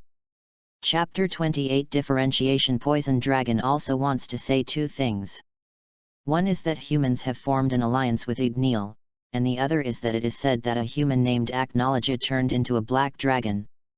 There are rumors that more than 10 dragons were killed, but this one has not been confirmed yet, so I don't know whether it is true or not. Seeing that the other 8 Emperor Dragons had gone out, it felt a little frustrated, so it had to give up and talk about it another time. I hope these 2 pieces of information won't mean much. At night, after ink black dyes the world, a bright moon hangs in the sky, grey. The west coast stronghold that originally belonged to the 8 Emperor Dragon forces has now become the stronghold of the Ishgar United Army. The giant dragons have launched a reconnaissance net towards the surrounding area, but they may miss some of them because they are in the air, so the elves and goblins also followed and became scouts. To rebuild the destroyed stronghold, this work is left to the giants with infinite strength, the dwarves with many skilled craftsmen, and the little demons who can fly. Human beings are sorting out the corpses, burning and burying them. Most of these wrecks belong to humans, and only a small part belongs to other races. Because they are so mutilated, some have been mixed together, like paste, and cannot be distinguished. It is impossible to find a name for each one, so we have to deal with them together. Lyle felt a little depressed. Seeing the tragic situation of so many compatriots, he was somewhat glad that he had awakened the simulator and had no external force to help him grow. He might be one of these skeletons. Not long after, the soldiers came over to report that Eileen and the Xianlong army had arrived. Lyle went over to greet them and told Eileen and Xianlong about the current assigned work in progress. Irene was wearing armor, looking at the blazing fire from a distance, and said, "After the war is over, set up a monument for the victims here to give their family members who are still alive a place to remember." Yes. Like animals, the human soldiers saw too many horrific scenes on their way over, such as a cultist's sacrificial site, which was actually just a den for giant dragons to eat. They were grieving, but they were also holding their breath and wanted to vent it out. After confirming that the reconnaissance network was laid out, the Fire Dragon King flew back and met with Irene at the foot of the bowl-shaped mountain. Lyle had previously seized the overall command after the battle with the Infernal Dragon. However, after the Fire Dragon King arrived, Lyle could not command it, so he simply handed the power back to Irene. Anyway, this time it was the Queen's own expedition. Let me tell you your opinions. What should we do next? Eileen is not the kind of person who gives random orders. She knows that she is not good at commanding operations and does not have much experience fighting dragons, so she lets go. Ask Lyle, the Fire Dragon King and the Wise Dragon. In terms of the number of dragons, it is roughly more than 200 to more than 200. The 8 Emperor Dragons have the advantage. The Fire Dragon King rubbed his chin with 2 dragon claws, as if thinking like a human being, but we have many other races. Support, they probably don't know about it yet, and even if they knew, they wouldn't care. The Fire Dragon King has been dealing with the 8 Emperor Dragon forces for many years. He is very clear about their way of thinking. For their contempt, the Fire Dragon King feels that this is another excellent opportunity. In this airstrike, we only dispatched giant dragons. They should not have seen the power of dragon-slaying magic and the combined combat power of the coalition forces. If it works well, it can create unexpected surprises in a war. Xianlong nodded, the Fire Dragon King is right. Before the decisive battle, the combat power of the Dragon Slayer Mage can be hidden. Okay, then let the Dragon Slayer Mage calm down for a while. Irene turned around. He looked at Lyle and asked, "What do you think?" Lyle lost his interest in joking today and said seriously, "I estimate that we and the enemy will test each other for a period of time on the Fiori Peninsula. You come and I go. I suggest gradually eroding their power from the front. Range, put enough pressure on them, seek a decisive battle, and at the same time send a dragon surprise attack force to go back to the sea, and directly stab their butts from behind during the decisive battle. The 8 Emperor Dragons work on their own, and a surprise attack may cause them to be in chaos." Xianlong nodded, "But how are we going to solve the communication problem? We could use magic to communicate before, but this time the 8 Emperor Dragons are completely able to monitor it. Of our information." The Fire Dragon King waved his hand, "Let's just set a date for the decisive battle. I will send the Iron Dragon and the Infernal Dragon to take charge of the surprise attack." "Is this going to go wrong?" Xianlong hesitated. "Every battlefield is adaptable. It's not good to keep in touch with the command at all times." The Fire Dragon King smiled grandly, "Let the Iron Dragon and the Purgatory Dragon make their own decisions about the timing of the surprise attack. We just need to press forward and have a decisive battle on that date." Xianlong was still a little worried, "This is too casual. It's just a discussion now.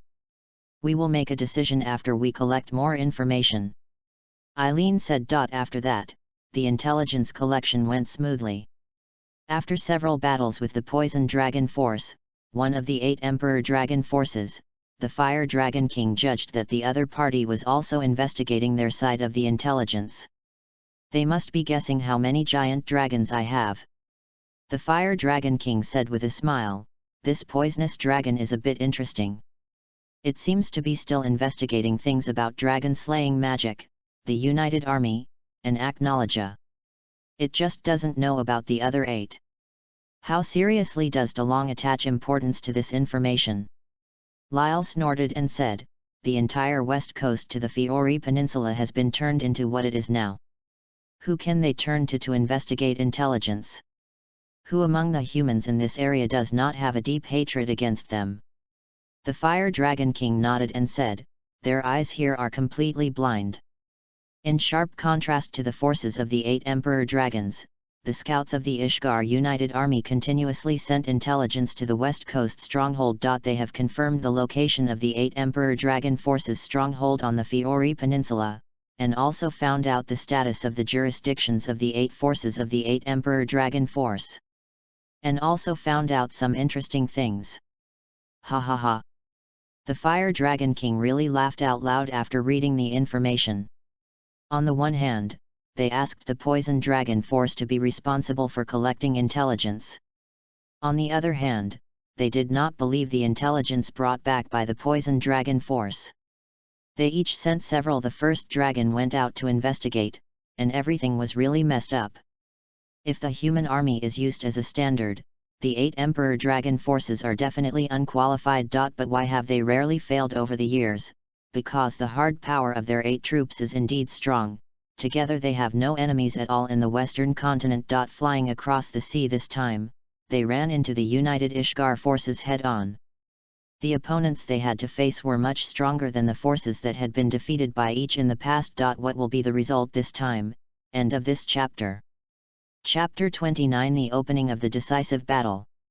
Chapter 29 The Opening of the Decisive Battle. In any case, Irene decided to prepare to attack, to retake the Fiori Peninsula, and completely expel the 8 Emperor Dragon Forces. After 2 days of preparation, the Iron Dragon and the Purgatory Dragon took a detour and flew to the sea with a force of more than 50 dragons. In the West Coast stronghold, a map of the Fiori Peninsula was displayed, which divided the jurisdictions of the 8 Emperor Dragons. Facing the West Continent, based on the distance from us, the order from near to far is. Xianlong pointed at the map and said steadily, Poison Dragon, Storm Dragon, Neptune Dragon, Thunder Dragon, and Flash Dragon. On the other side of the peninsula, there are Cave Dragon, Jade Dragon, Thunder Dragon, and Flash Dragon. Everyone should have noticed that Thunder Dragon and Flash Dragon are at the tail of the peninsula, facing the sea on both sides, while King Kong Dragon is in the middle, surrounded by the sea. Surrounded by other 8 Emperor Dragon jurisdictions. In order to cooperate with the surprise attack of Iron Dragon and Purgatory Dragon, we will be divided into 3 main forces to attack the 3 jurisdictions at the same time. The Fire Dragon King and Tianlong troops will attack the Storm Dragon jurisdiction, Lyle, and I will attack the Poison Dragon jurisdiction, and the White Dragon and Shadow Dragon troops will attack the cave. In the Dragon jurisdiction, the Queen and Anna will ensure our supplies and the treatment of the wounded at the rear. In the original history, due to the weak strength of human beings and their dispersion, Irene was forced to be used as a general who charged into battle. After that, she witnessed the Wise Dragon being killed in front of her eyes, and the Black Dragon Aku, who had been upgraded to the King of Dragons Narogia, comes to end the war. Now, as the symbol of the Ishgar United Army, Irene cannot be placed on the front line. She is the core that unites humans and other races, and must not be lost. The 3 separate forces attacked the 3 jurisdictions at the forefront of the 8 Emperor Dragon forces, followed by the Sea King Dragon, the Diamond Dragon, the Emerald Dragon, then the Thunder Dragon, and finally the Flash Dragon. Xianlong continued, we must make full use of the fact that the 8 Emperor Dragon forces are not subordinate to each other and work independently to capture the jurisdiction as soon as possible. When they face our attack, there is a high probability that they will fight us as soon as possible instead of attacking other jurisdictions. The time spent between issuing a warning and requesting support will significantly delay the response from other jurisdictions. They chose to attack in the early morning. Lyle, Fire Dragon King, and Beilong, as the commanders of the 3 major forces, were confirming various details. Irene added many abilities to Lyle without saying a word, but her magic power has now been surpassed by Lyle, and the additional abilities can only be regarded as the icing on the cake. The wait for the war to begin was long. Eileen suddenly said, after this war is over, I plan to start training my cousin Ian. He is very smart and has great talents in government affairs. I estimate that it will only take 2 or 3 years to hand over this position to in his hand. Lyle suddenly heard a big secret. His eyes widened and he looked around. Fortunately, there was no one around.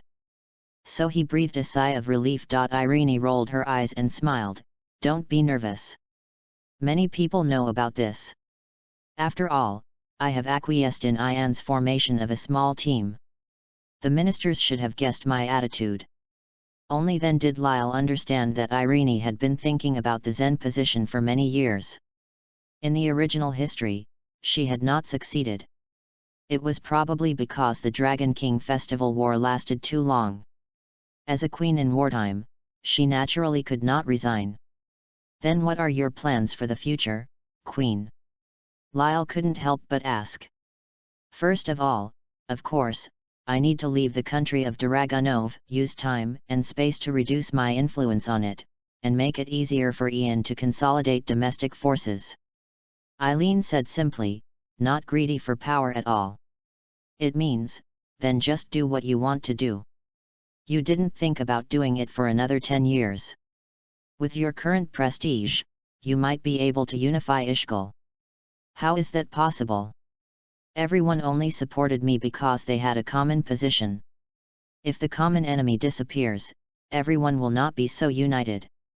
The continent of Ishgar will still be divided in the future, and it is still far from a unified situation. You said you do whatever you want, specifically. Lyle became curious. Erin looked at him, her eyes shining beautifully like gems. Just do whatever you want, do it. There is no need to deliberately plan the trip, but it may be a little dangerous for me to be on the road alone. Lyle nodded numbly, oh, that's right. Erin felt that she had hinted clearly enough, but Lyle didn't answer. She felt angry and couldn't help but lift her leg and stepped on Lyle. Coward. Ah! Lyle was in pain and watched Irene walk away in surprise. When did Erin become so violent? In fact, it wasn't that Lyle couldn't understand Irene's hint, he was just a little shocked for a moment. Some of the vague and unclear feelings in the past were directly exposed. He had a feeling that he was dreaming. Why did he feel that somewhat illusory? Lyle sat on the wooden pile in a daze for a while, and then was found by Xianlong, and they were about to start the final preparations. In the early morning, Lyle and Xianlong's troops were already in position, only a few kilometers away from Poison Dragon's jurisdiction. There are only a dozen dragons left in the Poison Dragon force. They are the weakest among the 8 Emperor Dragon forces and have the smallest jurisdiction.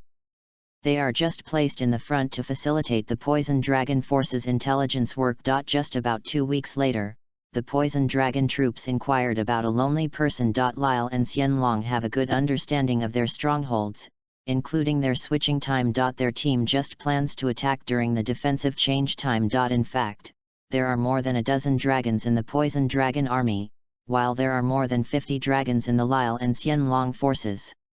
Add in the coalition forces, and there is a big gap in combat power. However, Lyle still chose to make a sneak attack during the defense change time based on his strategy of saving a little bit of combat power. When the time came, they mobilized en masse and quickly crossed the defense line and headed straight for the stronghold. By the time the Poison Dragon troops on the defensive line discovered it, it was already too late to pay back. The Poisonous Dragon stronghold was located next to a huge lake. The coalition army rushed towards the lair.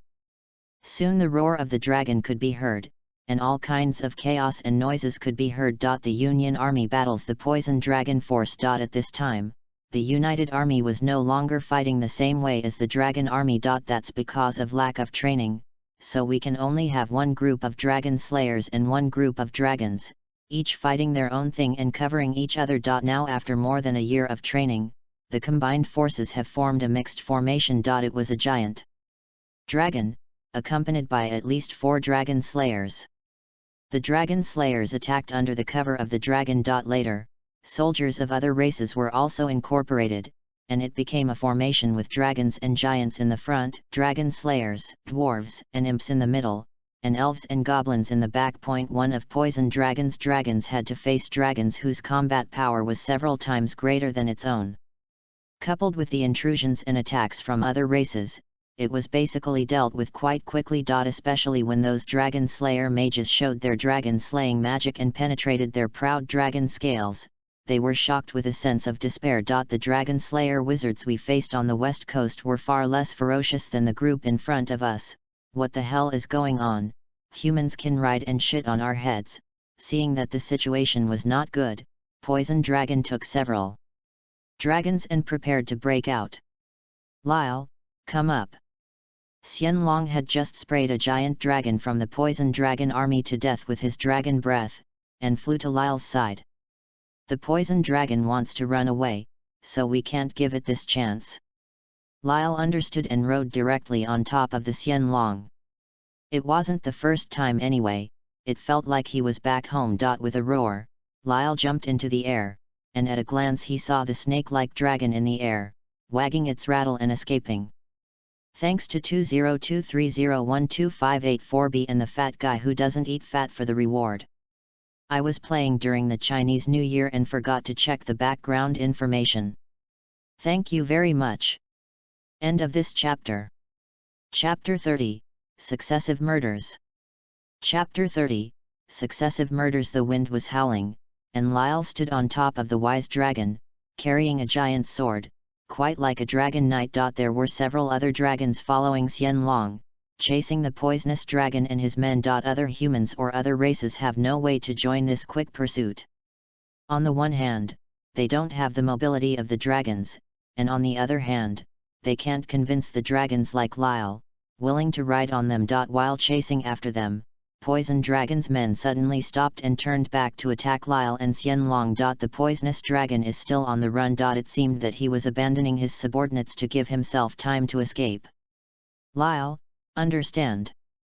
Needless to say, Lyle and Xianlong's tacit understanding of working together many times allowed them to make the same decision. The wise dragon opened its mouth, and the dragon's breath flowed from its abdomen to its mouth, spitting it out, and the roaring energy beam illuminated the night sky. Poison Dragon's subordinates quickly moved away, and their attention was involuntarily attracted by this dazzling beam of light for a second. This second is also an opportunity for Lyle to take advantage of.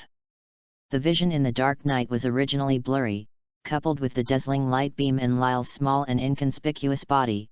Various reasons allowed Lyle to fly directly to the side of the poisonous dragon's subordinates. Swing the sword in a half-moon shape, chi before a giant dragon from the poisonous dragon faction could react.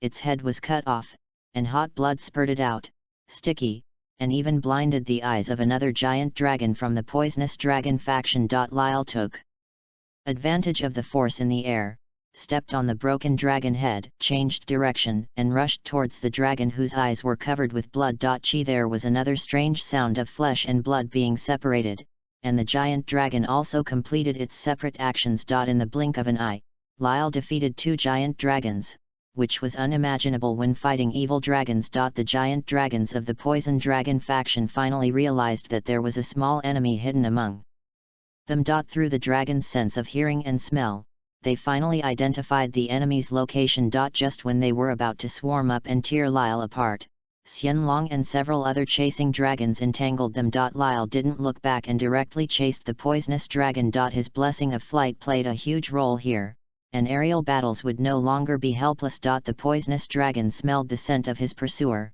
secretly cursed his subordinates as trash, then turned around and spat out a few mouthfuls of venom. Puff, puff, puff. Lyle didn't know how toxic these venoms were, and had no intention of taking any risks. He dodged left and right, avoiding them all. The poisonous dragon swung its tail angrily, and when it saw that Lyle was about to catch up, it simply turned back. According to its observation, Lyle is a dragon slayer wizard and the only pursuer at present. If he is eliminated, it will have the opportunity to rush to the jurisdiction of the King Kong dragon. Unexpectedly, as soon as it turned back, Lyle also accelerated, and one man and one dragon almost collided with it. Lyle dodged and flew past the poisonous dragon's flank. The poisonous dragon steadied itself and used its dragon wings to slap Lyle, but Lyle blocked it with his big sword. Normally, the dragon's wing attack is enough to shatter the great sword, but this great sword has the addition of Irene, and now with the blessing of Lyle's steel blessing, the situation becomes completely different. With a clang, Du Long watched helplessly as his left wing was cut with a huge gap by the big sword. Lyle got through the gap and flew directly to the blind spot of the poisonous dragon's vision, which was also the poisonous dragon's back. Only then did Poison Dragon realize that this silver-haired young man was not only not the crappy group of dragon slayer wizards on the west coast, but he was also not the group of united dragon slayer wizards he had just encountered at the stronghold. He is not on the same level as all the dragon slayers he has encountered before. It turned over hastily, facing Lyle with its fragile belly, but it also gave it the opportunity to breathe dragon breath towards Lyle. The roar of the poisonous dragon. The scarlet dragon's breath twisted like a rattlesnake and pounced on Lyle. Lyle made a wise choice in an instant, that is, not to use the sword to be contaminated with the venom. Dragon breath soars into the sky, but the poisonous dragon opened its vertical pupils wide because its roar did not hit. In fact, Lyle disappeared on the spot the moment he was about to be swallowed. Where is he? Where the hell did he go? The poisonous dragon urgently used its sense of smell and hearing to identify it, and suddenly realized that Lyle was actually underneath it. Teleport? How can this be? Is there such a powerful mage among human beings? Poison Dragon turned around, but it was too late. With the help of the shadow blessing, Lyle emerged from the poisonous dragon's shadow, and then thrust the sword directly into the right eye of the poisonous dragon, which was already low in the air. Puff! Eyeball ruptured. Lyle paused while holding the big sword, and then lifted it upwards. Starting from the eye socket of the poisonous dragon, upwards diagonally, until the left side of the poisonous dragon's skull, a long and thin crack appeared, and its heavenly spirit cap was pried off. The poisonous dragon whimpered, and fell towards the primeval forest below like a meteor. With a bang, it broke several towering trees, and its whole body twisted and rested on the trunk and the ground. In its last moments before death, its emotions were regretful and angry. If the Thunder Dragon was willing to listen to it and the other 8 Emperor Dragons were willing to pay attention to its intelligence, it would not have such an ending today. Lyle fell slowly and cut off the poisonous dragon's head as a trophy. It refused to close its eyes, its left eye was still wide open, and its right eye was still bleeding with bright red blood. Lyle carried the poisonous dragon's head and flew back. This time he flew a little slower, but halfway back, he happened to see the wise dragon and the others ending the battle, and the battlefield at the stronghold was also cleared. In this way, it can be declared that one of the 8 emperor dragons, the poisonous dragon, has been successfully defeated. What should we do next? There were traces of ice freezing on the dragon's scales, as well as some fine ice slag, and there were bite marks on the dragon's neck, but the injuries were not serious. The next step it refers to is to ask Lyle whether he should continue to move forward and break into the Vajra dragon area ahead, or wait for news from the other 2 troops. Lyle looked at the dark mountains in the distance. It was still early before dawn. He resolutely said, "Let's take a rest first, don't worry. It is estimated that Vajra dragon will receive the news by now. If you rush forward too fast, it will be a big loss to be eaten by several jurisdictions. Well, let's rest where we are, wait for the queen at the rear, and inquire about the battle situation of the troops on the left and right." Xianlong followed suit. After the poisonous dragon fell, about a quarter of an hour later, it was within the jurisdiction of the storm dragon. The fire dragon king came in person. The tornado magic of the storm dragon did cause a certain degree of trouble to the fire dragon king. However, it was precisely because the opponent was the storm dragon that the fire dragon king asked Tianlong to be his deputy. Tianlong can also emit wind magic. It is also a healing dragon. It helps the fire dragon king withstand the tornado of the storm dragon and adds blood to the fire dragon king from behind. Not to mention that the fire dragon king is a first-rate god of war in the fairy tale world. He successfully caused the already complete black dragon to lose an arm. A third-rate character like the storm dragon can only bring trouble to it, but has no chance of winning. Soon after, the storm dragon's head, which looked like a scorpion's pincers, was burned into a black mass by the fire dragon king's roar, and it was too dead to die. This time, the storm dragon jurisdiction was also successfully taken. End of this chapter. Chapter 31 Chaotic and Changing Battlefield. Chapter 31 Chaotic and Changing Battlefield. Are you going to attack the area under the jurisdiction of the Sea King Dragon and cooperate with the Iron Dragon and the others? Tianlong asked after cleaning the battlefield. Coincidentally, the Fire Dragon King came to the same decision as Lyle. Don't rush, wait a moment and see how the other 2 roads are doing and whether support is needed. The last road is this side of White Dragon and Shadow Dragon. They were originally a 2-dragon combination that worked well together, and the Cave Dragon was not a very strong opponent. It took some effort, but they were able to defeat it. However, after killing the Cave Dragon and taking over the Cave Dragon's area, the White Dragon discussed with the Shadow Dragon and decided to attack the Emerald Dragon's area. The discussion time was also extremely short and seemed very hasty. Both dragons are older, but they are more aggressive than the younger ones, so they have suffered many more injuries than other dragons from the Fire Dragon King faction. They want to shine the brightest in this war that will go down in history. So, the White Dragon and the Shadow Dragon took a short break and then dived into the Jade Dragon's jurisdiction. On the vast sea of Fiori Peninsula. A surprise attack force consisting only of giant dragons emerged from the island where they had been hiding for several days. The scout dragons just reported what they saw to the leaders of this force, the Iron Dragon and the Purgatory Dragon. The area under the jurisdiction of the Storm Dragon was burning, and there were signs of fierce fighting. It's time to take action. The Purgatory Dragon laughed. Balls of flames fell into the sand. After being submerged by the sea water, they emitted white smoke, but did not extinguish immediately. I agree. The Iron Dragon was covered in grey steel, but it looked strong and agile. It showed a vicious smile, then set the target on the tail of the Fiori Peninsula, the jurisdiction of the Flash Dragon. We will capture it. Formed a double-team situation. I think so too. The Purgatory Dragon and the Iron Dragon simply have a clear understanding of each other. However, Iron Dragon did not tell the whole story. They succeeded in taking over the Flash Dragon area. If they failed in the frontal battlefield, they would be forced to be chased and intercepted by several 8 Emperor Dragon forces, and there was a high probability that they would be buried in the belly of the fish. However, since the Iron Dragon and the Purgatory Dragon have accepted this raid mission, they will not restrain themselves because of the risks. Calling all warriors. Tai Long roared loudly, and the dragon's language trembled. In a quarter of an hour, we will set off, cut open the abdomen of the flashing dragon, and take out its luminous beads to use as lighting fixtures.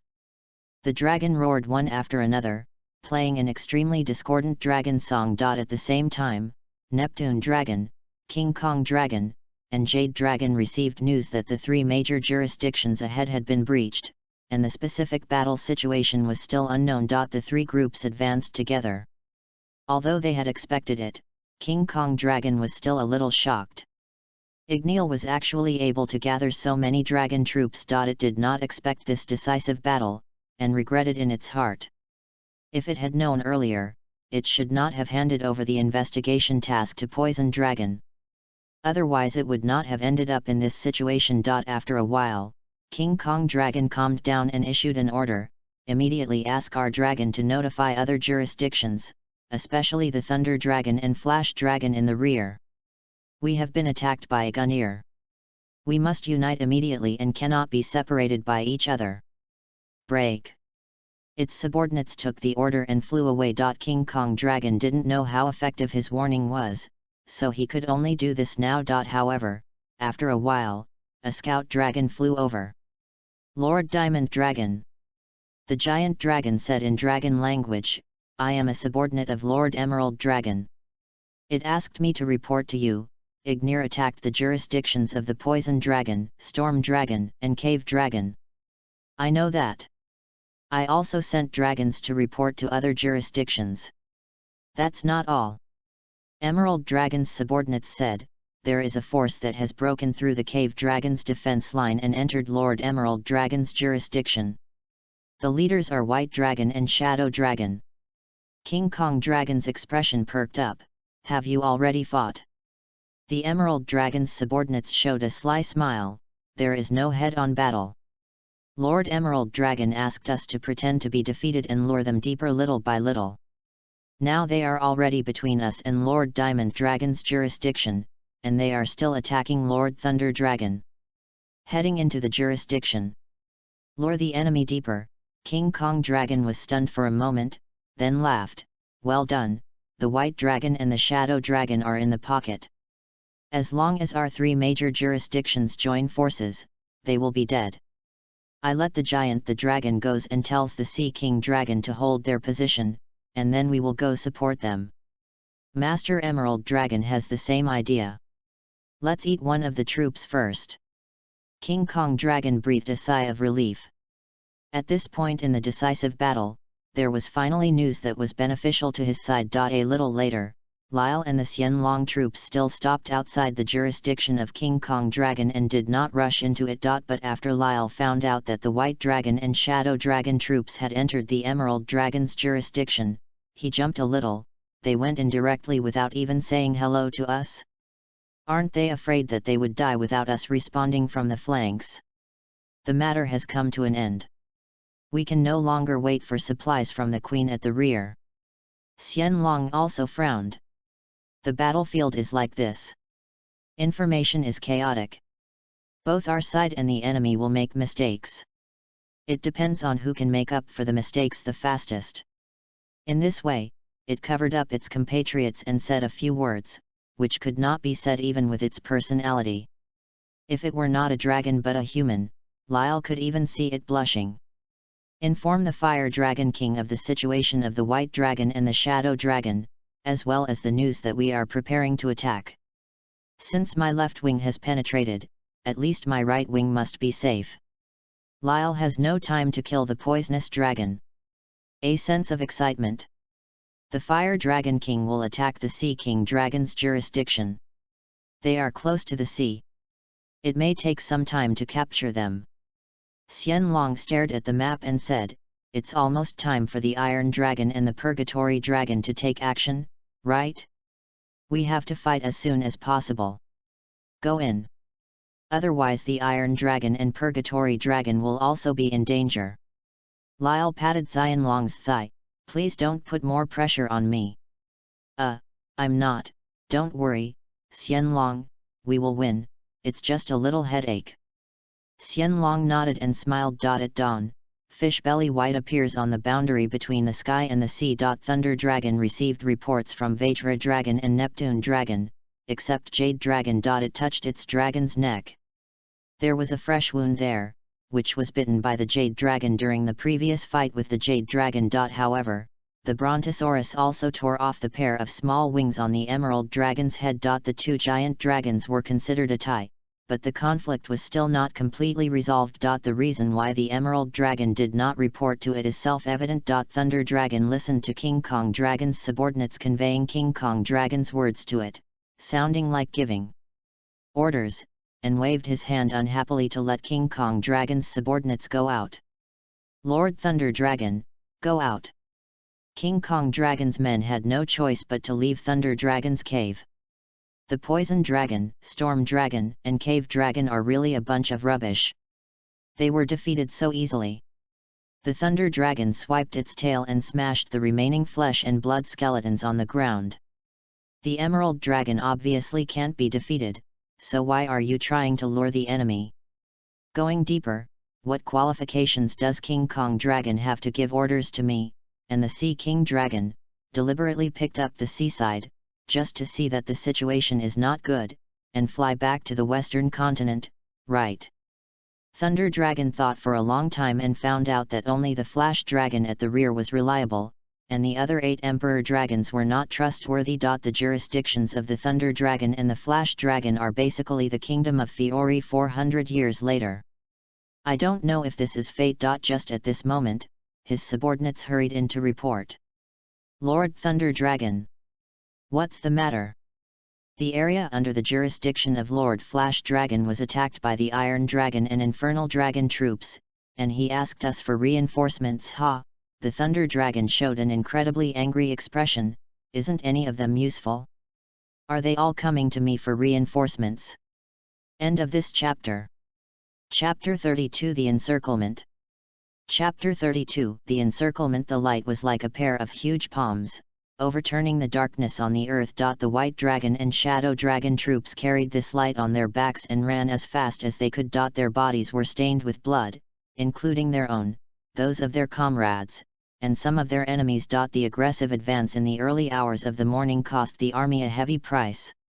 Except for chasing after the Emerald Dragon army at the beginning, they were beaten by the King Kong Dragon and the Emerald Dragon troops for the rest of the time. Only then did they realize that the unstoppable weakness of the Emerald Dragon army was a show for them, in order to let them go deep alone and fall into a tight siege. In several chase battles, the soldiers were injured and in a state of embarrassment. Part of the originally fluffy hair on Bai Longxiu's white back had burned off, leaving him bare. A wound opened in the Shadow Dragon's abdomen, blood was flowing gurglingly, and the red flesh could be seen turning outwards. So far, this force has lost 8 dragons, 13 giants, 8 dwarves, 3 elves, and 23 dragon slayer wizards, including the prestigious giant General Peter, which allowed them to break out of the encirclement. However, the battle obviously won't stop there. On the high mountain ahead, more than 30 black shadows suddenly flew out, hovered in the air for a moment, and then swooped down. The first one was the Thunder Dragon wrapped in lightning. After a short decision,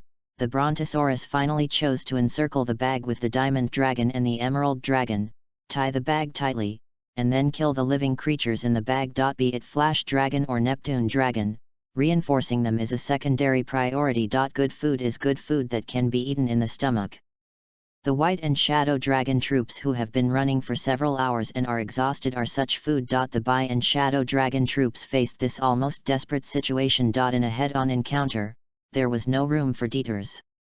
Bai Long chose to forcefully attack the Thunder Dragon's formation, intending to pass through it like a sharp arrow. The casualties would be heavy, but at least there would be a glimmer of hope left. The two troops immediately strangled together, and blood and flesh flew everywhere. In the chaotic and disorderly battlefield, the Thunder Dragon seems to be in a deserted place, and the sizzling electric light will make people feel numb all over. It originally thought it would be facing the fire dragon, King's giant dragon army, but it didn't expect to see a ragtag group of people, and the disdain in its heart grew even more. A giant jumped up from the ground without belief and grabbed the tail of the brontosaurus with both hands. He was immediately knocked down by the burning pain that penetrated his palms, fell stiffly from the air, hit the ground with a thud, and lost consciousness. It casually grabbed a dragon slayer mage, but did not immediately kill him with thunder and lightning. Instead, he admired his last desperate moments. The dragon-slaying mage really went crazy and fired one after another dragon-slaying magic at the thunder dragon's dragon scales. It's a pity that his strength is only average. After several hours of fierce fighting, he is already exhausted and his magic power is not as powerful as before.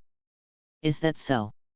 The Thunder Dragon once again expressed its disappointment with the dragon slayer magic. It opened its bloody mouth, bit off the upper body of the dragon slayer mage, chewed it a few times, and then spat it out. It's unpalatable. The thunder dragon threw the lower body of the dragon slayer mage out and fell into a pile of mixed corpses in a sea of blood. What? The white dragon that suddenly appeared suddenly knocked down the thunder dragon from the air. The two giant dragons bounced several times on the ground like a plane crash, and then stopped on the dry ground. White dragons. Before Beilong could chant his magic, he was hit in the jaw by Thunder Dragon's collapse fist. Boom, snapped. White Dragon immediately responded with wing attacks and no longer used chanting. The magic does not have a chant prefix, so its power will be weakened, but at this moment, I just want to move quickly, and I can't care about the power at all. Beilong, are you here to die? The Thunder Dragon suddenly hugged the White Dragon's body with both hands, and wrapped its tail around the white dragon, showing a cruel smile. The next moment, thunder and lightning struck the heart, and the white dragon roared in pain. White dragon! Fortunately, the shadow dragon arrived and hit the thunder dragon with a roar. Boom! The black light exploded. The thunder dragon was in pain and could only let go of the white dragon. Both giant dragons were knocked away by the shadow dragon's roar. Beilong's body was numb and painful, and he lay on the ground, unable to get up. The shadow dragon took one look and decisively went straight to the thunder dragon. Only by killing the thunder dragon would they be safe. However, shadow dragon's attempt to kill thunder dragon was also interfered with. Dozens of small, doll-like dragons fell from the sky. They had no eyes, noses, or dragon scales, and were surprisingly smooth. These doll dragons opened their mouths and shot lasers at the shadow dragons like a dense rain of arrows. Beep beep. The shadow dragon used its wings to resist, but one shot hit the wound on its abdomen, causing a frightening popping sound. It took a few steps back in pain, and now its injuries worsened, and the ground was covered with blood. He raised his head, and the armored King Kong dragon appeared. There are several rows of holes in its abdomen, from which it can store dozens of eggs. If these eggs are airdropped to the ground, they will immediately shatter and hatch those doll dragons that can emit lasers. Shadow Dragon, you will die here. Looking to the other side, the Emerald Dragon was also in place. Ha ha ha, it is blowing a strange wind of magic.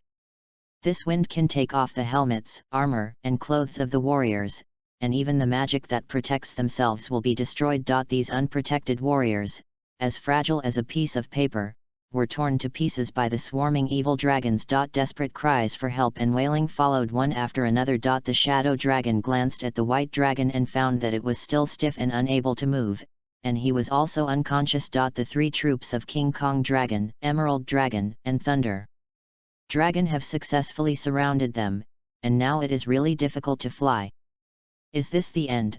Seeing his subordinates, the dragon slayers, giants, dwarves, elves, goblins, and little devils, fall one after another, he regretted it endlessly. If they hadn't been greedy for credit a few hours ago, the outcome might have been very different. Although the white dragon was anesthetized by electricity, its consciousness was still clear. It felt the same remorse as the shadow dragon, but it had no chance to make amends. They will be completely annihilated here, and it will also greatly affect the coalition's offensive. They will become sinners in every aspect. The thunder dragon got up, its scales burned off by the shadow dragon's roar, and blood dripped out. It glanced at the distance between the white dragon and the shadow dragon rather unhappily, and immediately pounced towards the white dragon fiercely. "Let's start with you first." The shadow dragon realized that the thunder dragon was going to kill the white dragon, and it rushed forward without hesitation, trying to protect the white dragon. However, the diamond dragon fell directly, riding on the shadow dragon like a heavy weight, and pushed it to the ground. "Accept the reality of failure, Shadow Dragon, you guys have lost." Shadow Dragon struggled desperately, but couldn't break free for a while. End of this chapter. Chapter 33 Lyle's Dragon Transformation. Chapter 33 Lyle's Dragon Transformation. Ha ha ha. The Emerald Dragon laughed like a treacherous villain in the air. The Thunder Dragon held down the white dragon's head and torso with its claws, aiming to bite its neck. Bei Long's eyes widened in disbelief. At this time, the Emerald Dragon seemed to have a premonition of something and turned back quickly. A white light flashed in front of its eyes, and then its world completely fell into darkness. Puff! The Emerald Dragon's eyes were cut very quickly. It covered the eye holes with both hands, trying to prevent the eyeballs from slipping. It couldn't help but howled miserably, which instantly attracted the attention of the Diamond Dragon and the Thunder Dragon. Emerald Dragon. The Diamond Dragon could see clearly that a silver-haired young man was resting on the Emerald Dragon's shoulders. It reminded loudly, "The enemy is on your right shoulder, be careful." The frightened Emerald Dragon still reacted quickly enough, aiming at his right shoulder and blowing out a magical wind of destruction, but this magical force was completely in vain. When Lyle got serious, he was surprisingly agile. He used his big sword to cut the Emerald Dragon's throat, killing him with one blow. In the rendering of Dragon Blood Falls, Lyle jumped to the ground and walked quickly towards the King Kong Dragon. Bang! The Emerald Dragon fell backward behind him, and its hill-like body fell to the ground, stirring up dust all over the sky. Dragon slaying magic. King Kong Dragon stared at Lyle coming towards it, and couldn't help but recall the information reminded by the poison dragon. Being able to be so silent and suddenly aggressive like fire, cutting the dragon scales lightly and killing an 8 Emperor Dragon instantly, this is not dragon slaying magic. What else can it be? Lyle glanced at the Shadow Dragon under the King Kong Dragon, and slashed at the King Kong Dragon without any expression on his face. Clang! The big sword struck the tortoise shell dragon scales of Diamond Dragon, and the big sword broke from it. The scales of the Diamond Dragon are much harder than expected. King Kong Dragon kicked Shadow Dragon away and narrowed his eyes. "My dragon scale defense is the best among the 8 Emperor Dragons. Even in the whole world, there are few opponents. Humans, don't overestimate your capabilities." Lyle waved his sword, and the broken part swam over like a fish that smelled bait. The broken swords were spliced together, and they were intact in an instant. This is his steel blessing. Lyle took the sword back into the different space. "What's the matter, did you give up resisting?" Vajra Dragon was a little surprised, but lay down directly on the ground, more carefully hiding the abdomen that was not covered by dragon scales. When a weak race faces a real strong man, the mental breakdown is only in an instant. Lyle ignored it. The next moment, a strange magic emanated from Lyle. That seems, if he only smelled a bit like a dragon before, now the dragon smell on him is getting stronger and stronger. How is this going? The inner anxiety and doubts of King Kong Dragon overshadowed its original caution, and its intuition was sounding the alarm fiercely, telling it to stop the current process. Yes, he must be stopped or something terrible will happen. The King Kong Dragon opened its mouth wide and was filled with magic power. The King Kong Dragon's roar. The dragon's breath beam of light shot away, but was torn apart by something. Where the light dissipated, Lyle's dragon-turned image was revealed. It was a huge silver dragon, its wings spread out, showing its divine light in the sunlight. This precise body was like a beautiful marble sculpture. If you are a card player in the original world, Lyle's current dragon image will be very familiar, because it is so similar to the Blue Eyes White Dragon. He successfully transformed into a dragon for the first time in front of Irene. Irene drew his image and showed it to him. The first thing he thought of was the blue-eyed white dragon. It is said that magic is the magic of the soul. Perhaps it was because the blue eyes white dragon had such a deep impression in his mind that his image after dragon transformation was also closer to the blue eyes white dragon. It was the first time that King Kong dragon and Thunder dragon saw humans transform into dragons, and they were inevitably shocked. How can this be? Can humans and dragons transform into each other? Is he a man who can transform into a dragon, or a dragon who can transform into a human? Can't understand. The scene in front of them directly shattered their centuries-old concepts. Lyle would not stay where he was and wait for them to admire his body before attacking. Instead, he immediately rushed towards the King Kong dragon. Vajra dragon! Thunder dragon yelled. It didn't like Jade dragon very much, but Jade dragon had already died at the hands of this strange silver-haired young man. If Vajra dragon died too, the 8 emperor dragons would be completely wiped out. You don't have time to care about others, do you? A somewhat familiar voice sounded behind the Brontosaurus, making its hair stand on end. The violent tail whip knocked the Brontosaurus away more than 300 meters. It got up and took a look to identify the person. Xianlong lifted up the seriously injured white dragon and shadow dragon one after another and made them sit together.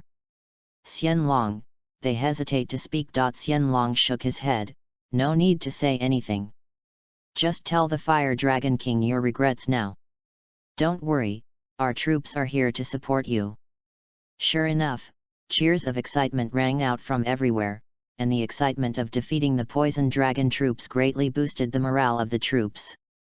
Seeing the tragic massacre of the brother troops, they also felt indignant. Brothers, kill the enemy and avenge your compatriots. Kill off flesh and flesh collide again, and what follows is the battlefield of spiritual will. Thunder Dragon looked at Xianlong, his old rival, with fear. It didn't expect that this guy was here, and actually joined the Fire Dragon King and this group of nondescript coalition forces. You were the one who killed the dragon, right?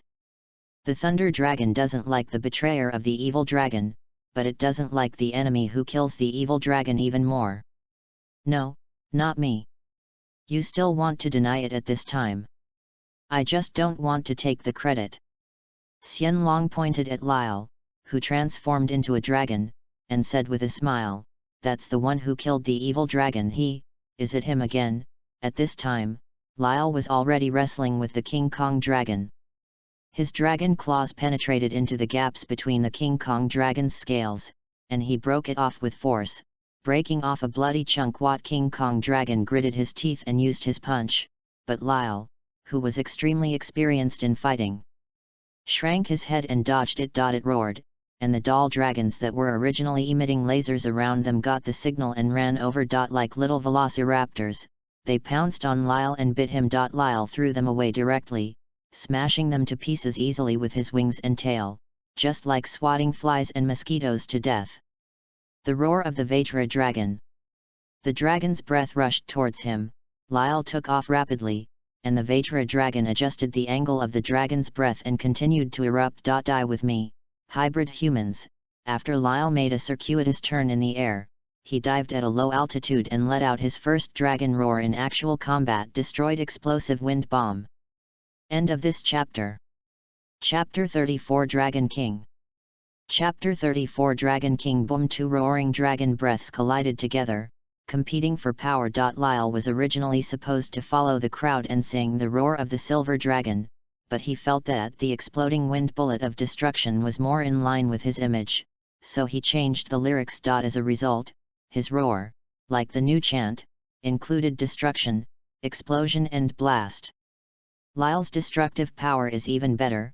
Bang! The roar of the Vajra dragon was blown away, and the bursting blast bomb hit its face and exploded. More than a dozen thick and huge dragon scales fell off, tearing off the flesh and blood of the Vajra dragon. Its face has lost its protection, and its own dragon power is gradually fading. I actually ended up like this. The fear of death is close at hand. Lyle approached, and it stretched out its tail whip, trying to make a death struggle, but was caught by Lyle's dragon claws and torn in half. Go to hell! Lyle held the King Kong dragon down with his feet, opened its mouth with his claws, aimed it at the depth of its throat, and breathed out the dragon's breath. Call a creepy burning sound sounded, and the burning smell suddenly spread.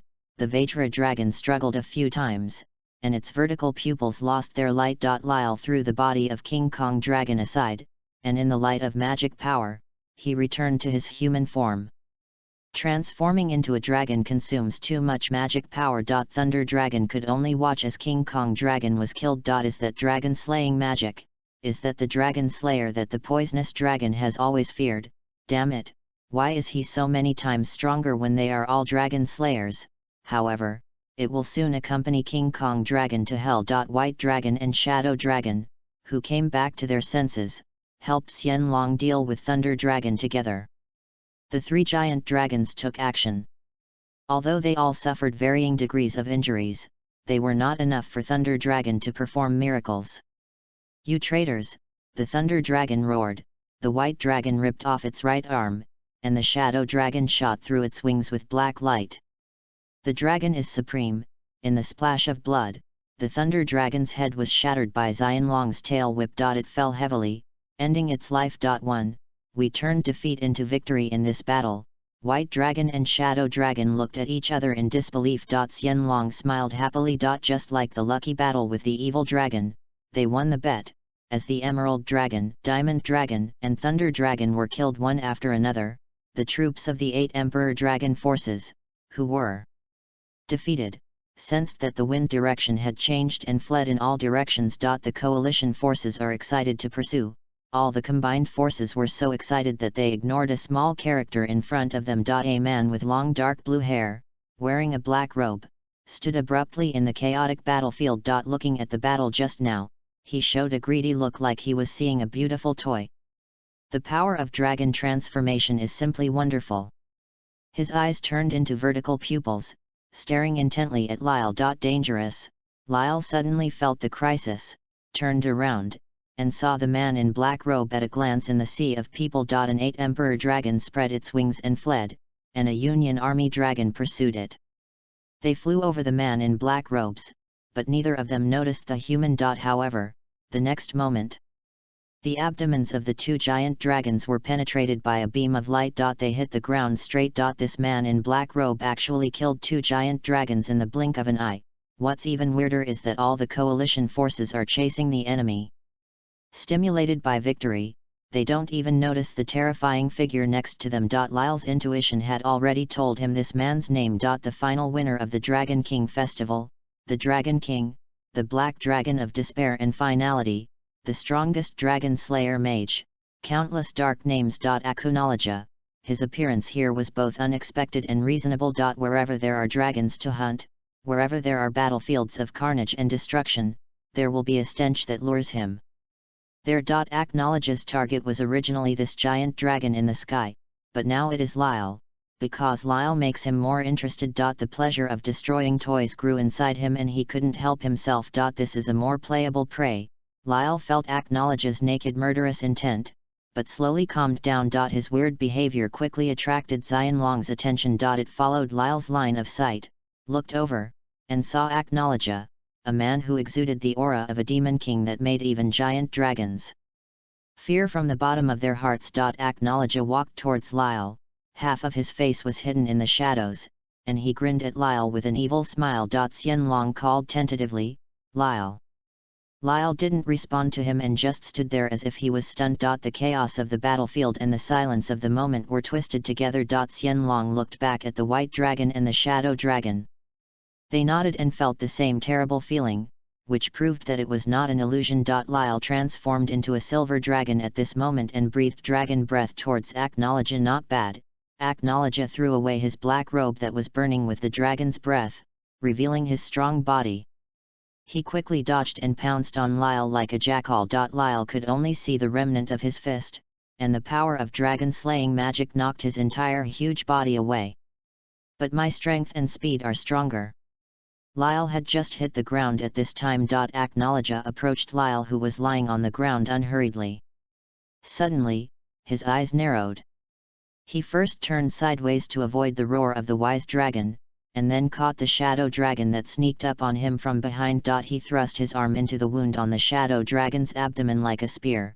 Shadow dragon's vertical pupils were filled with astonishment. White dragon rushed forward, but Acknowledge lifted his foot and kicked him away with a high whip kick. He used the shadow dragon's body as a lead ball, turned around, and threw the shadow dragon, hitting the wise dragon in the air. In the blink of an eye, the three dragons who wanted to help Lyle were defeated. However, such a huge movement finally caused some of the coalition forces who were preparing to pursue to stop. They didn't know exactly what happened, why a mage who used dragon-slaying magic would attack the coalition army, but out of absolute trust in Lyle and Xianlong, they also made Acknowledge enemies and try to stop him. However, the strength gap between them and Acknowledge is too big. Acknowledge pierced them one by one, some were directly dismembered and torn, and some fell beside him, and his skull was crushed by him. Yet the warriors still flocked to him like a tidal wave. Distraught, he transformed into a dragon. Black wings, terrifying magic power, and a roar that echoes through the sky. Roar! Lyle got up and saw the black dragon roaring toward the sky. All the Union soldiers on it were blown to pieces, and the whole world was shrouded in a bloody mist. Even if it hasn't reached the peak of its strength, the black dragon is still more powerful and terrifying than the one with the hang. Thank you all for your monthly votes and recommendation votes. I was watching the first season of True Detective just now and forgot to update. End of this chapter. Chapter 35 Devouring Magic. Chapter 35 Devouring Magic. After the black dragon wiped out all life around it, it turned around and locked onto Lyle again. It did not chase down the seriously injured Sage Dragon, White Dragon, and Shadow Dragon, nor did it kill those vulnerable Union Army soldiers. Instead, it flew straight towards Lyle. The black dragon followed the blood-stained red carpet and landed in front of Lyle's eyes, folding its wings covered with strange blue patterns. Lyle understood that the black dragon in front of him was not an enemy he could deal with now. The simulator cannot be used in combat situations, or the target is in combat situations, so there is no chance for him to improvise. He also understood that he had been targeted by the black dragon, and he could not escape from this distance. Even with the blessing of Shadow, he could not escape, but it would hasten his death. After a brief thought, he understood this. His rationality calmed him down, while the courage to fight back in despair made his fighting spirit rise. Brilliant flame blessings agitated his body, and the silver dragon scales shone with light particles. Irene's profile flashed through Lyle's mind. It was such a beautiful and precious treasure. He was glad that she was not here. The black dragon lowered his head and smiled. You are the first human being besides me who has controlled dragon transformation that I have seen. I am very curious about you. From this sentence, it is even more certain that he has not met Irene yet. You didn't control the dragon transformation. Lyle looked at it, his eyes completely unwilling to give in. It was the dragon transformation that controlled you. You have become a slave of desire. Maybe, but there's nothing wrong with that. The dragons killed my relatives, and I used their power to kill them and satisfy my desire for revenge. What's the big deal? What you have done has gone beyond the scope of revenge. You no longer care why you want to kill the enemy. It is just the killing itself that makes you excited. That seems to make sense. Black Dragon nodded seriously. Suddenly, Lyle sprayed and roared at the black dragon at close range, almost without any warning. The black dragon had no intention of dodging at all. He opened his huge mouth, and the roaring dragon's breath turned into flowing magic power, all of which was sucked into his abdominal cavity. He burped with satisfaction. I don't control this ability well enough. It would be great if I could succeed. As he said this, Black Dragon acted nonchalantly. Lyle's heart sank. This is the devouring magic of the Black Dragon. It can eat almost all magic attacks and turn them into its own use. It can restrain most wizards and magical creatures. Lyle's raid was based on the fact that the Black Dragon did not know this magic yet, and now it has failed. It seems that you have no other tricks. The Black Dragon sneered. At this moment, you are powerless. Do you still think that my approach to gaining power is wrong? After you die, the remaining dragons will be killed by me. Light, everyone you know will also die in the aftermath of my roar, and no one will survive. Do you regret it? At the last moment of Lyle's life, the black dragon is going to lure him into evil ways, and then stop him and make him a clown. However, the silver dragon in front of him did not waver at all, and his eyes were still firm. The black dragon was slightly surprised and murmured, after seeing the difference between us. You still want to continue fighting? Maybe I was wrong. You are crazier than me. It stretched out its dragon claws, preparing to give Lyle a fatal blow. At this time, a harsh whistling sound came from the sky filled with dark clouds. Chi like pouring cold water into a hot iron pot. The black dragon raised its head, and it was a ball of fire. The flames soared into the sky and dyed half of the sky red. The roar of the dragon was matched with the roar, and it hit the black dragon like a meteor. The black dragon was hit head-on, but it never thought of dodging. It held the meteorite with its claws, trying to crush the enemy with its absolute strength. It indeed withstood the powerful impact and only moved back a few tens of meters. The bones twisted and rubbed together and made a clicking sound. The Fire Dragon King stretched out his head from the black dragon's claws and roared at the black dragon. Almost as soon as the roar took shape, the black dragon had a premonition that this roar was different. It immediately let go of the dragon's claws, shrunk in an instant, turned into a human form, and nimbly dodged the blow. Boom! The Fire Dragon King's roar spurted forward unstoppably, and everywhere it went was burned by flames, and a semi-cylindrical bullet mark appeared on the ground. Very sharp. The Fire Dragon King stopped roaring and looked sideways at the sky. Acknowledge stood in the air with an unclear expression. He didn't expect that there was still a giant dragon in this world that could threaten him. Fortunately, he got out of the way just now, otherwise he would lose at least one arm by now. Do not move. Acknowledge had no intention of listening to the command from the voice behind him. He dodged the sharp iron sword one by one as hard as he could before looking back. Tai Long had no choice but to take back the iron sword angrily. The purgatory dragon next to him spread out his wings with sporadic flames falling down, and laughed. Idiot, he is an enemy, how can he obey you? Give it a try, maybe it will work? At least I should have scared him. Xian Long struggled to get up, but was held down by a pair of wings. Don't move around, let me treat you first. The owner of the wings is Tian Long. Xian Long nodded and said, the shadow dragon is the most seriously injured, and the white dragon is unconscious. You treat their injuries first. Okay. Tian Long took a look and followed the good advice. The Fire Dragon King, Sky Dragon, Iron Dragon, and Purgatory Dragon will appear on this battlefield, which means that the battles in other jurisdictions are also over. The Fire Dragon King and Tian Long killed the Sea King Dragon and rushed over immediately. The Iron Dragon and the Purgatory Dragon were in the same situation. They raided the Flash Dragon's jurisdiction. The Flash Dragon without reinforcements was quickly defeated. The Thunder Dragon had already left the jurisdiction, so they quite smoothly penetrated the two lines of defense and came here. The 8 Emperor Dragons declared their collective demise. The sudden appearance of Acknowledge naturally became the target of public criticism. He pinched his brows with his fingers and smiled easily. It seems that it is quite difficult to face so many dragons at the top of the pyramid at once. My strength still needs to grow. The Fire Dragon King straightened his upper body. Don't worry. You have no chance to grow. If I guessed correctly, you are Acknowledge. Someone mentioned your name to me. Many times. He hoped that I could kill you. I will do what he wants. Acknowledge looked at the Fire Dragon King, looked up and thought for a while, and concluded, it's Zverev, right? Only he can meddle in his own business. He killed no fewer lives than me. We are the same kind man, what right does he have to accuse me? Zerf is different from you. He won't kill innocent people like you. The Fire Dragon King snorted. It's really him, the troublesome guy. Acknowledge smiled and suddenly transformed into a black dragon. You said you want to kill me here? Then you have to work harder.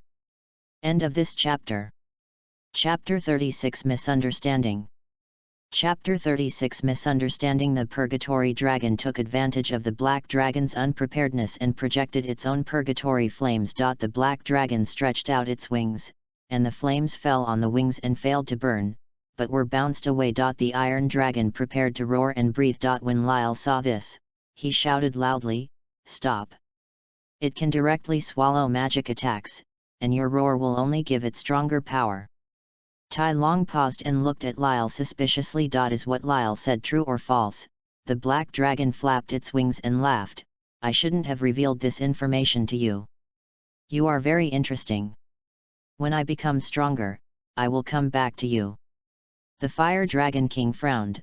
"You don't think you can escape between our three giant dragons, do you?" "Escape?" The Black Dragon showed a sly smile. "What's wrong? After every battle, my strength will soar. As of today, I have killed hundreds of dragons. Next time, you will not be mine at all. Opponent, that will be the end of you." Everyone was shocked. The battle situation was chaotic. They didn't know that the number of black dragons killing giant dragons had increased to hundreds. Most of the dragons from the good camp and the evil camp are on the battlefield of Fiori Peninsula, which means that the dragons it kills are basically from the neutral camp. Acknowledge hunts dragons and doesn't care about their alignment or the consequences of killing them. He takes pleasure in destruction and pain, especially when he builds on dragons. The Fire Dragon King thought of the names of some old friends. They might have met with something unexpected, and his eyes became cold. The Iron Dragon, and the Purgatory Dragon each looked at each other, and launched an attack on the Black Dragon in unison. The Black Dragon turned around and flew straight into the sky. The three-headed dragon followed closely behind. The four-headed dragon plunged directly into the clouds. Lyle wanted to catch up to help, but the next moment, his dragon transformation was over, and he turned back into a human form and fell directly on the ground, unable to move. "You people, why are you disobedient? Didn't I tell you not to move?" Tianlong flew to his side and gave him healing magic. "You have stayed in dragon form for too long and your magic is almost exhausted. Take a good rest." Lyle wanted to struggle, but the fatigue of his body quickly took away his thoughts. He closed his eyes and passed out. "Is he okay?" Xianlong asked. Tianlong shook his head. "It will be okay. This is a good thing for him. After waking up, he will become stronger. His second magic source has been opened during the battle, but he himself not even aware of it." Xianlong has heard a little about the magic sources in humans. It is said that there are 3 in total, including the first magic source that represents the past accumulation, the second magic source that represents the current outbreak, and the third magic source that represents future potential. The first source of magic is innate, and the second source of magic needs to be turned on by chance. Opening the second magic source means that the upper limit of magic power that can be stored and used in Lyle's body has been increased, and his sustainable combat capability will be enhanced. Lyle's future looks promising. However, all this must be based on the premise that there is still a future. The Xianlong was shocked that the Black Dragon showed even greater dominance than the Fire Dragon King, and it looked at the sky uneasily. "Don't even think about it." Tianlong saw through Xianlong's heart at a glance. "You don't need to sacrifice now, leave it to the Fire Dragon King. Your injury has just been healed with magic power, and you need to rest." Xianlong had no choice but to nod. It remembered Irene, who was gradually approaching this way, looked at Lyle again, and finally decided to stay by Lyle's side. There was a constant roar above the clouds, like muffled thunder, which showed how fierce the battle was. After just a moment, the roar disappeared. Xianlong and Tianlong then looked up, and many coalition soldiers also looked up. The Fire Dragon King, Iron Dragon, and Purgatory Dragon slowly fell from the clouds, but they did not bring the Black Dragon's body with them. They fall to the ground. Tianlong went forward to treat them. "It's a pity that it ran away." Tai Long's eyes were full of regret. It has a feeling that this time is the most likely opportunity to kill the Black Dragon, but they missed it. The next time they encounter the Black Dragon will grow into a more terrifying monster than it is now. The Purgatory Dragon sighed. "It's me who's holding us back." The black dragon's roar was so powerful that it was frightened, but the aftermath was enough to hurt it. The Fire Dragon King shook his head. It's not your problem. We all went through a hard battle today. Suddenly facing an energetic black dragon, it's normal that we can't win. Just think of a way next time. However, it also secretly sighed, Zeref, your worries are correct. Aknologia is indeed the biggest threat in this world. Unfortunately, I couldn't kill him, and I couldn't even keep his body. An arm, or a leg. If it hadn't been for this war, with its abundant magic power, would it have been able to kill the black dragon? The Fire Dragon King himself was not sure. Luck seems to be on the black dragon's side. The dragons began to clear the battlefield, attacking the remaining forces of the 8 Emperor Dragons. Although the black dragon was let go, they won the war. Slowly, cheers of joy replaced the dull atmosphere, especially the races other than the dragons, who basically hugged each other, enjoying the hard-won victory and remembering their dead comrades. About half a day later, the sun was high in the sky, and the previous cloud had dissipated. Eileen arrived here and was instantly given a standing welcome by the coalition forces. Long live the Queen! Long live the Union Army! Erin smiled and nodded, her eyes scanning the crowd, and she frowned almost imperceptibly. When she saw Xianlong standing not far away, she felt a little uneasy in her heart. Soon, she saw Lyle lying on the ground with his eyes closed, seeing him covered in blood and barely recognizable, and this unease gradually became a reality. Xianlong looked around. The other giant dragons were all doing their own things. Seeing Irene coming, its mission of guarding Lyle was over. It was also going to help the Fire Dragon King clean up the battlefield and move back the wounded.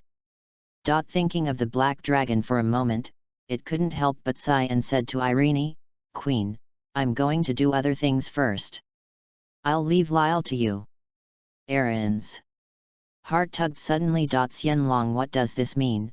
Is it so that I can be alone with Lyle and let me see him one last time? Xianlong just sighed. Lyle, he has indeed. So Aileen silently waved her hand and let Xianlong leave. Not only Xianlong, Irene also asked all the guards around her to move away, and there was no one else within more than 200 meters. At this moment, she couldn't care less about what others would think of her. Erin sat directly on the floor, gently held up Lyle's head and placed it on her lap pillow, stroking his silver hair with some sadness and some tenderness. Thank you for your monthly ticket and recommendation ticket support, thank you. End of this chapter. Chapter 37 Battle of the Western Continent. Chapter 37 Battle of the Western Continent. Why is this happening? She remembered that she called him a coward yesterday, and her eyes turned red. She knew that sacrifices would inevitably be made in war, and she was prepared in her heart to face anyone's death. However, when Lyle actually lay in front of her, a feeling of loneliness instantly swept through her body. Erin seems to have seen her future. Alone, she visited Lyle's grave again and again, touching the stone tablet, whispering something, smiling, and in a blink of an eye, most of the day passed. The long crimson hair will eventually turn grey, the appearance will fade, and people will age little by little. The unspeakable loneliness grew stronger and eventually killed her. Can't let go, can't let go. Big crystal tears fell down and hit Lyle's armor. She slowly leaned down, closed her eyes, and kissed Lyle's lips with longing. Cold and a little dry. The people around him took a look and chose to turn away and turn a blind eye. Suddenly, her lip was bitten. Erin opened her eyes suddenly, straightened up, and looked at Lyle in shock. Lyle also opened his eyes and looked at her. When their eyes met, a big question mark appeared. No, not dead, he is not dead. Erin's whole body froze. As soon as Lyle woke up, he felt something on his mouth and bit it involuntarily, and then saw Irene's face. He quickly figured out what happened and looked at Erin in shock. Erin recalled the reaction of the wise dragon. It seemed that it did not clearly indicate that Lyle was dead, but just asked her to stay by Lyle's side. But why does it sigh? My mind was very confused, and all kinds of thoughts came to me. Her face turned red, and the blush even spread all the way to the tips of her ears, making her feel slightly warm. How so? It was actually a misunderstanding. Fortunately, it was a misunderstanding. Afterwards, Irene, who was in a complicated mood, frowned angrily, stared at Lyle for a while, rolled her eyes, and then lowered her body. This time, she showed the generosity and propriety of a queen and completed a formal kiss with Lyle. Only then did she raise her head as if she had won, and pushed Lyle a little. Get up, and tell me what happened. Lyle was still touching his lips, and it wasn't until Eileen twisted his ears that he didn't get up from Eileen's soft lap pillow. After nearly a quarter of an hour of description, Aaron finally learned the cause and effect. Black Dragon Acknowledge. Irene pursed her lips worriedly. The war with the 8 Emperor Dragons has just ended, and a more powerful enemy has come. I hope it will not gather a new evil force. Lyle knew it would not happen. The later Black Dragon was too powerful, so it was more willing to act alone, without being bound by any group.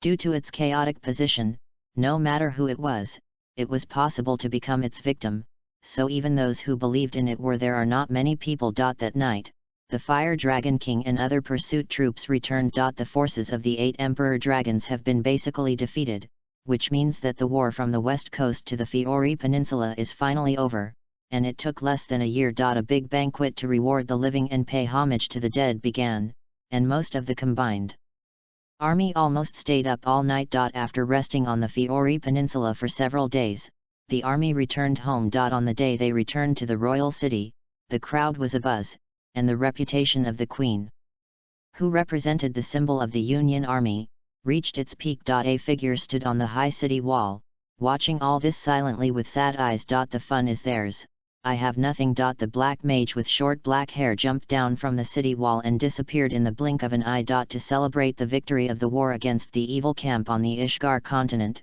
the whole nation of Delagunov celebrated for more than half a month. However, there is no such thing as a feast that lasts forever. The common enemy of the Union Army has disappeared. Just as Irene predicted, it disbanded, and the members of the organization began to return one after another. However, before leaving, they at least made a promise to maintain friendship. Many countries, giants, elves, dwarves, elves, and little demons left one after another. The capital became much quieter, which made many people uncomfortable. Now, only the Dragon clan is still in the Dragunov kingdom. The Fire Dragon King told Irene about their future destination. Although the 8 Emperor Dragon forces have fallen, there are still many evil camps in the Western continent. We are preparing to go to the Western continent to help the ethnic groups in the Western continent resist, such as in Ishgar. Same here. I will join the Fire Dragon King's forces and go to the Western continent. Xianlong also said at this time. The wise dragon's purpose of coming to the country of Dragunov has been achieved. He protected Irene and repaid his kindness. Now it wants to pursue a more noble ambition. I pay tribute to your bravery and selflessness. Eileen bowed sincerely. Without you, we would never be able to win this war. If there is anything you need from us, just ask. The Fire Dragon King was stunned for a moment, as if hesitating for something, and then said with a smile, "It's enough to help us prepare a few outlines of dragon-slaying magic." Aaron and Lyle, who were standing aside, looked at each other, and they both noticed the strange look on the Fire Dragon King's face. "Except for the Dragon Slayer Magic Compendium, do you really have nothing you need our help with?" "No, at least not yet. I'm quite grateful."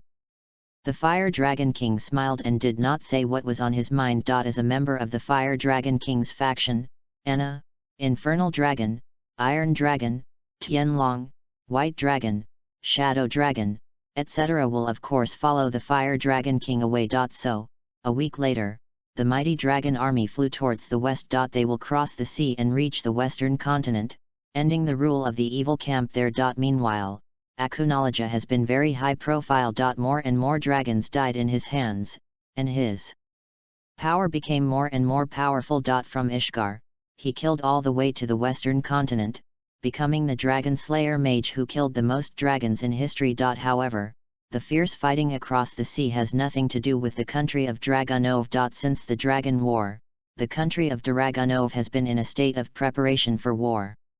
Now it can finally relax. Irene has adopted a policy of rest and recuperation, encouraging farming and repairing farmland water conservancy projects. Lyle was always brooding about what the Fire Dragon King wanted to say before he left. What did he want to say at that time? Half a year later, the answer was finally revealed. The war in the Western continent is over, the good camp represented by the Fire Dragon King has won. And the evil camp has completely left the stage of history. However, the number of dragons has also dropped sharply due to this internal strife. The total number of dragons in the world is estimated to be less than 1,000. After the Fire Dragon King won, they returned to the continent of Ishgar and came to the country of Dragonov in the name of visiting old friends. Aaron and Lyle went directly out of the city to receive them, and then they were surprised to find that Anna had brought back 5 children. Challenge yourself to write 3 updates a day, totaling 6,000 words. End of this chapter. Chapter 38 5 Saviors. Chapter 38 5 Saviors. The 5 children Anna brought back were all shyly shrinking behind her. Sometimes they curiously observed Lyle and Irene, and sometimes they looked at the dragon and Anna inquiringly. They are my adopted children, orphans who survived this war. Anna gently stroked the hair of one of the children and said firmly, Natsu, Gajeel, Wendy, Sting, and Luoji, do you remember what I taught you? The 5 children hesitated for a moment, but one of the children with cherry-colored hair took the lead. Then they walked out from behind Anna one after another and saluted Eileen. Good boy. Aaron was surprised at first that the unmarried Anna would adopt 5 children. She heard that the Hart-Filia family's bloodline was sparse. Apart from Anna, the only one left was her brother. Even in this situation, Anna didn't get married against her will, so why did she suddenly adopt so many children? It wasn't until she heard that these children were all war orphans that Irene's inner compassion made her agree with Anna's approach. Maybe Anna was also out of compassion. However, Lyle thought of the Fire Dragon King's hesitation half a year ago and suddenly realized he was different from Irene. Even after more than 20 years, he still had vague memories of his previous life, remembering that these 5 children were the appointed saviors. The simulator has not found the target for a long time, and now it can finally continue to work. The time period of the simulation cannot be controlled, and the scenes of the 5 children are similar. They all arrived 400 years later, and they became Lyle's apprentices. Lyle taught them how to use dragon-slaying magic, how to overcome their fear of transportation, how to transform into dragons, and how to suppress their desire for destruction. The zero-generation dragon slayers like Lyle, Aaron, and Aknowledge won't feel dizzy when riding transportation at all, while the dragon slayers starting from Natsu and Gajeel's generation dragon mage will have this symptom. It seems that dragon slayer magic is also quietly updating and iterating, producing new side effects. The simulation is over. From Natsu, Lyle obtained the Devil's Blessing, which can be used to seal demons, but the sealing duration is inversely related to the target's strength, that is, the stronger the target, the shorter the sealing duration. From Gajeel, Lyle obtained the Blessing of Iron Food, which allowed him to eat iron products to recover a small amount of mana. From Wendy, Lyle received the Self-Healing Blessing.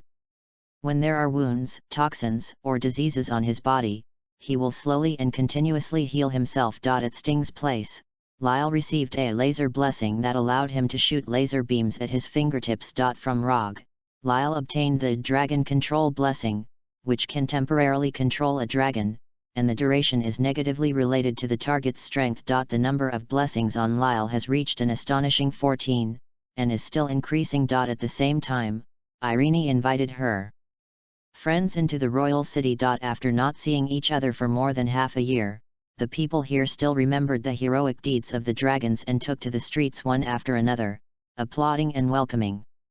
The streets were filled with people for a while. Aaron could tell that the Fire Dragon King and Anna had something to say to her privately, so she took the key people and dragons to the open square of the palace, and then drove away the surrounding knights and maids. The Fire Dragon King closed his dragon eyes, sensed it, and confirmed that only his own magic power was left here. Then he said with a smile, "The queen is worthy of being a queen." She immediately guessed that we have something to say. Aaron pointed at the 5 children, is it related to them? For more than half a year, Lyle and I have been thinking about what you wanted to say at that time. It seems that the secret is hidden in them.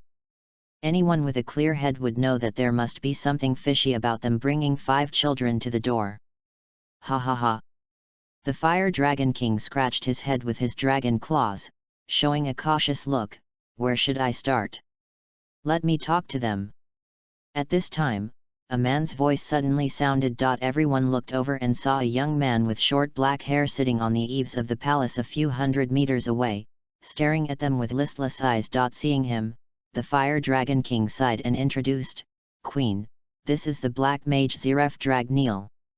Irene was extremely surprised. Is this ordinary-looking young man the legendary person cursed by the gods?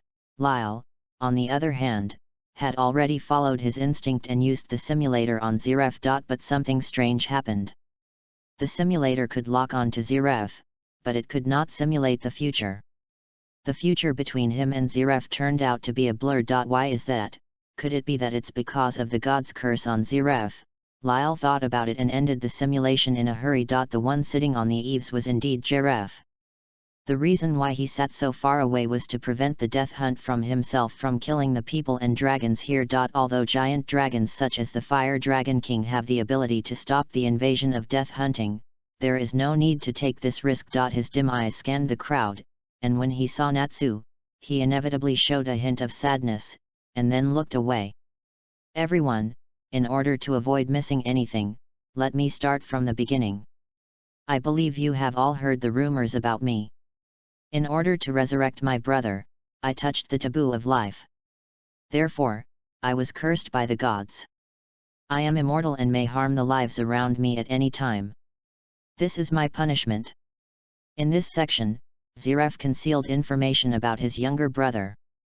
In fact, he successfully used black magic to resurrect his younger brother, Natsu, one of the 5 children, but Natsu was also reincarnated into a demon. Natsu didn't know anything about it yet, and Ziref simply chose to hide it.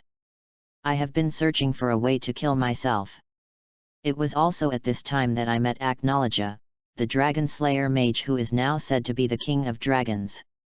Aknologia's record in the past 6 months has been magnificent, and he deserves the title of Dragon King. His acquisition of this throne also means the end of the Dragon King Festival War, and a new era will follow. The Dragon Clan will gradually withdraw from the stage of history. You should all have seen the strength of Aknologia. He is now almost invincible, and his atrocities are too numerous to describe. I believe that getting rid of him is our common wish, which is why I came here half a year ago. Come here and find out why the Fire Dragon King and the others are here. Only then did Lyle know that Ziref had come to the royal city half a year ago, but it was too secretive and not many people knew about it. I came up with a plan. The current Aknologia has not yet reached the peak of his strength. He will continue to grow, but even in his growth period, we cannot kill him. However, no matter what, whether he is a human or a dragon, he cannot defeat an enemy. That's the time. Ziref briefly explained his Eclipse Gate plan to everyone. End of this chapter. Chapter 39 True Eclipse Gate Plan. Chapter 39 True Eclipse Gate Plan. Ziref boldly announced his plan. Aknologia is in his prime, but as time flies, when he reaches the peak, his strength will gradually decline, and our chance to kill him is in the future. To be precise, it is 400 years in the future. However, the question arises, in the future, who will kill him? At this time, the dragon-slaying magic created by the Queen gave me great inspiration. The one who kills him must be the dragon-slayer magician. Therefore, I asked the Fire Dragon King and the others to find 5 extremely talented children for training. The 5 children were confused, and with their current vision, they still didn't understand the meaning of Jeff's words. In fact, Ziref has his own selfish motives. He wants to send Natsu to the future. He believes that his brother will grow up enough to kill him. To do this, he needs to keep Natsu away from him. In the end, he was killed as simply as an enemy. While you were busy in this massive world war, I was secretly studying the magic of time. Finally, half a year ago, I summarized a set of theories and put them into practice during the past 6 months, creating Eclipse Gate. It will allow you to go from this era to the future. Lyle is fine, but Irene was dubious when she heard about the Eclipse Gate for the first time. The gate of the solar eclipse is now standing on the Fiori Peninsula. To open it, power from the astral world is required. It must be opened by the astral wizard with the key of the zodiac. In the era of opening, the magic power needs to be quite large. Abundant. If one condition is missing, the initiate himself will suffer backlash. The reason why Zeref set such stringent conditions for opening the door to the solar eclipse is based on experience. He created the original body of our system in an attempt to revive Naz at no cost, but he was cursed by the gods and became what he is now. Anna's descendants, to be precise, Anna did not marry and have children, so they should be the descendants of Anna's brother. The same is true for Leela. She missed one key, the Aquarius star spirit key. As a result, after opening the door, her magic power continued to drain like a burst dam. There was no cure, and the healing magic did not work. Her family could only watch helplessly. Watch her die in pain. The 5 of them are the chosen children. In order to ensure that the journey through time is safe and smooth, and that they have the time and space to grow after arriving in the future, Anna volunteered to be their teacher and lead them through the eclipse gate to the future. Aaron turned to look at Anna. Anna hugged little Wendy and explained with a gentle expression, "I am very interested in what the future will be like. The task of opening the eclipse gate in the future will also be handed over to our Heartfilia family. I have already told my brother that I will pass on this mission from generation to generation." Aaron couldn't understand this approach. Traveling through time and space, this kind of magic would be extremely unstable no matter what angle you looked at it. Maybe Anna and the child would be torn apart by the torrent of time and space as soon as they entered. "Queen, I know what you are worried about." The Fire Dragon King interjected, "So in addition to Anna, the ones traveling with Natsu and the others are me, Iron Dragon, Tianlong, White Dragon and Shadow Dragon. The dragons whose names were called all held their heads high. We are the adoptive fathers and adoptive mothers of these children. How can we abandon the children? Besides, the children also need us to prevent them from becoming dragons and help them kill Acknowledge. We will stay with the children inside the body, protect them secretly and wait for the best opportunity. There is one more thing that the Fire Dragon King didn't finish, that is, in the future, Acknowledge's strength will decline, and the group of giant dragons that have passed through them still maintain their current strength, which is very important for them. It's more beneficial. Irene was shocked. She didn't expect that even the Fire Dragon King and the others were involved in this audacious plan. "But, haven't you thought about what the dragons of this era should do?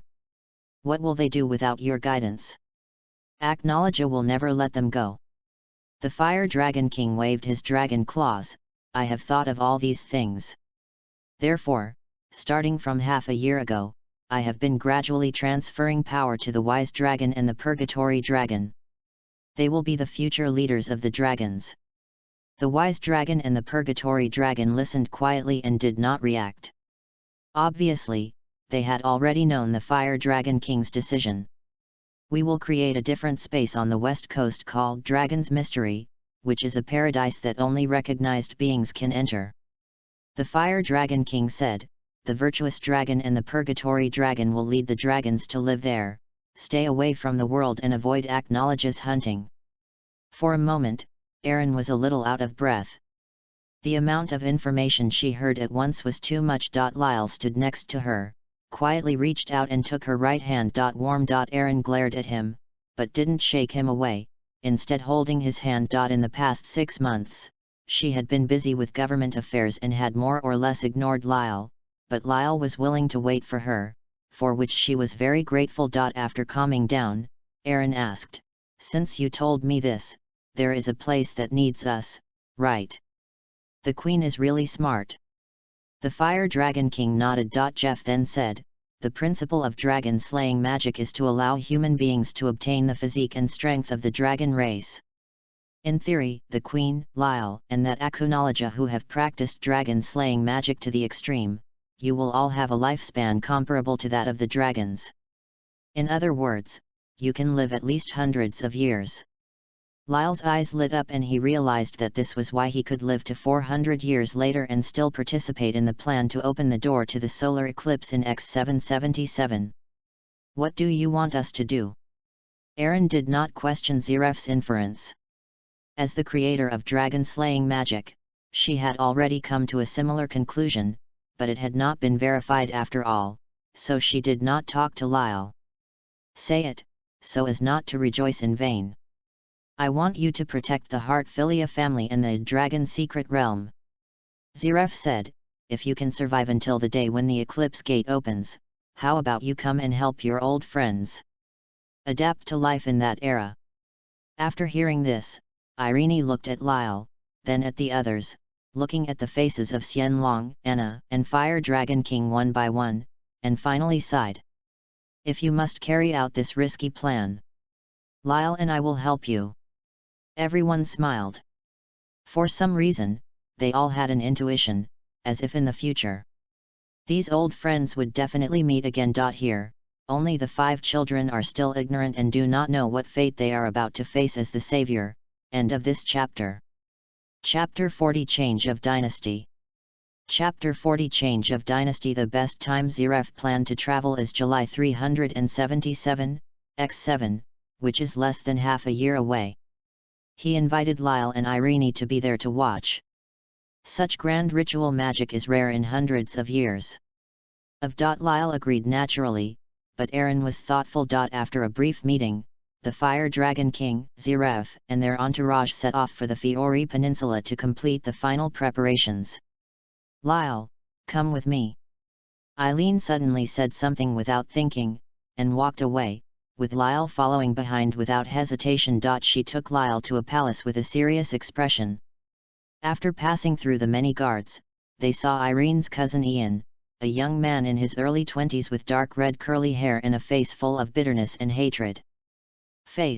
Eyes deep. He was reading an obscure book behind the desk. After seeing Eileen and Lyle, he put down the book and walked over with steady steps. Her Majesty the Queen. Ian, I have something to ask you. Irene waved to Ian. Ian looked at Lyle curiously, then walked to Irene, and then Irene whispered something to him. The Fire Dragon King's decision made Irene very emotional. She originally planned to be the queen for a few more years before giving up her position to Ian. But now she has changed her mind and decided to gradually transfer power starting tomorrow so that Ian can adapt to the status of king as quickly as possible. While listening, Ian looked shocked. He knew that Queen Eileen was cultivating him as his heir. The ministers and generals knew it, and the citizens also knew it. But no one could have guessed that Irene would give up the throne so suddenly. Ian asked why, but Irene avoided the question. Ian, you are very smart and hard-working. I believe that Dragonov will lead to a better future under your rule. Aaron's eyes were firm, letting Ian know that she was serious. So, Ian half knelt down and replied nervously, I will definitely not live up to your expectations, nor the expectations of the people.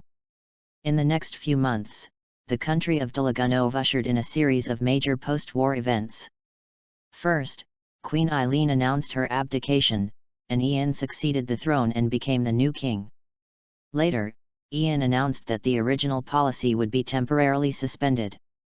Make changes, just like before. The former Queen Eileen and the former General Lyle left the royal city during this period and their whereabouts are unknown. King Ian appointed the new hand of the king and sat on the throne.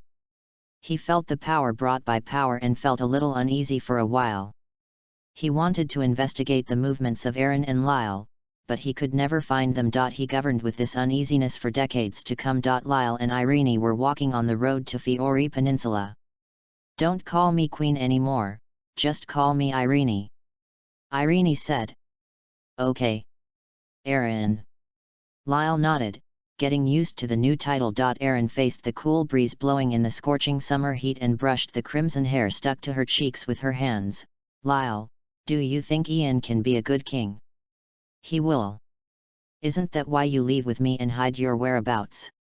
Lyle comforted, he has the ability to govern, but lacks experience. These require him to slowly explore over several years. Only you are not here, only in the royal city can he hold the power in his hands and have more opportunities to try and make mistakes. Erin rolled her eyes, it seems you still know what I'm thinking. In addition, I also hope that doing this will make him feel awe. If we don't show up, he will worry that one day we will come back and take back the throne. Therefore, he can only do better than me and make the nobles and commoners fall to his side. What a great idea, as expected of Irene. Trust him, he will be a good king. Ah! The two of them walked up and down, as if on an outing. Finally, on July 377, X7, they arrived at the location given by Zeref on time. In the deep mountains and wild forests, the huge and majestic Eclipse Gate stands, exuding unsettling magic. Zeref, Fire Dragon King, Anna, and other key characters were already in place. They were very happy to see Lyle and Irene coming as requested. Later, Lyle, Irene, the Wise Dragon, the Purgatory Dragon and a group of dragons witnessed the opening moment of the Eclipse Gate. Witnessing here is Anna's friend and the master of the Star Spirit World, the Star Spirit King. The Celestial Spirit King's body was as huge as a mountain, and he wore thick armor and exuded the aura of a superior. He crossed his arms on his chest and watched silently as his old friend Anna left. Previously, he had promised to take care of the descendants of the Hartfilia family as much as possible in the future. Anna was grateful for this. When the time comes, the 12 zodiac keys are inserted into the door of the solar eclipse. Anna recites a spell, and the door slowly opens amidst the raging wind. Inside is an abyss of darkness that makes it difficult to see the way forward. The Fire Dragon King, Iron Dragon, Tianlong, White Dragon, and Shadow Dragon had already lodged in the bodies of 5 children. Anna led them, waved to everyone, and walked straight into the gate. The door then closed slowly and tightly. The gate of Eclipse will be shrouded in sealing magic, and it will not open without corresponding conditions. The 12 Zodiac Palace keys ejected from the Eclipse Gate and flew into the hands of the Star Spirit King. However, he did not even look at it. He waved his hand and the 12 keys flew high into the sky, heading towards 12 different objects. It flew in the opposite direction and disappeared into the sky in the blink of an eye. Aren't you going to give them to someone you're destined for? Lyle approached the Celestial Spirit King with some familiarity and asked curiously. The Celestial Spirit King stared at this mortal who took the initiative to approach him for a long time. He noticed that Lyle was not afraid at all and couldn't help but smile. They are just looking for the destined person. The 12 zodiac keys will separate for a long time, and will reunite for a long time. The Star Spirit King explained, sooner or later, they will gather again in the hands of the most talented Star Spirit Mage of this era. Lyle nodded, so that there was a reasonable explanation for Layla and Lucy, the descendants of the Hartfilia family, to be able to gather 12 zodiac keys. After completing his mission, Zeref smiled with relief. For Anna and others, time travel is a matter of time. Let's meet them in the future. I hope we won't change too much by then. He left quietly, looking for other methods besides expecting Natsu to kill him. The next ones to bid farewell are the Wise Dragons, the Purgatory Dragons and the Giant Dragons. They are going to the west coast to start building the Dragon Secret Realm and always welcome the arrival of Lyle and Irene. For a moment, only Lyle and Irene were left at the scene. No. There is also the Celestial Spirit King. Lyle looked up in surprise, seeing Ling King, why are you still here? The Star Spirit King smiled and asked, where are you going? If you are not very busy, I would like to invite you to visit the Star Spirit World. As Anna's friend, you will receive warm hospitality. End of this chapter. Chapter 41 Journey to the Star Spirit Realm. Chapter 41 Journey to the Star Spirit Realm. The invitation from the Celestial Spirit King was a little unexpected, but after Lyle and Irene looked at each other, they considered it. After all, they originally planned to travel the entire continent of Ishgar, and it would be a good idea to go to the mysterious Celestial Spirit World. Choice. Erin read a lot of books and raised a question, didn't it mean that humans can't breathe and survive in the spiritual world? With me here, there will be no such restrictions. The Star Spirit King smiled. He waved his hand, and Lyle and Aaron put on a special coat, which contained the magic power of the stars, which would give them permission to enter and leave the world of stars. Lyle and Aaron looked at their Protoss coats curiously. The Seangling King asked, "How is it, have you decided?" Aaron looked at Lyle, who shrugged her shoulders, so she nodded and said, "We do want to take a look at the legendary world of stars, so I'll leave it to you." "Haha, you're welcome. You are Anna's friends. I also have a crush on you, and now you are also my friends. Besides, I have an intuition that we will often interact with each other in the future." The Celestial Spirit King clenched his fists, and a giant magic circle unfolded under their feet. As the light flickered, they passed through the different space and came to the Star Spirit World. The Star Spirit World looks like an endless dark universe, with only dozens of planets, large and small, that can stay. These planets are the residences of the star spirits, and they are fantastic, bright, and beautiful places. Lyle and Irene looked at this spectacular and magical scene with emotion. The star spirits sensed the Star Spirit King's return and came over to meet them. Then they saw the strangers and couldn't help but look at them curiously. The King of Stars introduced, "They are Anna's friends, and also our friends. They will stay here for a while, and you should entertain them well, and don't lose your courtesy." The star spirits all bowed and agreed, showing great awe to the Star Spirit King. "We will hold a banquet to welcome you tonight," the Star Spirit King said. "Now, let the star spirits take you around here. Barug, Ollie's, you are responsible for entertaining the guests." "Yes." Virgo and Aries, whose names were called, stood up. The Star Spirit King said to Lyle and Irene, "I still have official duties, so I won't accompany you. If you have any needs, Barug and Ollie's will satisfy you."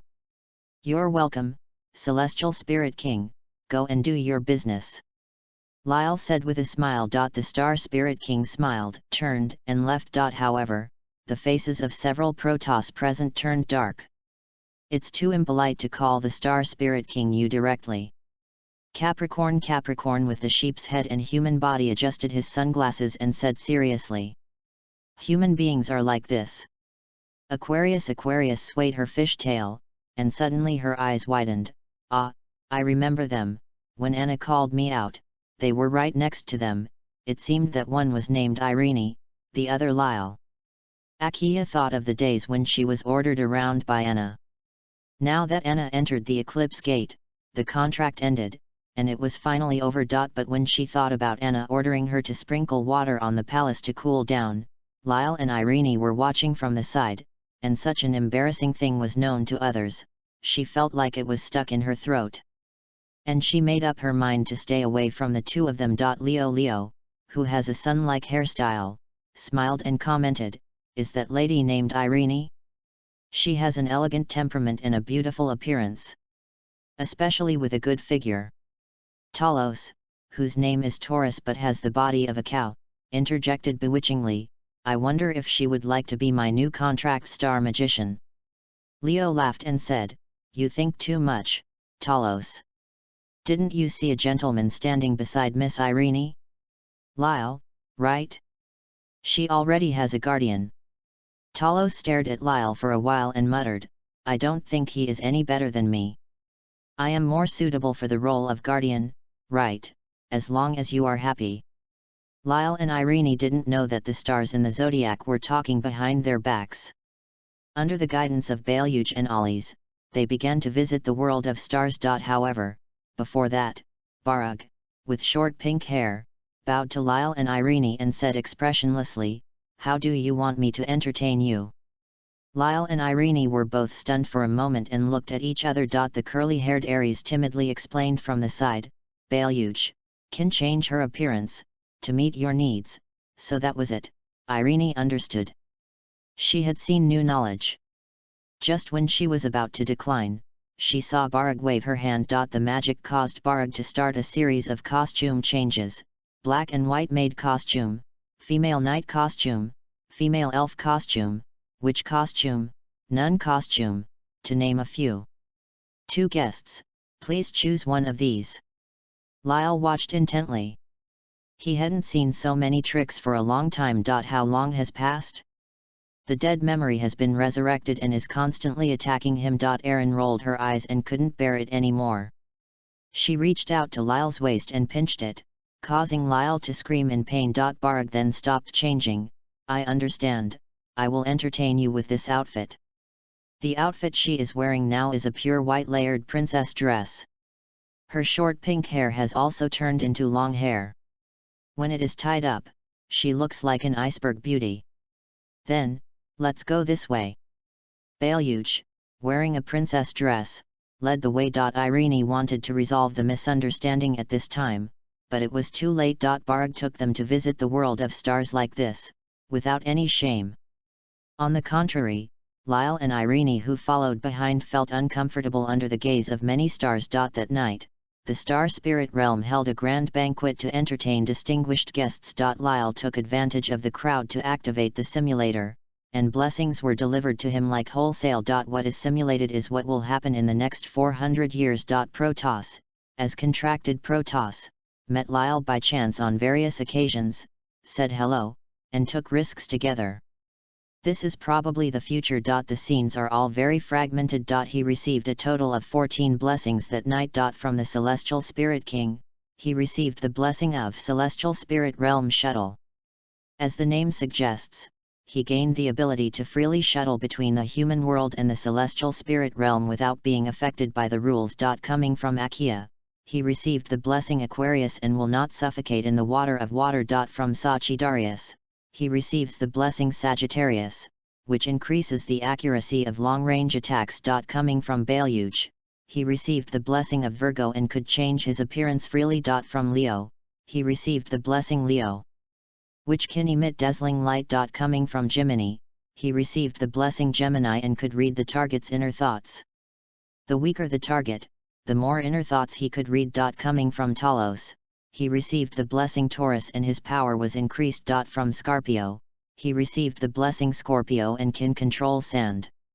The stronger he is, the more sand he can control. From Aries, he received the blessing Aries, which can weaken the power of other people's attacks. Hailing from Keisha, he received the blessing of Cancer and was proficient in hairdressing, massage, and other beauty skills. Coming from Libra, he received the blessing Libra and can control gravity, and the degree of control is based on his own strength. Hailing from Biscays, he was blessed with the sign of Pisces, which allows him to multitask and think more efficiently. Coming from Capricorn, he received the blessing of Capricorn and was proficient in martial arts. Coming from Aphricus, he received the blessing Ophiuchus, which increased his poison resistance. Other Protoss couldn't imitate it, but Lyle had a great harvest tonight. He did not pay attention to some of the blessing abilities with unknown meanings. There was no useless ability. He believed that there would always be a place where it could be used.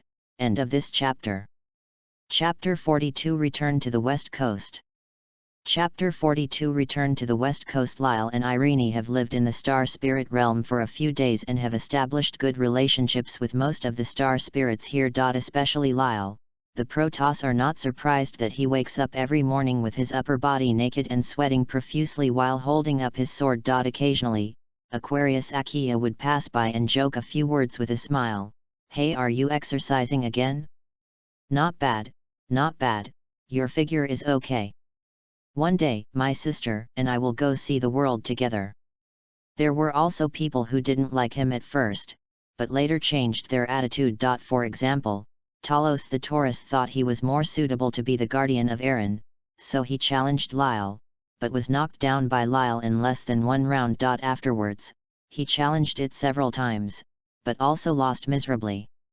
In the end, Talos was convinced and became drinking buddies with Lyle. Talos's repeated defeats attracted the attention of many Protoss. Talos's strength is also one of the best among the Protoss, not to mention that this is not the human world, but the home of the Protoss world.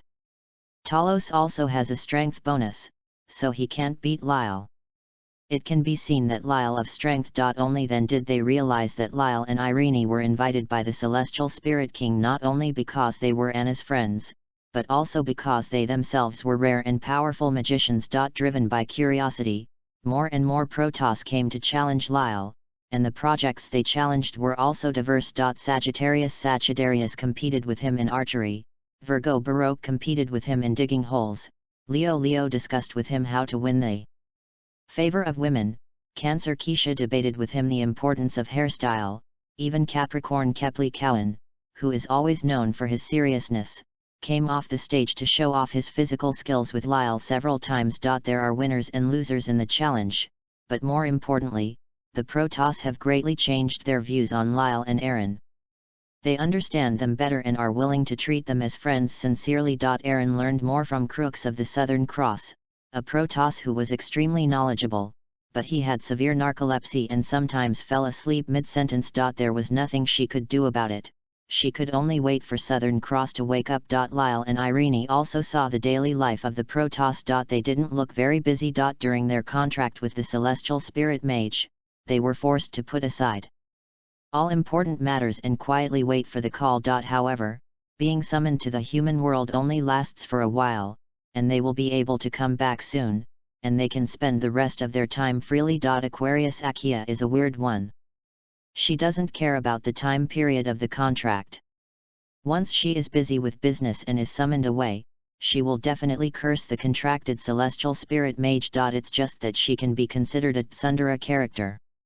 While she dislikes the Celestial Spirit Mage, she still completes her mission in a down-to-earth manner. In this way, they visited the Star Spirit world for nearly a month and saw many new things, but it was time to leave. After Lyle and Irene said goodbye to the Star Spirit King, they explained their departure to the Star Spirits. The Star Spirits were quite reluctant to leave. Lyle, who could chat about any topic, or Irene, who was smart and beautiful. Both left a deep impression on them. Lila played a sad farewell song for them. They passed through the gate and suddenly returned to the human world, still on the Fiori Peninsula. It was already August of the year. Lyle and Irene have been missing in the human world for more than 7 years. The Eclipse Gate has not changed much. Due to the sealing magic and invisibility magic, it stands in place, overgrown with weeds and entangled branches without anyone noticing. Where should we go next? Irene asked Lyle's opinion. Lyle thought for a while and said, let's go to the Dragon's Secret Realm on the west coast first. In the past 7 years, Xianlong and the others should have built the Dragon's Secret Realm. After that, we will travel throughout Isugar continent. Irene nodded. For them, they haven't seen Xianlong for a month, but for Xianlong and the others, it has been 7 years. It's always good to go and take a look. Together they headed to the west coast. Along the way, we can already see quite a few people returning to settle in the Fiori Peninsula. Almost all the humans here were killed by the evil dragon. However, they also got some news as a result. I heard that demons are raging in the central region, and there seem to be signs of moving closer. No, that's a murderous creature. Oh, what are they doing here on the Fiori Peninsula? It is said that the black mage Ziref once appeared in this area. The demons created by him naturally want to find their master. That Ziref is really a disaster. Hush, be careful not to be heard by demons and cultists. It's incomprehensible that there are people who believe in him.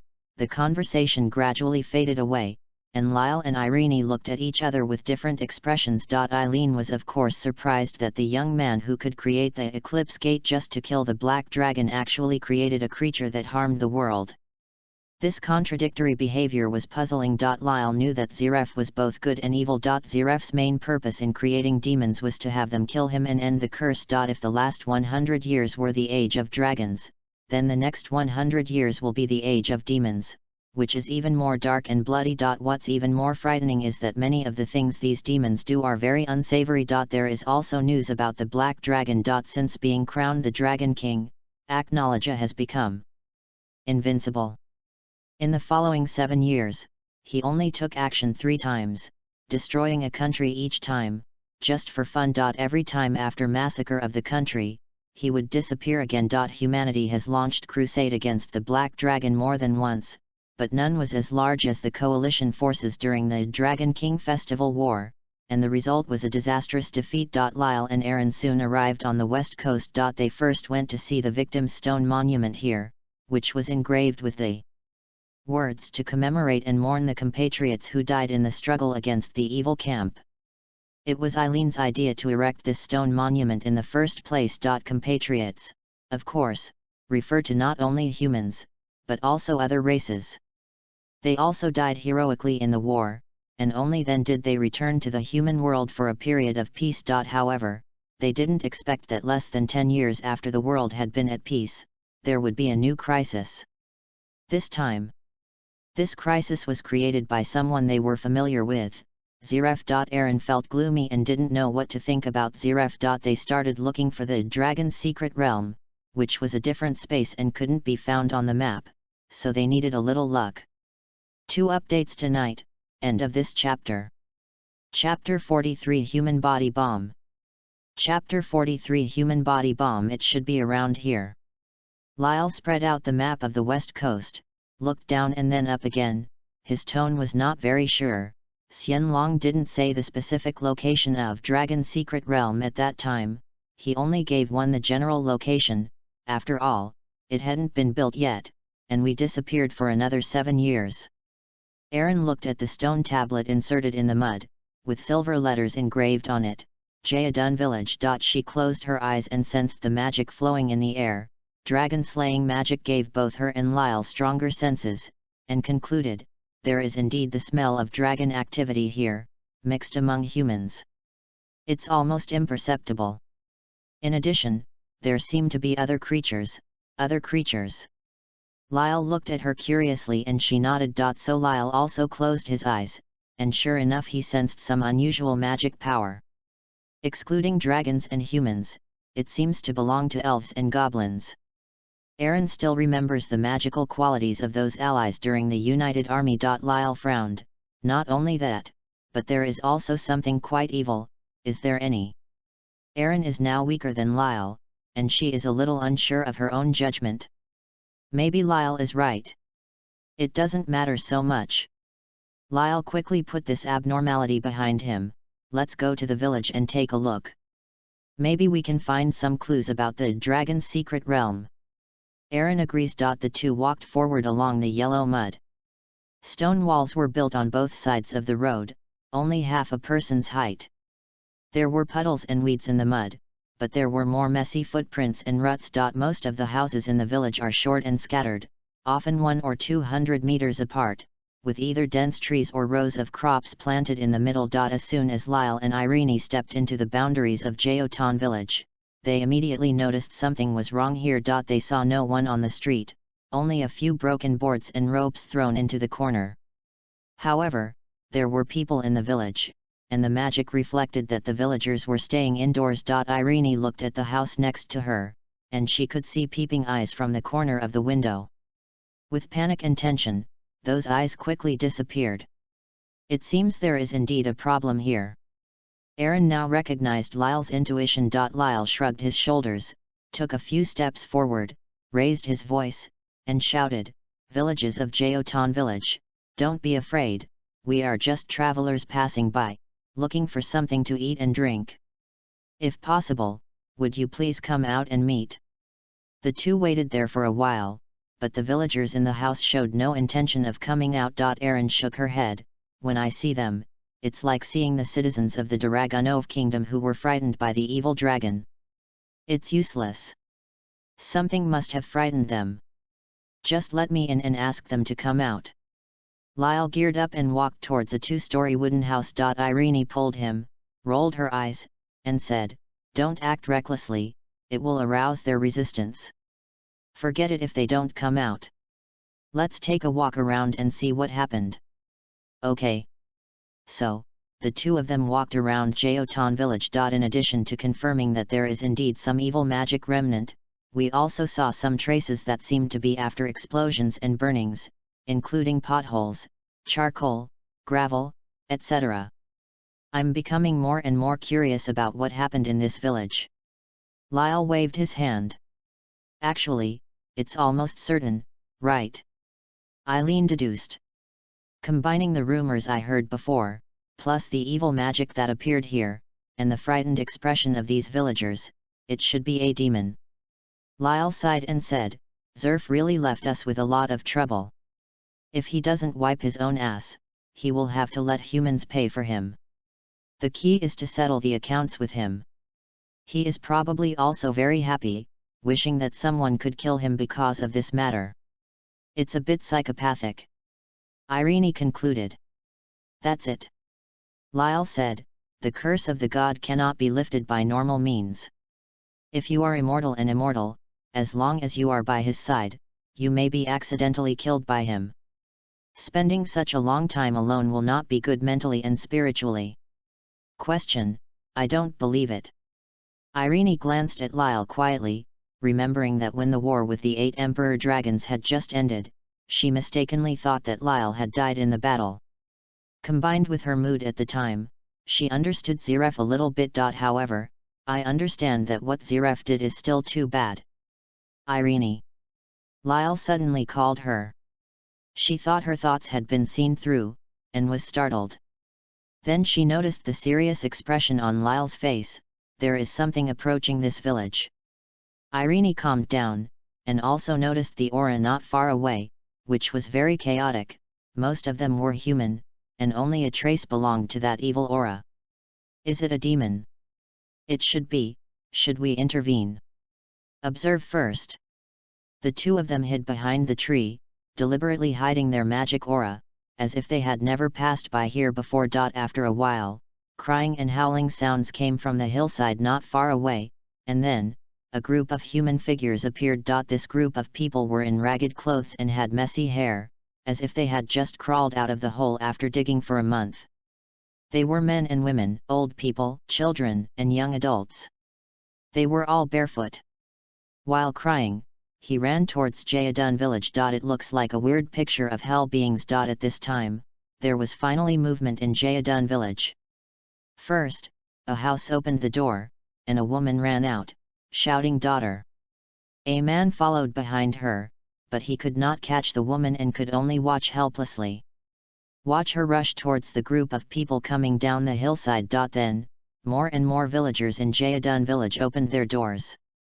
Some people walked onto the street, some people observed behind the ajar door, and some people, like the woman, called someone's name and ran away. To that group of people. The woman was the first to approach the group of people. She was filled with surprise and picked up a little girl of about 7 or 8 years old in her arms. Mother and daughter hugged each other, and the woman whispered to comfort her daughter, who had been scared and crying for a long time. Oh! Suddenly, there was an explosion, and the mother and daughter were blown to pieces in an instant, and a cloud of blood mist scattered. The villagers of Jayadun village, who originally wanted to rush forward like the woman, immediately stopped. They woke up and remembered the tragedies that had happened before. And the group of people coming down from the hillside paid no attention to the mother and daughter who were killed by the bombing. They were just fearful and irrationally rushed towards their family members, hoping to find them who were not killed by the bombing. Method. Lyle and Aaron still stayed behind the tree and did not come out. Fortunately, they didn't take action rashly just now, otherwise the two of them would be among dozens of bombs now. Not to mention that the mastermind here hasn't appeared yet. They waited quietly for the right master to make a move. End of this chapter. Chapter 44 Jackal. Chapter 44 Jackal. Seeing that the crowd of people who had been carrying suicide bombs had rushed into the village of Jayadun, the villagers of Jayadun village became frightened. Don't come here. Stay away from here. Quick, go back to the house and lock the door. I'm sorry, Dad, I'm sorry for you. The fear of death made the villagers make a choice. They all ran back to the house and locked the door tightly. No matter how much the group of people who were regarded as bombs cried and banged on the door, they refused to open the door. Dad, Mom, it's me, Martha, let me see my son for the last time, and I promise not to come near you, please, please help me, why don't you let me in? I know you just want me to die. Next, there was an explosion, and the flames shot up into the sky, flesh and blood were flying everywhere, doors and windows were blown open, and the villagers of Jayadun village saw their parents, husbands, wives, or children dying in front of them. The scene was horrific. Some people collapsed and knelt down, silently opening their mouths and trembling all over. There were only a dozen people left on the street. They were also bombs, but they finally understood that they were hopeless and did not want to involve their families, so they all collapsed on the ground and cried. Their family and friends could only stay far away, looking at this group of people, but they did not dare to get close at all. Behind the tree, Irene calmly analyzed, they have been injected with evil magic power and become bombs, and the timing of the explosion is controlled by the owner of this magic power. The devil's behavior is more vicious than the evil dragon cruel. It did this because it wanted the villagers here to be afraid of it. Do you have a way to defuse the bomb on them? Lyle asked. I can give it a try. Irene replied, my additional magic is divided into high-level attachment and separate attachment. High level is to attach a certain attribute trait to an object, and separate attachment it is to separate some attribute quality from the object. Are you worried? Lyle saw Irene's hesitation. After I observed carefully, I found that the magic power of those villagers seemed to be somewhat special. It was different from what I usually encountered. It should be a new thing. Lyle remembered that the devil did not use magic, but conjuration, the power of the dark curse. Aaron became decisive. Lyle, I need time to separate the bombs. Don't kill him immediately, because I don't know if there will be some kind of rules. As long as the demon dies, all the bombs it's going to explode at the same time or something. Understood, I'll help you buy time. Lyle looked at the top of the hillside, where an evil magic power appeared. No, it should be said that evil magic power is more appropriate. It seems that the mastermind behind the scenes has appeared. After the two briefly communicated, they split up and acted in a tacit understanding. Lyle relied on the shadow of the trees and shadow blessing to secretly and quietly approach the direction of the hillside. Unfortunately, when he was about 200 or 300 meters away, the other party noticed Lyle and responded fiercely. Boom! A forest exploded like a volcanic eruption, with blazing flames fiercely devouring flammable branches and leaves. Lyle simply stopped hiding, emerged from the shadow, took out the big sword from the different space, and cut through the wall of fire. Standing in front of him was the mastermind behind the scenes. It is indeed a demon created by Zeref. It's called Jackal, and it maintains its human form with short blonde hair.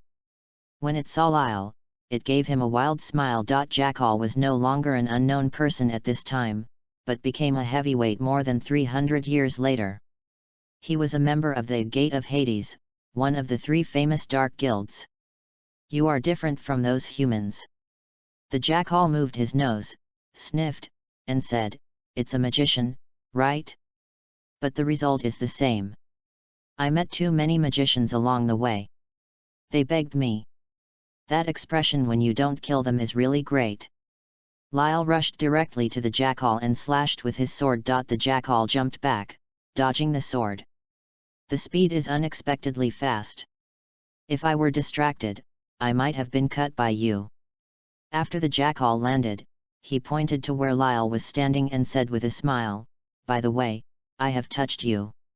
As long as you inject magic power into something, it will become a bomb. As soon as he finished speaking, there was a bang and an explosion occurred where Lyle was standing. The Jackal smiled so hard that the fangs in his mouth were exposed, but he immediately put away his smile because he noticed that there was no figure of Lyle in the smoke and dust of the explosion. You've escaped like this, can humans react so quickly? Jackal shook his head, no, speaking of it, it was already strange that he was able to escape when the woods exploded in the first place. Even if that's right, I can accept it, but this time, the explosion spell is at his feet. How can he? A laser beam shot over, and the Jackal turned over alertly, but his arm was still scratched. When did this guy move behind me? Space magic? Something is wrong. This guy is not on the same level as the magicians I met before. No, I should say, they are simply 2 different species. Only then did it face up to its opponent. The Jackal grabbed a handful of gravel from the ground and threw it at Lyle.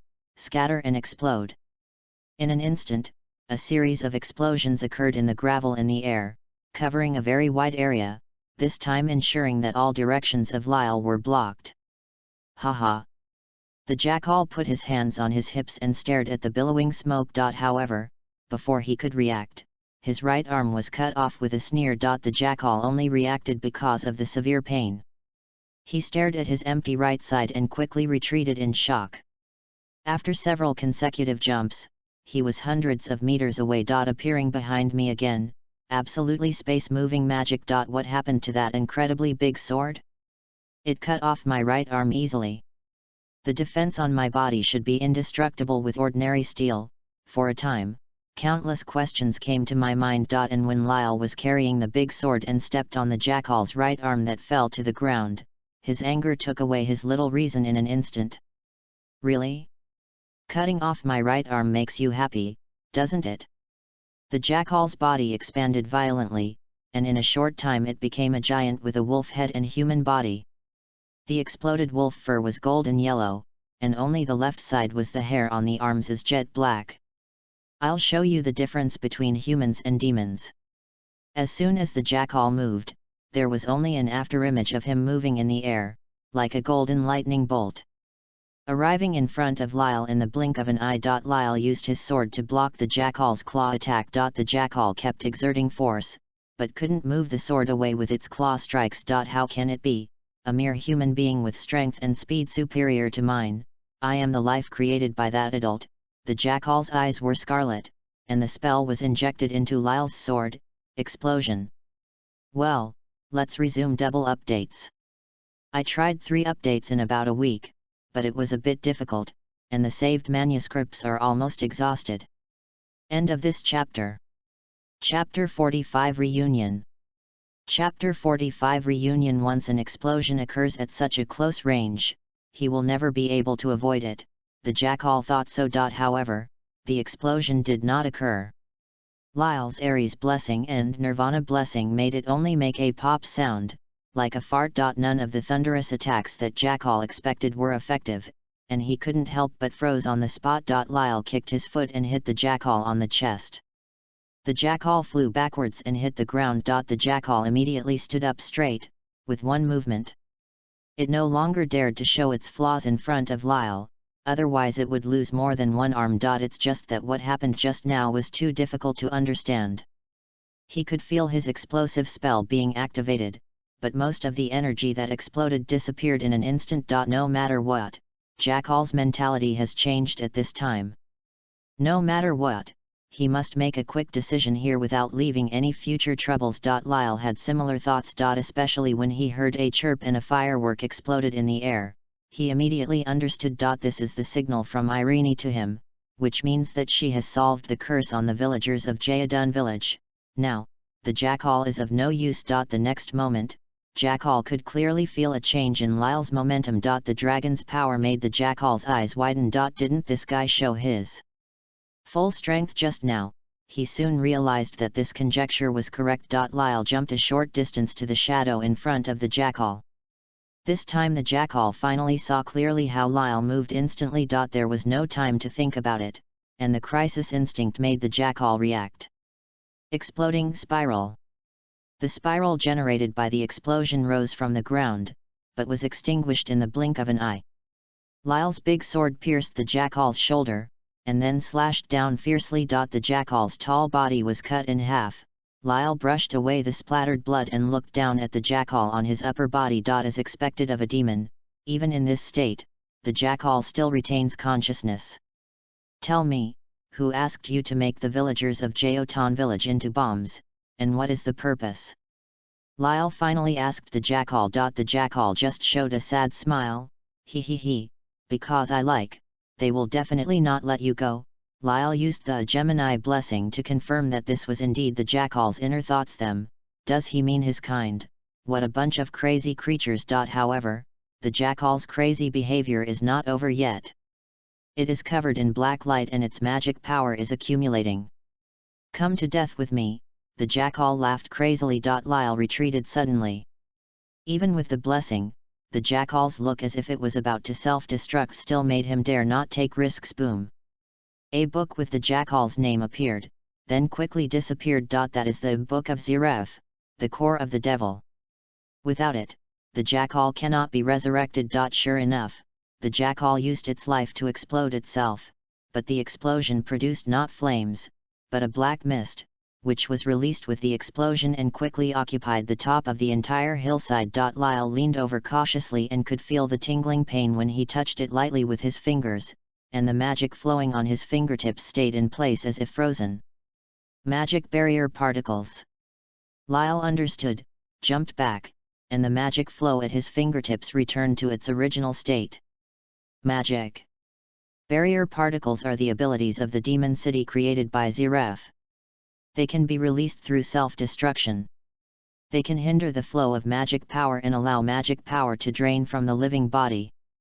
They can also completely pollute the air, earth, and water sources. Compared with nuclear pollution is even worse. Moreover, magic barrier particles are difficult to completely clean up. In the original history, Dragon Slayer of Thunder Alaxis planned to sacrifice himself and sucked the magic barrier particles into his belly until he was unconscious, but he only sucked them away. Part of it was destroyed, and the rest remained in the local area, spreading with the wind, causing hundreds of casualties. Lyle was not as selfless as Laxis. He stayed away, thinking of a safer way. At this time, an unexpected sound came from the sky. Lyle, is it Lyle? Lyle looked up and saw that there was a sun in the blue sky. When he looked carefully, he realized that the other sun was actually a huge dragon burning with flames all over his body. Infernal dragon! Lyle, is it really you? The purgatory dragon slowly fell down, and the hot wind blew against his face. He looked exactly like the Balrog and had hardly changed in the past 7 years. Why are you here? Do you know how long Xianlong and I have been looking for you and Irene? 7 years. Lyle guessed what the infernal dragon was going to say and said it in unison with him. The infernal dragon laughed and shook off a few fireballs, setting fire to nearby trees. Lyle helped him put out the fire. Forget about us, do you have any solution for these things? Lyle pointed at the magic barrier particles floating not far away. They are completely anti-magic, hinder the flow of magic, and if inhaled into the body, they will also cause the magic to run off, and are difficult to remove. Demon barrier particles, right? Surprisingly, the infernal dragon knew about them. In the past 7 years, we have dealt with demons several times, and several of our compatriots died in this mass. I am deeply impressed. Compatriots, it is difficult to imagine that the giant dragon will be killed by magic barrier particles. The compatriot the Inferno dragon refers to is probably someone else. However, you did ask the right person. I can just solve the magic barrier particles. The purgatory dragon bent down its huge body, aimed its head at the demon barrier particles, and breathed out hell flames from its mouth. This flame swallowed up all the demon barrier particles and burned for nearly a minute before they became useless. The dust completely dissipated. Lyle was surprised and joked, "If I encounter a devil in the future, I will let you deal with the aftermath." Ha ha ha, just come on, if you kill a few demons, I'll help you deal with them a few times. Purgatory Dragon didn't seem to know that Lyle was joking. He sensed it, and pointed in the direction of Gordon Village. Ai Lin was over there, right? I remember the magic. Yes, she is in the village. Come on, let's go there. When Lyle and the Purgatory Dragon arrived in front of Jayadun village, they happened to see the villagers worshipping Irene, who rescued them, as gods. Eileen took it in stride, accustomed to such kneeling as her former queen, and asked the villagers to stand. However, as soon as the villagers saw a flaming dragon appearing behind Irene, they were so frightened that they fell to the ground again. They didn't even dare to raise their heads and just shouted, "The goddess is on top." Lyle also joined in the fun, "Goddess above. The Purgatory Dragon and I are here to rescue you." Irene rolled her eyes at Lyle, and then said to the Purgatory Dragon, "Long time no see, Purgatory Dragon, Lyle and I are looking for you, but we can't find the entrance to the dragon's secret realm." Of course you can't find it. We have set up multiple magics to cover it up. Purgatory Dragon said with a smile, come on, come with me, if you don't leave, these villagers will kowtow their heads here all day. End of this chapter. Chapter 46 Dragon and Number 039, S Mystery. Chapter 46 Dragon's Mystery in Midair. The infernal dragon, waving flames, was chatting with Lyle and Irene flying beside him. Lyle was blessed with the ability to fly, while Erin directly gave herself the ability to fly. A week ago, I heard that a demon called Jackal attacked Jayadun village and abducted the villagers there to make bombs for entertainment. Then I volunteered to come here. Infernal Dragon explained why he will appear here. The wise dragon asked me to bring more compatriots here, but I refused. I can deal with demons with just one dragon. By the way, where have you been? Lyle also followed the topic and said, we have been in the star spirit realm for the past 7 years. One day there is equivalent to 3 months here, and we have been there for almost 1 month. Star spirit realm? Where do those star races live? Infernal Dragon's eyes widened. Xianlong and I guessed a lot of places, and even thought about whether you were abducted by Acknowledge. I just didn't expect you to be in the star spirit world. We are not familiar with them, so we couldn't find out the news. Next time we have a chance, let's go to the star spirit realm to play together, and we'll get to know each other better. Ha ha ha, that's a good idea. However, no matter how good the star spirit realm is, it can't compare to our dragon secret realm. We spent a lot of time building this paradise. Look, it's almost here. The infernal dragon hovers over a primeval forest covered with towering trees. Where is the entrance? Erin asked curiously. Wait a minute. The purgatory dragon said a long string of dragon language. Erin could tell that this passage was praising the contribution of their dragon clan in the war against the evil dragon. It was an impassioned poem, and every syllable contained magic. Then a certain life was awakened. Those towering trees actually rose up from the ground, stretching out their hands and feet made of tree trunks. They greeted the purgatory dragon and then gave way to an open space with a round stone tablet on it. They are a tribe of tree spirits, and they have a mutually beneficial relationship with us. They agreed to help us guard the entrance. The purgatory dragon pointed at the mountains not far away. They are a tribe of rock giants, and they belong to us just like the tree spirits' fellow countrymen. You have so many compatriots, Lyle said. Of course, the outside world is no longer suitable for these magical creatures to live in, so they all moved to the dragon's secret realm or near the dragon's secret realm. The purgatory dragon replied, let's go in and talk about it later. Xian the dragon will be happy to see you. The infernal dragon dived down first, and the moment its huge mountain-like body hit the round stone tablet, it was twisted like a toilet and sent into a different space. Lyle and Erin looked at each other and flew in. After they entered, the tree spirits slowly moved back to their corresponding pits, and the magic of protection and concealment once again enveloped the entire primeval forest. Entering the dragon's secret realm, I really saw a new world. There are blue skies, white clouds, the sun, mountains, woods, streams, fields. Almost all the beautiful scenes that can be seen outside can be seen here. A clan of elves holding bows and arrows guarded the entrance. They had white skin, cyan skin, and black skin, all kinds of them, but without exception. They all had average to average looks. When the elves saw the infernal dragon, they first bowed in greeting, and then observed Lyle and Irene curiously. Although 7 years have passed, elves generally live long lives. For them, 7 years is only about 7 weeks. They quickly recognized the identities of the two people. One is Erin, the leader of the coalition, and the other is Lyle, the hero who slayed several dragons. They are both famous big shots.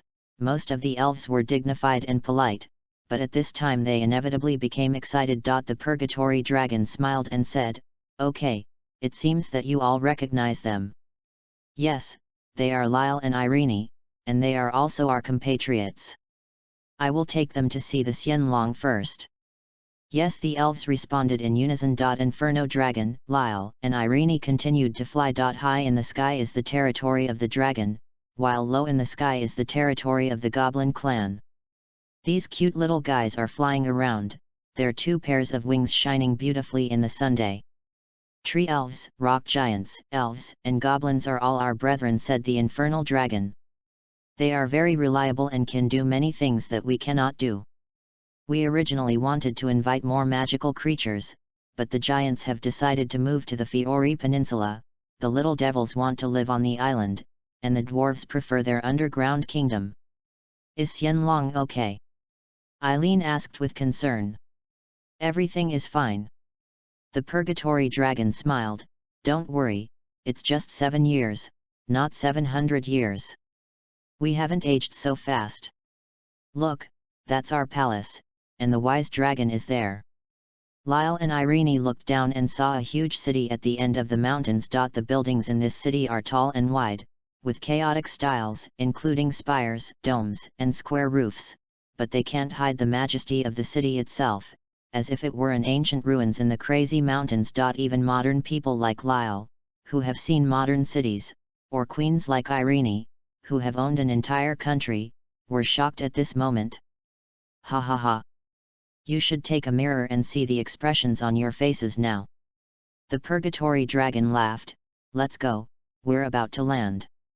They landed slowly and soon attracted the attention of many dragons, elves, and goblins. These magical creatures gathered around and looked at the two strangers brought by the infernal dragon for a while before recognizing them. Queen Eileen. General Lyle. Most of the residents here were members of the Union Army at that time, and were nominally under the jurisdiction of Lyle and Irene. When they saw the two of them again, they still bowed respectfully. Erin nodded to them, and when she saw Lyle's indifferent expression, she patted him on the back of the head. Lyle then nodded in return. After a long time, Xianlong got the news and walked out of the huge palace. The height and width of this palace were completely suitable for the dragon's entry and exit. They finally no longer needed to stay outside the palace to discuss politics. Eileen. Lyle. As expected, Xianlong didn't change much. He was very surprised when he saw his two friends. We have been looking for you for 7 years, but there has been no news. How did the infernal dragon find you? It's a long story. Erin shrugged her shoulders. After doing it, she remembered that this action was something Lyle often did. She had lived with him for a long time. And sometimes she would inadvertently learn some of his little moves. Xianlong nodded and said, Okay, let's talk after we go in. We must entertain you well and let you know the hospitality of Dragon's secret realm. End of this chapter. Chapter 47 Greedy Embrace. Chapter 47 Greedy Embrace. In front of the huge dining table, which is also suitable for dragons, in addition to the distinguished guests Lyle and Irene, there are also the leaders of the dragon clan, Xianlong and Infernal Dragon, the leader of the elves, Emer, and the leader of the goblins, Nectar. Emer was the first to decide to move to the dragon's secret realm. She found the most suitable residence for the elves, and then came the Nectar. The goblin clan originally originated from the Fiori Peninsula. The name of the peninsula comes from goblin, but now they have moved to the dragon's secret realm. As time goes by, fewer and fewer people see them, and they recognize them. The Goblin clan is a legendary creature that has become extinct long ago. Emer and Nectar are obviously qualified to sit at the table and greet the guests together with the Wise Dragon and the Infernal Dragon. After a brief exchange of greetings, Lyle described in detail his 1-month journey in the Celestial Spirit Realm, and also mentioned the experience of fighting against the demon Jackal in Jayadun village. It seems that the Protoss family is worth associating with. We didn't know much about them before, especially the Protoss king. I only met him once. Xianlong changed the subject. As for demons, in the past 7 years, except you guys, Zeref has also disappeared. The difference is that he left newborn demons everywhere. I can't do anything with him. Lyle said with a smile, You can't kill him, and you may not be able to reason with him. Xianlong nodded and said, he often said before that the black dragon Aknologia is the source of harm to the world, but so is he himself? Human emotions and personalities are always so complex. I can see it from humans every time. To many contradictory places, the atmosphere around the dinner table was a bit somber. Queen Emer of the Elf smiled and consoled her, on a day when friends get together, don't mention the black dragon and the black magician anymore. Let's talk about some happy topics. Yes, let me pour wine for everyone. Fairy Queen Nectar flew up like a butterfly with a smile, and spoke softly, like a cute little girl, this is brewed by our fairy family, very delicious. Xianlong also realized that he had brought the atmosphere at the dinner table to a low point, so he followed the good example and said with a smile, okay, everyone, don't be polite. Reunion is the theme of tonight. If you say that, I won't be polite. Lyle had already torn off a big chicken leg, put it in his mouth and started to bite. Irene rolled her eyes, I have known you for so many years, when have you ever been polite? Don't be polite, that's all. Xianlong followed Lyle's words and said with a smile. Nectar is holding a wine flask that is only slightly smaller than herself, flying around to pour wine for people, like a hard-working bee. That is to say, the goblins do not care about superiority and inferiority, and there are no outsiders present, so she can do this. Emer also performed in person, playing beautiful music on the harp, and coupled with her graceful singing voice, people were immersed in it and couldn't extricate themselves. Only the purgatory dragon was a little depressed.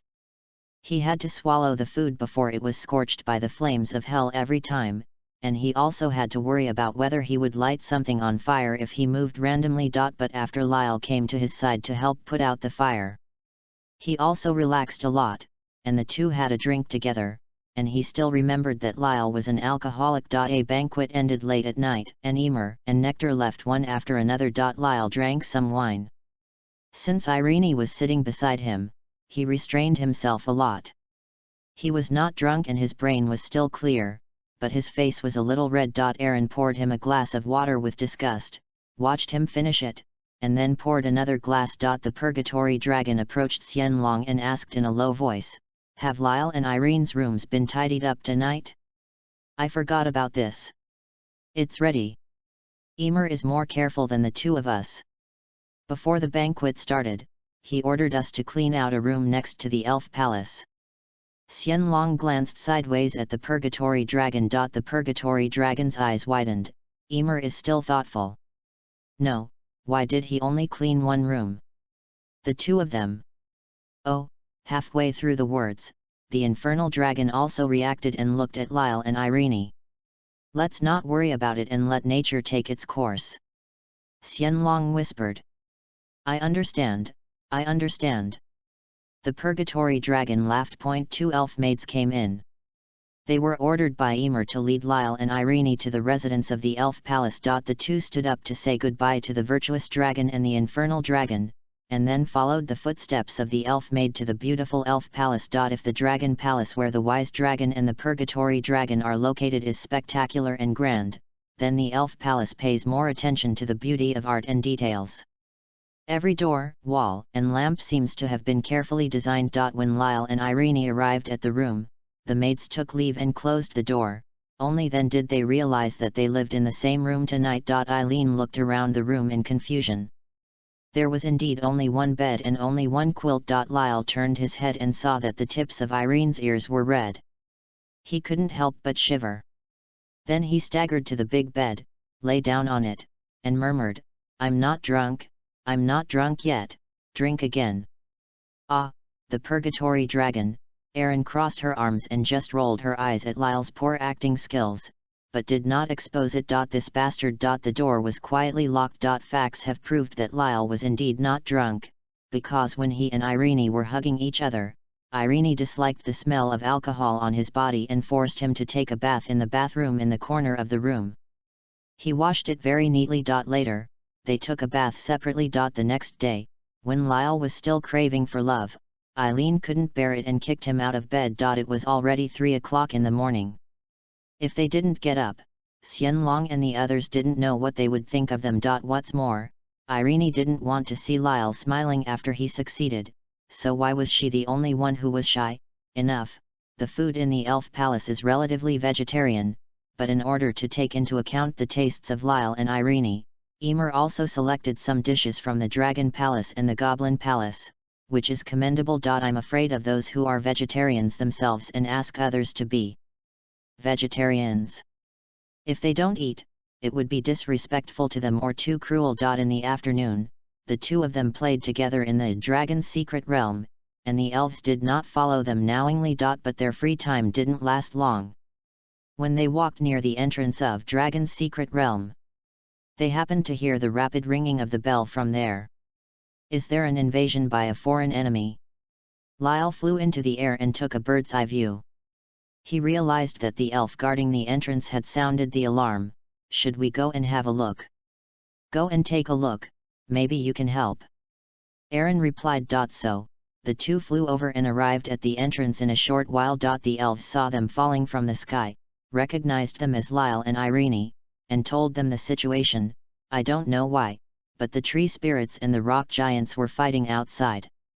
Our people were trying to break up the fight outside, but we still had to let the wise dragon. It would be better for them to come forward, adults. Can we go take a look? Lyle felt that there was something wrong and proactively suggested. Naturally, the elves had no intention of stopping them and let the two of them leave the dragon's secret realm. End of this chapter. Chapter 48 Sira. Chapter 48 Sira. Flying out of the round stone tablet in the dragon's secret realm, Lyle and Irene landed on the ground smoothly, and then they saw a messy forest and heard the sound of the earth shaking. It's a real earthquake. The dryad and the rock giant really started fighting, with branches flying and gravel splashing. The elf tried to persuade them, but they couldn't stop them at all. The body of the rock giant is so huge that it is like a mountain when sitting down and even higher when standing up. The size of the dryad only reaches his ankles, but the dryads are far more numerous than the rock giant. Seeing that the two groups were about to form a deadly feud if this continued, Irene quickly asked an elf standing next to her, "What's going on? Why did they suddenly fight?" "I don't know. After asking for a long time, they only focused on beating us and refused to talk to us." The elf replied innocently. Lyle observed for a while and said to Irene, "They don't seem to be voluntary." Aaron looked over and saw that there was no hostility in the eyes of the tree spirits and rock giants. They didn't even have a violent aura on their bodies, they just kept beating each other mechanically. Someone is manipulating them. Aaron added far vision to herself, glanced around, and soon saw the target. On the shoulders of the rock giant, there are two people in total. 2 versus 2, it's fair. Even in this situation, Lyle still couldn't help but talk. Irene said to the elf, "You will tell Xianlong and them later, let them try to stop the fight between the dryad and the rock giant as much as possible, and let's solve the source problem." The elf nodded in agreement. With two hisses, Lyle and Irene disappeared, startling the elf. They were already flying in midair at high speed, like two roaring missiles. The enemy must have noticed them. "I'm in charge of the one on the left shoulder, and you are in charge of the one on the right," Irene decided. Wait a moment. Lyle objected, "Is it our left and right, or the rock giant's left and right?" Aaron glared at him and replied angrily, "Our left and right sides." "Understood. Complete the task immediately." Lyle waved to Irene. The two of them acted separately again after the battle in Jotan village yesterday. Soon, Irene saw the person. She looked like a woman, but the body exuded an aura of demonic energy. It's a demon again. Lyle is probably facing a demon too. I really had enough of the mess Ziref left behind. She was about to land when she saw the giant hand of the rock giant waving towards her. Fortunately, she reacted in time and dodged the swift blow. It seems that I have also found the right person who controls the rock giant and tree spirit. The demon from the book of Ziref. Liang Yueshan Sira raised her head in confusion. Although she did not open her eyes, she had sensed what had just happened. Sira's black hair was flying in the strong wind, and her figure was graceful. She was clearly a mature beauty. Only the pair of horns on her head and the strange patterns on her forehead proved that she was extraordinary. Irene landed smoothly on the rock giant's shoulders this time, but she was at a certain distance from Sierra in order to leave enough buffer space for herself. Sierra just raised her hand towards her. I order you. Erin's hands moved involuntarily, and they slowly stretched towards her neck. No matter how she resisted, they still got closer and closer. Such a long distance is already within the control range of her command spell. This ability is so terrifying. Erin suddenly ran towards Sella, her feet still in control. Sierra frowned and immediately asked her to stop, even controlling her feet. Do you want to kick me unconscious and then release the order? You are too naive.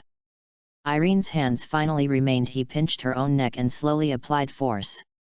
You should be the first human to commit suicide in this way, right? Sierra said in an indifferent tone, your magic power is too strong. Just in case, I can't keep your life.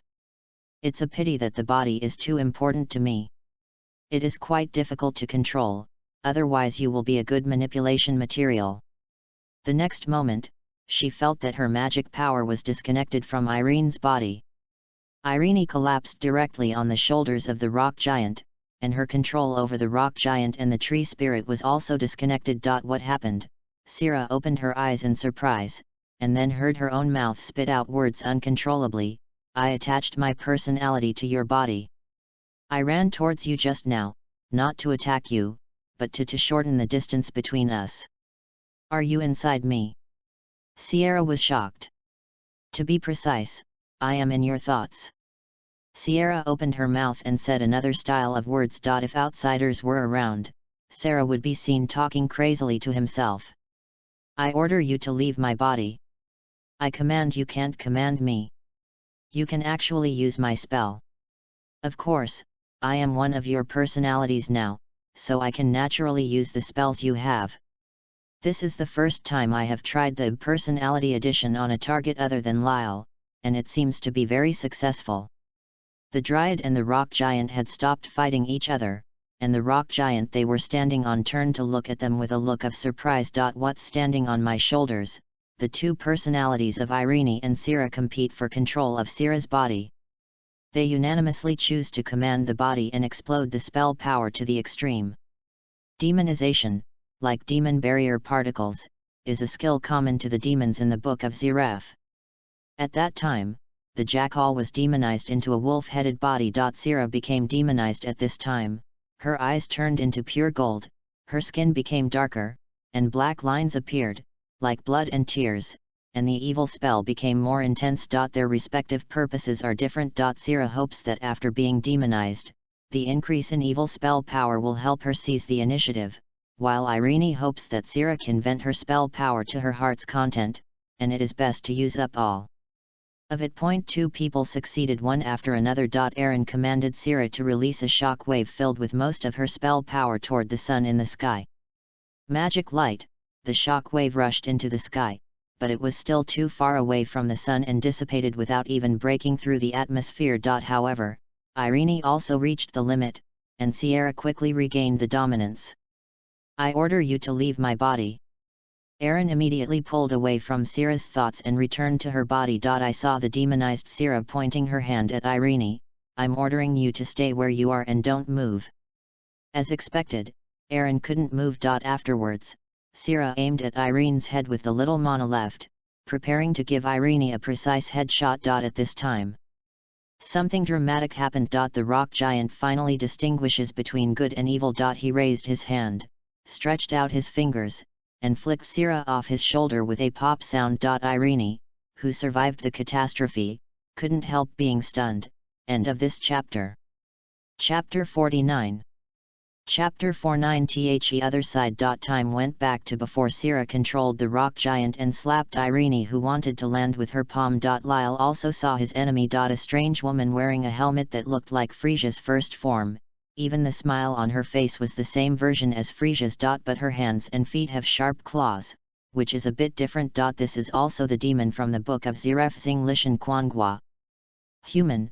She asked. Seeing Lyle approaching, she calmly stretched out her hands. The sharp claws on the fingers immediately stretched out and turned into 10 whips, hitting Lyle with a whistling. Lyle drew his sword and swung it, trying to cut off the whip. Unexpectedly, these whips were so frighteningly flexible that instead of being cut off, they were directly wrapped around the sword. Quanghua tried his best to draw the big sword away. However, the big sword suddenly changed and became softer, avoiding the entanglement of the whip. It shortened rapidly again, and was out of the control of the whip in an instant. The great sword was successfully retrieved by Steel Blessing, and Lyle tested Quanghua's first spell, Weapon Spell. Quanghua also realized this and smiled charmingly. Are you trying my spell? It seems that the pressure I put on you is not enough. You are somewhat comfortable.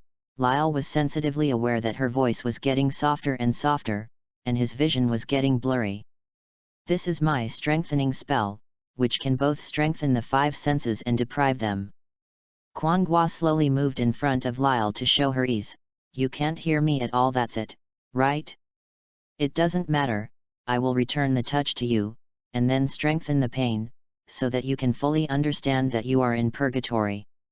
Quanghua's long whip returned to its sharp claws like a wolverine, and stabbed Lyle in the abdomen. Lyle suddenly reached out and grabbed Quanghua's arm. What? Quanghua was shocked and tried to break free, but Lyle locked his joints closely and pinned him on the rock giant's shoulders. Let me go! Quanghua shouted, but no matter how hard she tried, Lyle suppressed her like a mountain.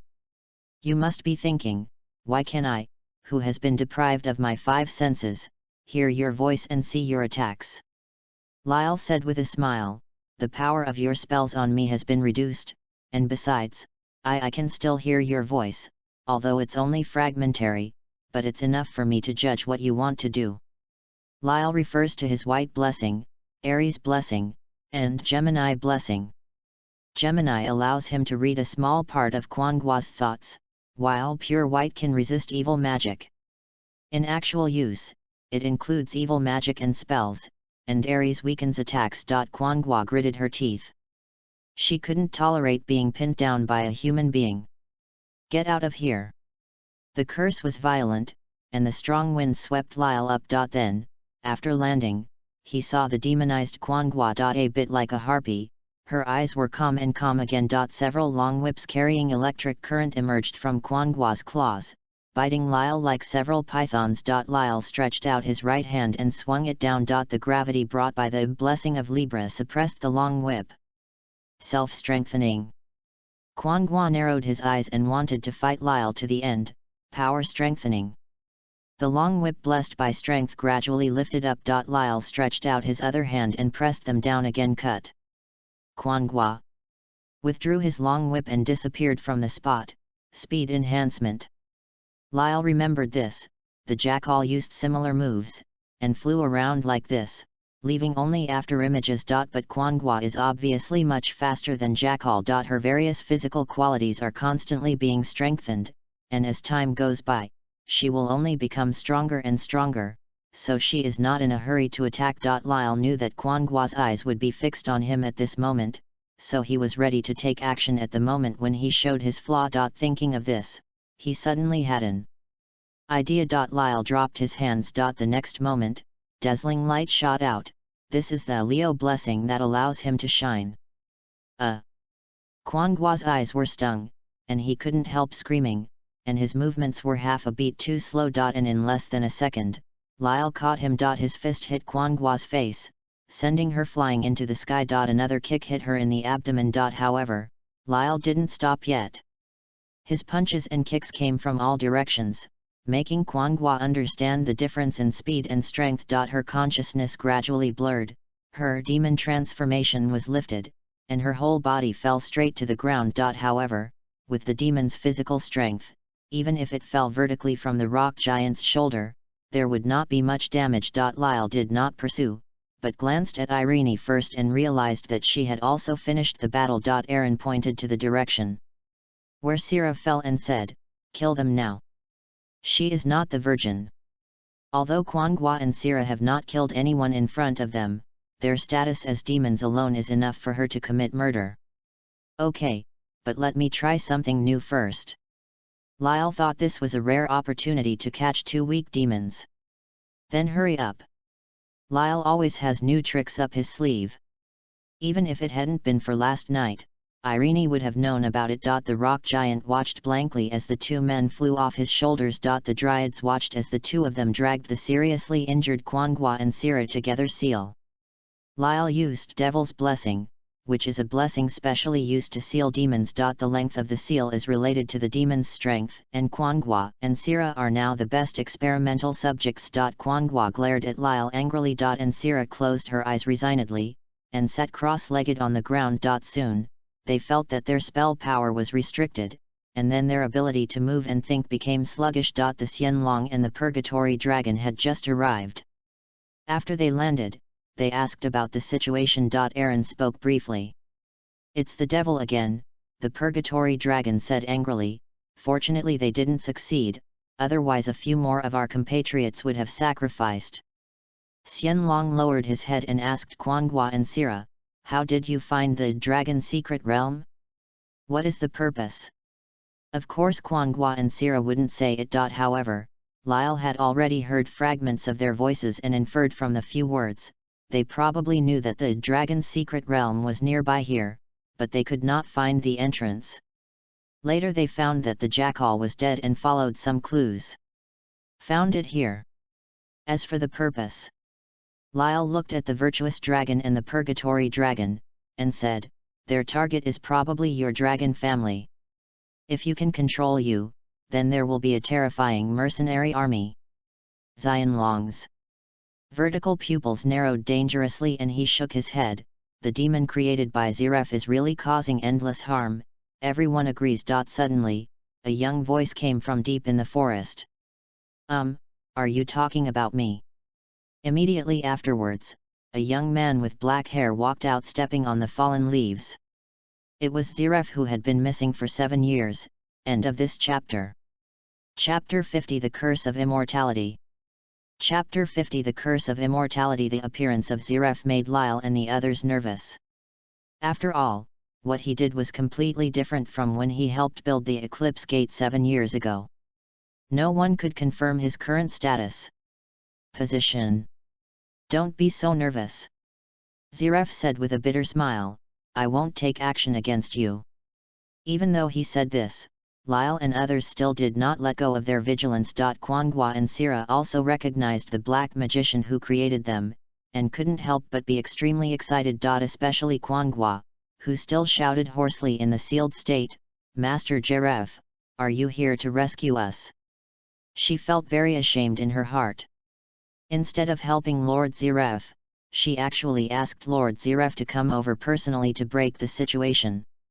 This was not her original intention. However, Ziref's reaction was beyond her expectation. "I remember the 2 of you, one is Kwangwa and the other is Sira, right?" Ziref's face turned gloomy. "When I created the demon, my intention should be to grow up, find me, and turn I kill. This setting has been engraved in your minds, but why do you come to the dragon's secret realm to cause trouble?" Faced with Ziref's accusation, Kwangwa and Sira were flustered and unable to say a word. The irritable Purgatory Dragon sneered, "Humph, so have we misunderstood you?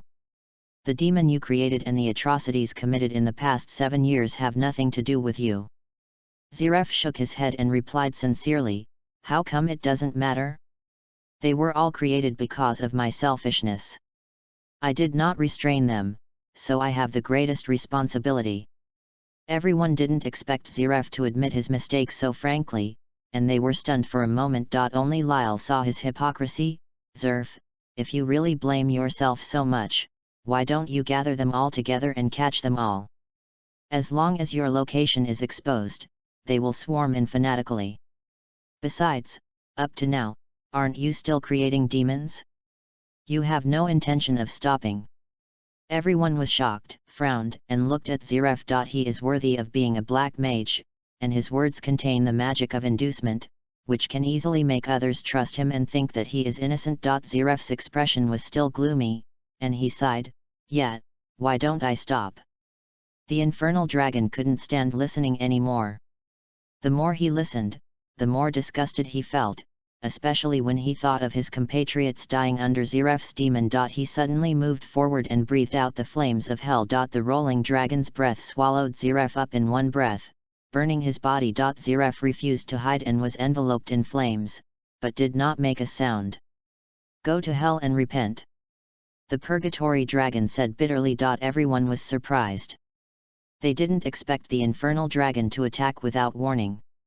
However, when Ziref was caught in the flames, no one stepped forward to extinguish the flames. Kwangwa and Sira were extremely anxious, but Lyle's seal was still there, so they couldn't break through the seal for a while. However, the flame burned for less than half a minute before it went out. Ziref's skin turned black and even bones could be seen in some parts. In the next moment, there seemed to be countless worms squirming in his body. The flesh buds intertwined crazily and soon merged into flesh, then skin. And finally even his clothes returned to their original appearance. The entire regeneration process is even shorter than the burning time, which is jaw-dropping and terrifying. Ziref looked down at himself, showing a somewhat disappointed expression, then raised his head and said calmly, "That's it, an attack of this level cannot kill me. However, Infernal Dragon, I still thank you for trying." The Infernal Dragon choked at Ziref's words and felt extremely depressed. He wanted to kill Ziref, but ended up helping Ziref. If he really succeeded, maybe Ziref would express his heartfelt gratitude to him and regard him as a benefactor. But if you don't kill him, it's hard to get rid of the hatred in your heart. No matter what he did, he felt as sick as if he had eaten a mouthful of flies. Superspeed regeneration. Lyle asked curiously, "If you only have a piece of fingernail size left and the rest has turned into dust, can you still regenerate?" "Okay," Ziref replied firmly. "So sure?" "Yes, I have already tried it once with the black dragon Aknologia." Ziref shook his head and sighed. In one sentence, he revealed a huge amount of information. First, Ziref is connected to Aknologia and knows where the black dragon is. Secondly, even with Aknologia's current peak strength, he cannot kill Ziref. In the end, Ziref went to the point of almost madness in order to die. Lyle changed the subject, pointed at Kwangwa and Sira struggling on the ground, and said, "Maybe it's because of your rough settings that they became what they are now." Jeff looked at Lyle with melancholy eyes. "What does this mean? You mentioned that the intention should be to grow up, find me, and kill me, which became their ideological stencil, which became the driving force for their actions. But it didn't specify exactly how to, so they act according to their own knowledge. Can you explain in more detail?" Ziref became curious. "The first thing is to grow up. Their first reaction is, of course, to grow their own strength. What should they do in order to grow up as quickly as possible? Fight against powerful enemies and improve your strength between life and death." Ziref nodded. Lyle was also confused and asked, "What exactly is curse power and how is it different from magic power?" Ziref glanced at him and then said, "The magic we use comes from our inner hearts and emotions. The tougher we are, the more powerful we are. However, we also have some sad, dark, and vicious thoughts. It will be vented out, and it also contains huge power, which is undoubtedly a waste. Is this the curse?" "Yes, to put it simply, magic power is our own energy, while spell power comes from other people's negative energy." Lyle suddenly figured out another thing. No wonder they want to make humans into bombs, or order dryads and rock giants to kill each other. Their fear, sorrow, and despair are all part of the power of the devil source, which also conforms to the intention of growth. Ziref nodded in agreement. Aaron, the wise dragon and the purgatory dragon felt extremely disgusted and used the curse as the source of the devil's power. This behavior has fully proved that Ziref's mental state is quite dark and chaotic. "And find me?" Jeff asked about the next step. Lyle replied, "Because you have hidden your traces, in order to find you, they will not be limited to one area. They will go to every corner of the world just for the purpose of pilgrimage. At the same time, they also use cruelty and bringing disasters and evil to every corner of the world." Ziref listened and nodded again, with the same sad expression, but now it was particularly creepy. End of this chapter.